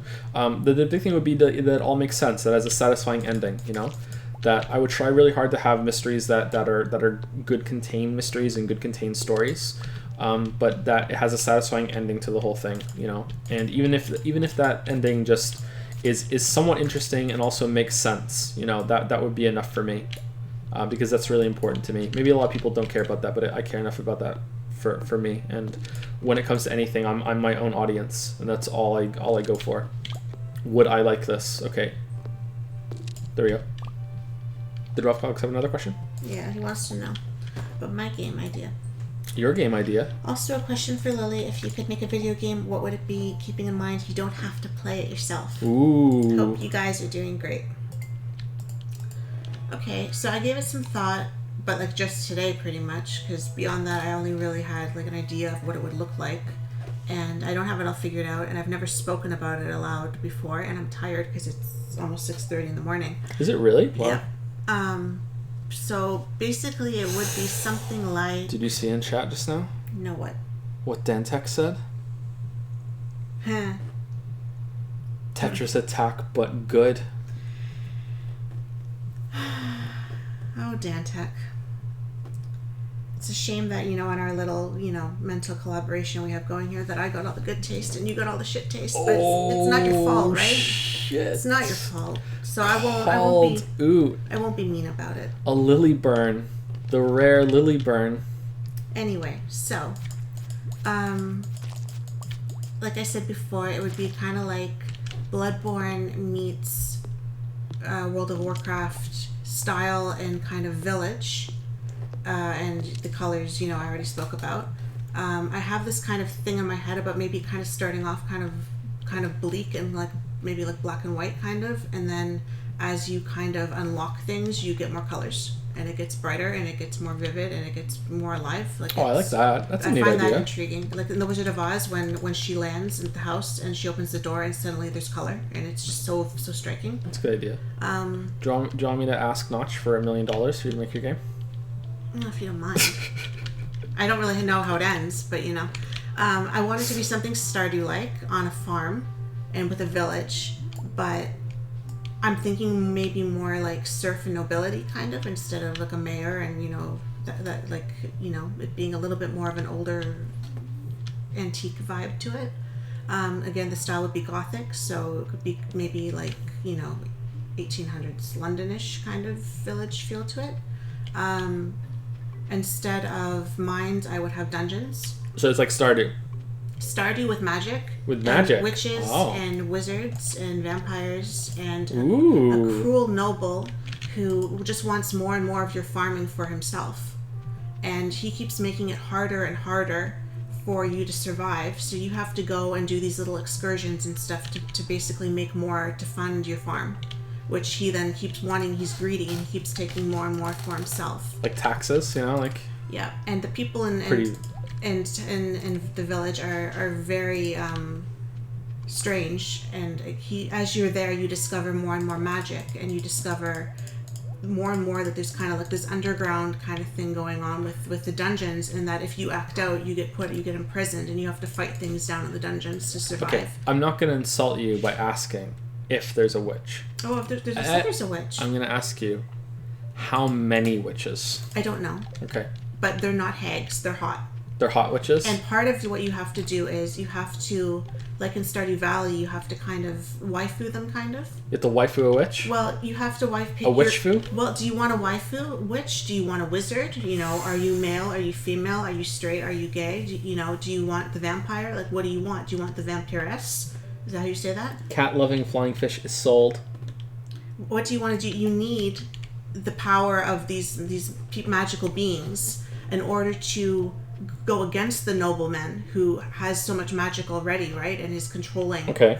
And then I liked the idea that you try to leave because fuck this shit, and you can't. You can't leave because there's magic protecting the whole place, and it won't let you leave. And then you realize that everyone there and all the things that have been going on and all the secrets they have are because they've been trapped there for so long. And you're a newcomer to this place. Interesting. So when you got in, the trap was sprung. You have like a secret society, and that the person you inherited the farm from died mysteriously. At first you thought it was a heart attack, but then it's revealed that he was poisoned. Oh, So- by the nobleman? Assumedly so. Oh, assumedly so. So you all have to kind of rise up, you know, and try to overthrow this nobility. But Sorry, hold on. It's really important for us to know. Can you have a harem?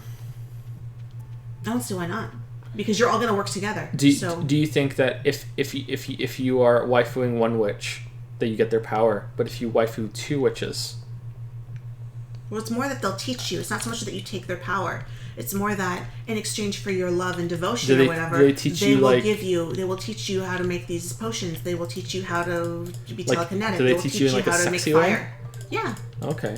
you got to make it fun. I think you're onto something here.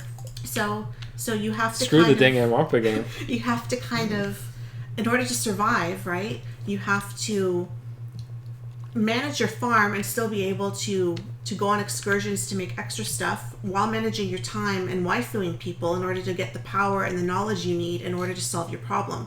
But if you negate your farm and you're not producing enough, and you're not, maybe there'll be haggling in the village too. You have to haggle your goods, and again, if you get taken for too much, But not with the witches, though, because they're No. not hags. no, then you're screwed. So like you have to manage your farm with your waifus, which with, you know, your excursions and going out and you know, getting your upgrades and stuff. And maybe you get upgrades that like make your farm more efficient. Maybe you get upgrades that teach you better magic or help you with energy or something like that, so you can take on more magic or something like that, right? So you have to kind of balance the game, if you see what I'm saying. Okay. Because if not, you'll end up in the dungeon where you could die and then it's game over. I have the perfect name for your game. Okay. Which waifu? Question mark. Okay. Not quite what I was going for, but that could work. You don't understand. Once you explain that your game has waifus, that's the whole point of the game now. Yeah. What would you call it? I don't know. I didn't get that far. I didn't get to the end either. I just figured I was kind of seeing this kind of thing that what if I was thinking who's going to be the murderer, like who's going to kill the nobleman, and then I was thinking, well, what if they all had a role in it and they all kind of kill him, you know, like. And again, I don't know if you're in on it. Maybe you're not in on it. I don't know. So that's why I'm getting kind of confused. Do I want there to be other murders? Do I not want them to be? Now Then you're crossing over with my Stardew idea. No, I'm just saying, like, what if, because the guy was murdered, right? The guy was poisoned. Mm-hmm. So how do you work out that you need to work together with them? Maybe they've already been working together and you catch on to that, and then you can add your power to it, and that's what they've been missing. You know, what if your learned combination, you have the winning thought. What if every witch that you waifu grants you a new ability, okay? And those abilities unlock ways that you can get around the world. And this could be the first ever waifu-vania. Okay, I like that. Again, I was thinking you have like the dungeons, maybe you have like a secret garden, you have like an enchanted forest. I like secret gardens. An enchanted forest, you know, like, you know, you've got vampires, and you know they teach you, and maybe you've got spirits. And I was thinking that maybe, so you have someone to talk to, you have a little fairy. Aww. A little fairy, like a little Tinkerbell, you know, like a cute little. Because you don't know anybody when you get there, right? It's all new. Is she secret? And she teaches you like Is who's good, who's bad. Is the whole game is she's just a white light, and then so later on the white light goes away and you get to see her and she's secretly hot? Oh, I like that too. Or she's been naked the whole time. Wow. Lily's eyes just went really wide. What is the rating on this game? Anyway, I've just been thinking about it since you were talking tonight. So. Rated W. For weeb. I always knew if I made a game that I would want it to look like Bloodborne, and that's pretty much as far as it went. So. Dave HZ demands to know: can you waifu the fairy? Maybe at the end, but like, it's not like. But it would never work. She's so much smaller than you. Or does she get big, or you get small? Well, maybe after you beat the nobility and you like, what's the word? Like abolish the magic that's keeping you. Maybe then she gets bigger. Maybe or. What? Like that story that we were talking about the other day with the kids about the hag, and then go and do this for me or whatever, and then she becomes a beautiful goddess. Okay. That's a fable. Like a fable. What if there's a part where you're trying to sneak into the evil nobleman's house, okay? And the fairy castle, sorry. Excuse me, castle. And you can't get through a locked door, okay? So the fairy says, "Oh, it's okay. I'll shrink you down to my size and we'll crawl through the keyhole." Okay? And that's the first time that you ever see the fairy up close, because she's just been a bright light for the whole time. And then you're like, "Wait, you're hot." Well, that could work. And instead of going through the keyhole, you go through. You're wrecking my game. I'm not. You're making it too lewd, okay? It was all about you're supposed to waifu the witch because the witch is hot, okay? What's so hard about that? Hot witch, waifu witch, that's it. People need waifu choices. Yeah, like I said, there are other choices, but it doesn't have to be your friend the fairy, who only has your best interests at heart, who now you're going to take advantage of. That's not nice. I'm not taking advantage of her. She's obviously in love with the player. Obviously.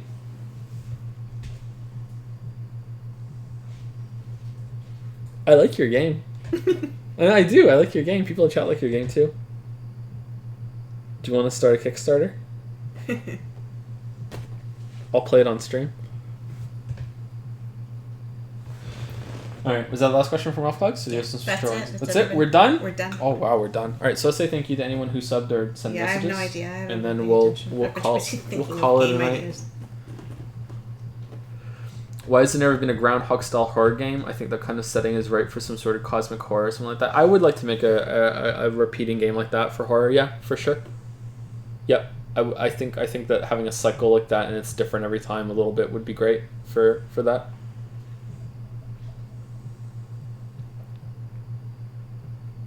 I wonder how frustrating it would be if you were playing a game that doesn't change anything, and the whole point of the game is that you have to find a way out during the day, and it's really hard to find the way out, and you get so frustrated that no matter what you try, you can't win. I wonder what that would be like. PT? I didn't play PT.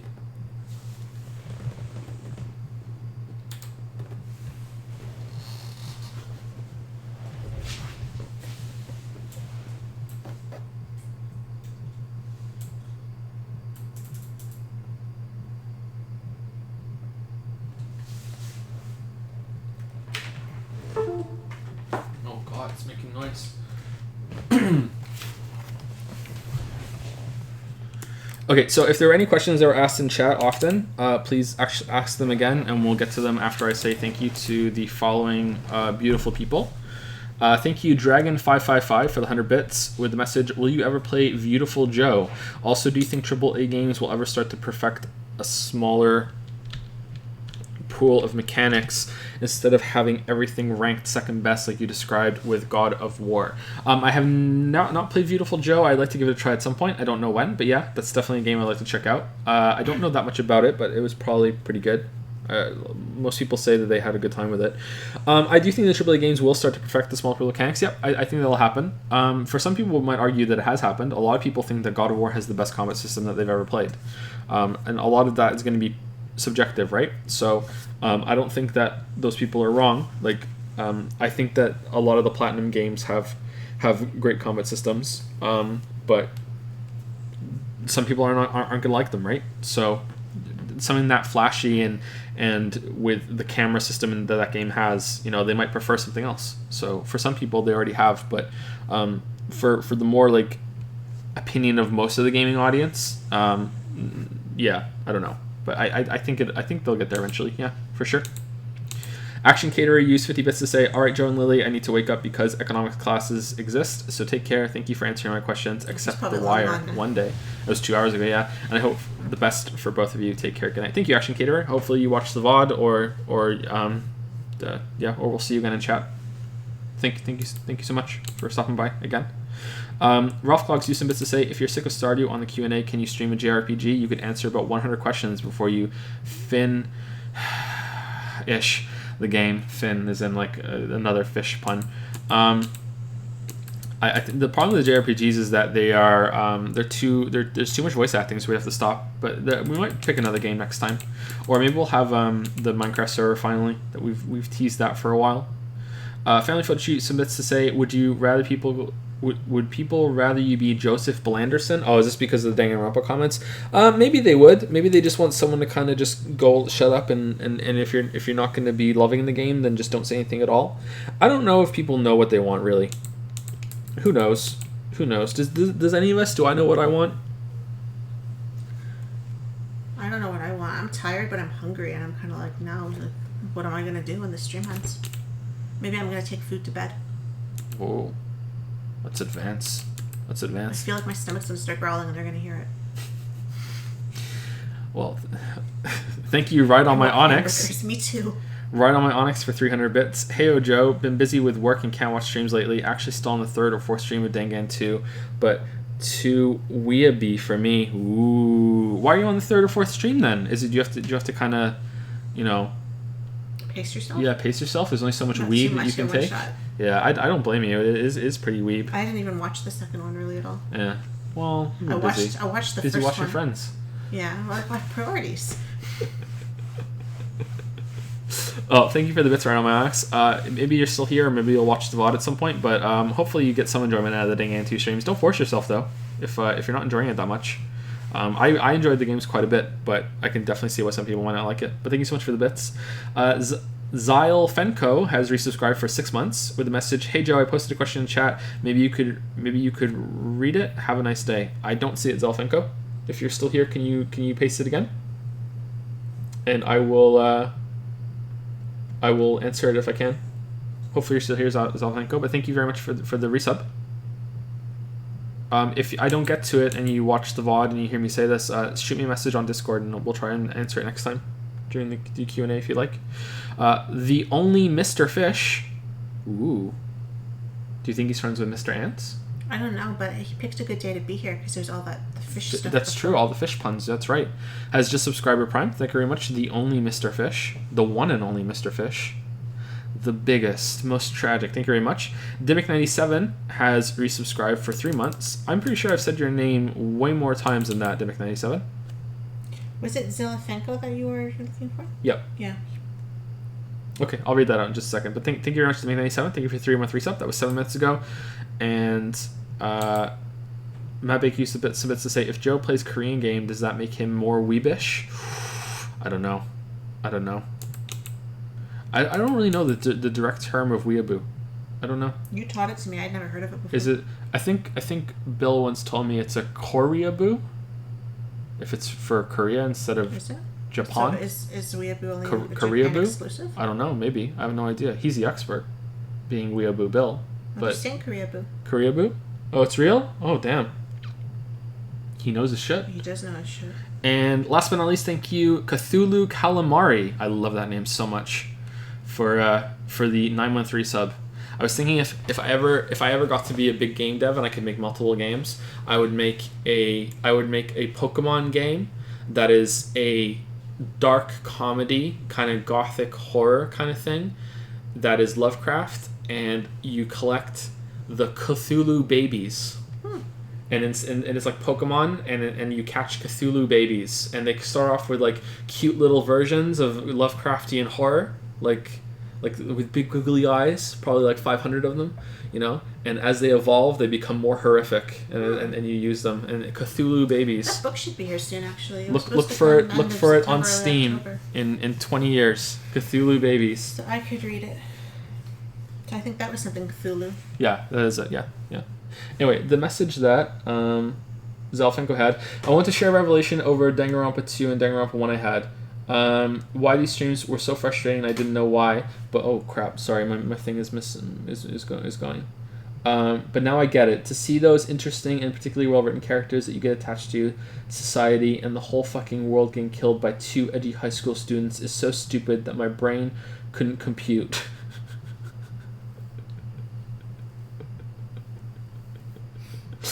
I've had people defend it, and there's some people very condescendingly defending that bullshit, and it's like that is, in my opinion, the worst, most tragic, most indefensible part of the whole entire series. Is that, and I don't understand. I don't understand. Thank you, Zalfenko.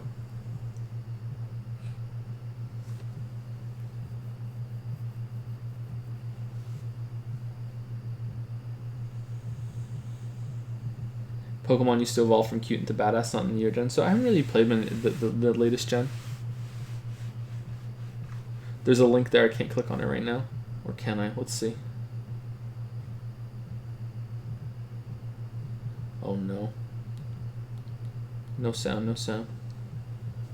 Burying your own Pokemon. A Nuzlocke game fan design. Qua? Oh god, there's a Fortnite ad. No. Close. What we mean, why this ad? No, close. For the love of God. Okay, thank you, it's closed. Holy shit. Okay, I'll check out that out later.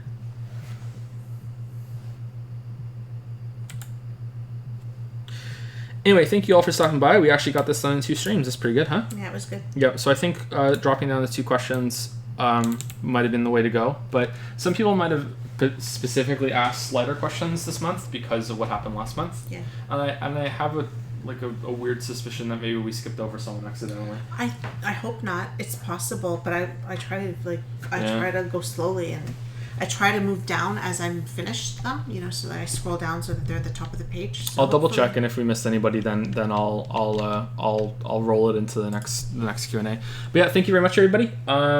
So we will see you next time. Lily and I will do another Q&A stream at the end of October, probably around Halloween.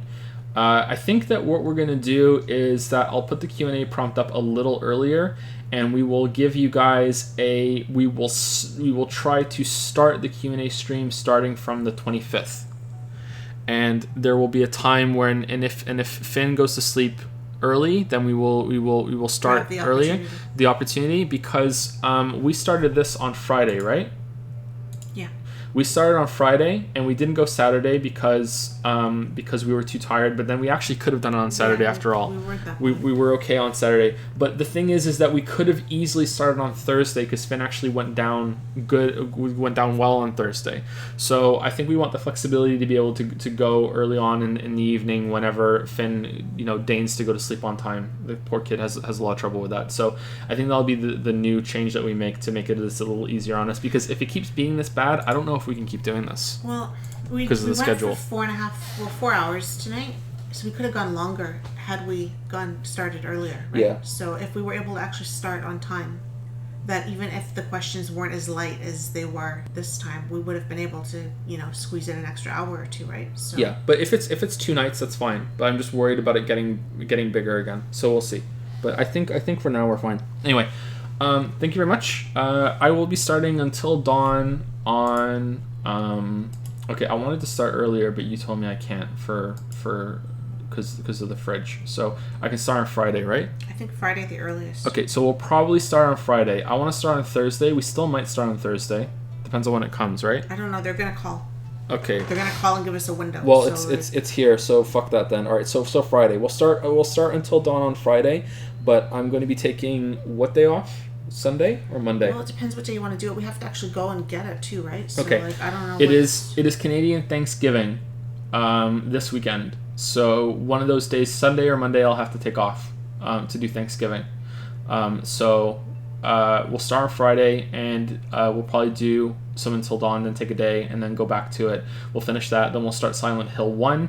I don't know if we can play Silent Hill 2 unless I can get an emulator working of it. I can get Silent Hill 1 on the PS Store, but yeah, I'll probably announce that we're going to be starting Until Dawn on Friday on Twitter and on Discord soon. So yeah. Anyway, see you guys later. Good night, well, good morning to some of you. Good morning, good night.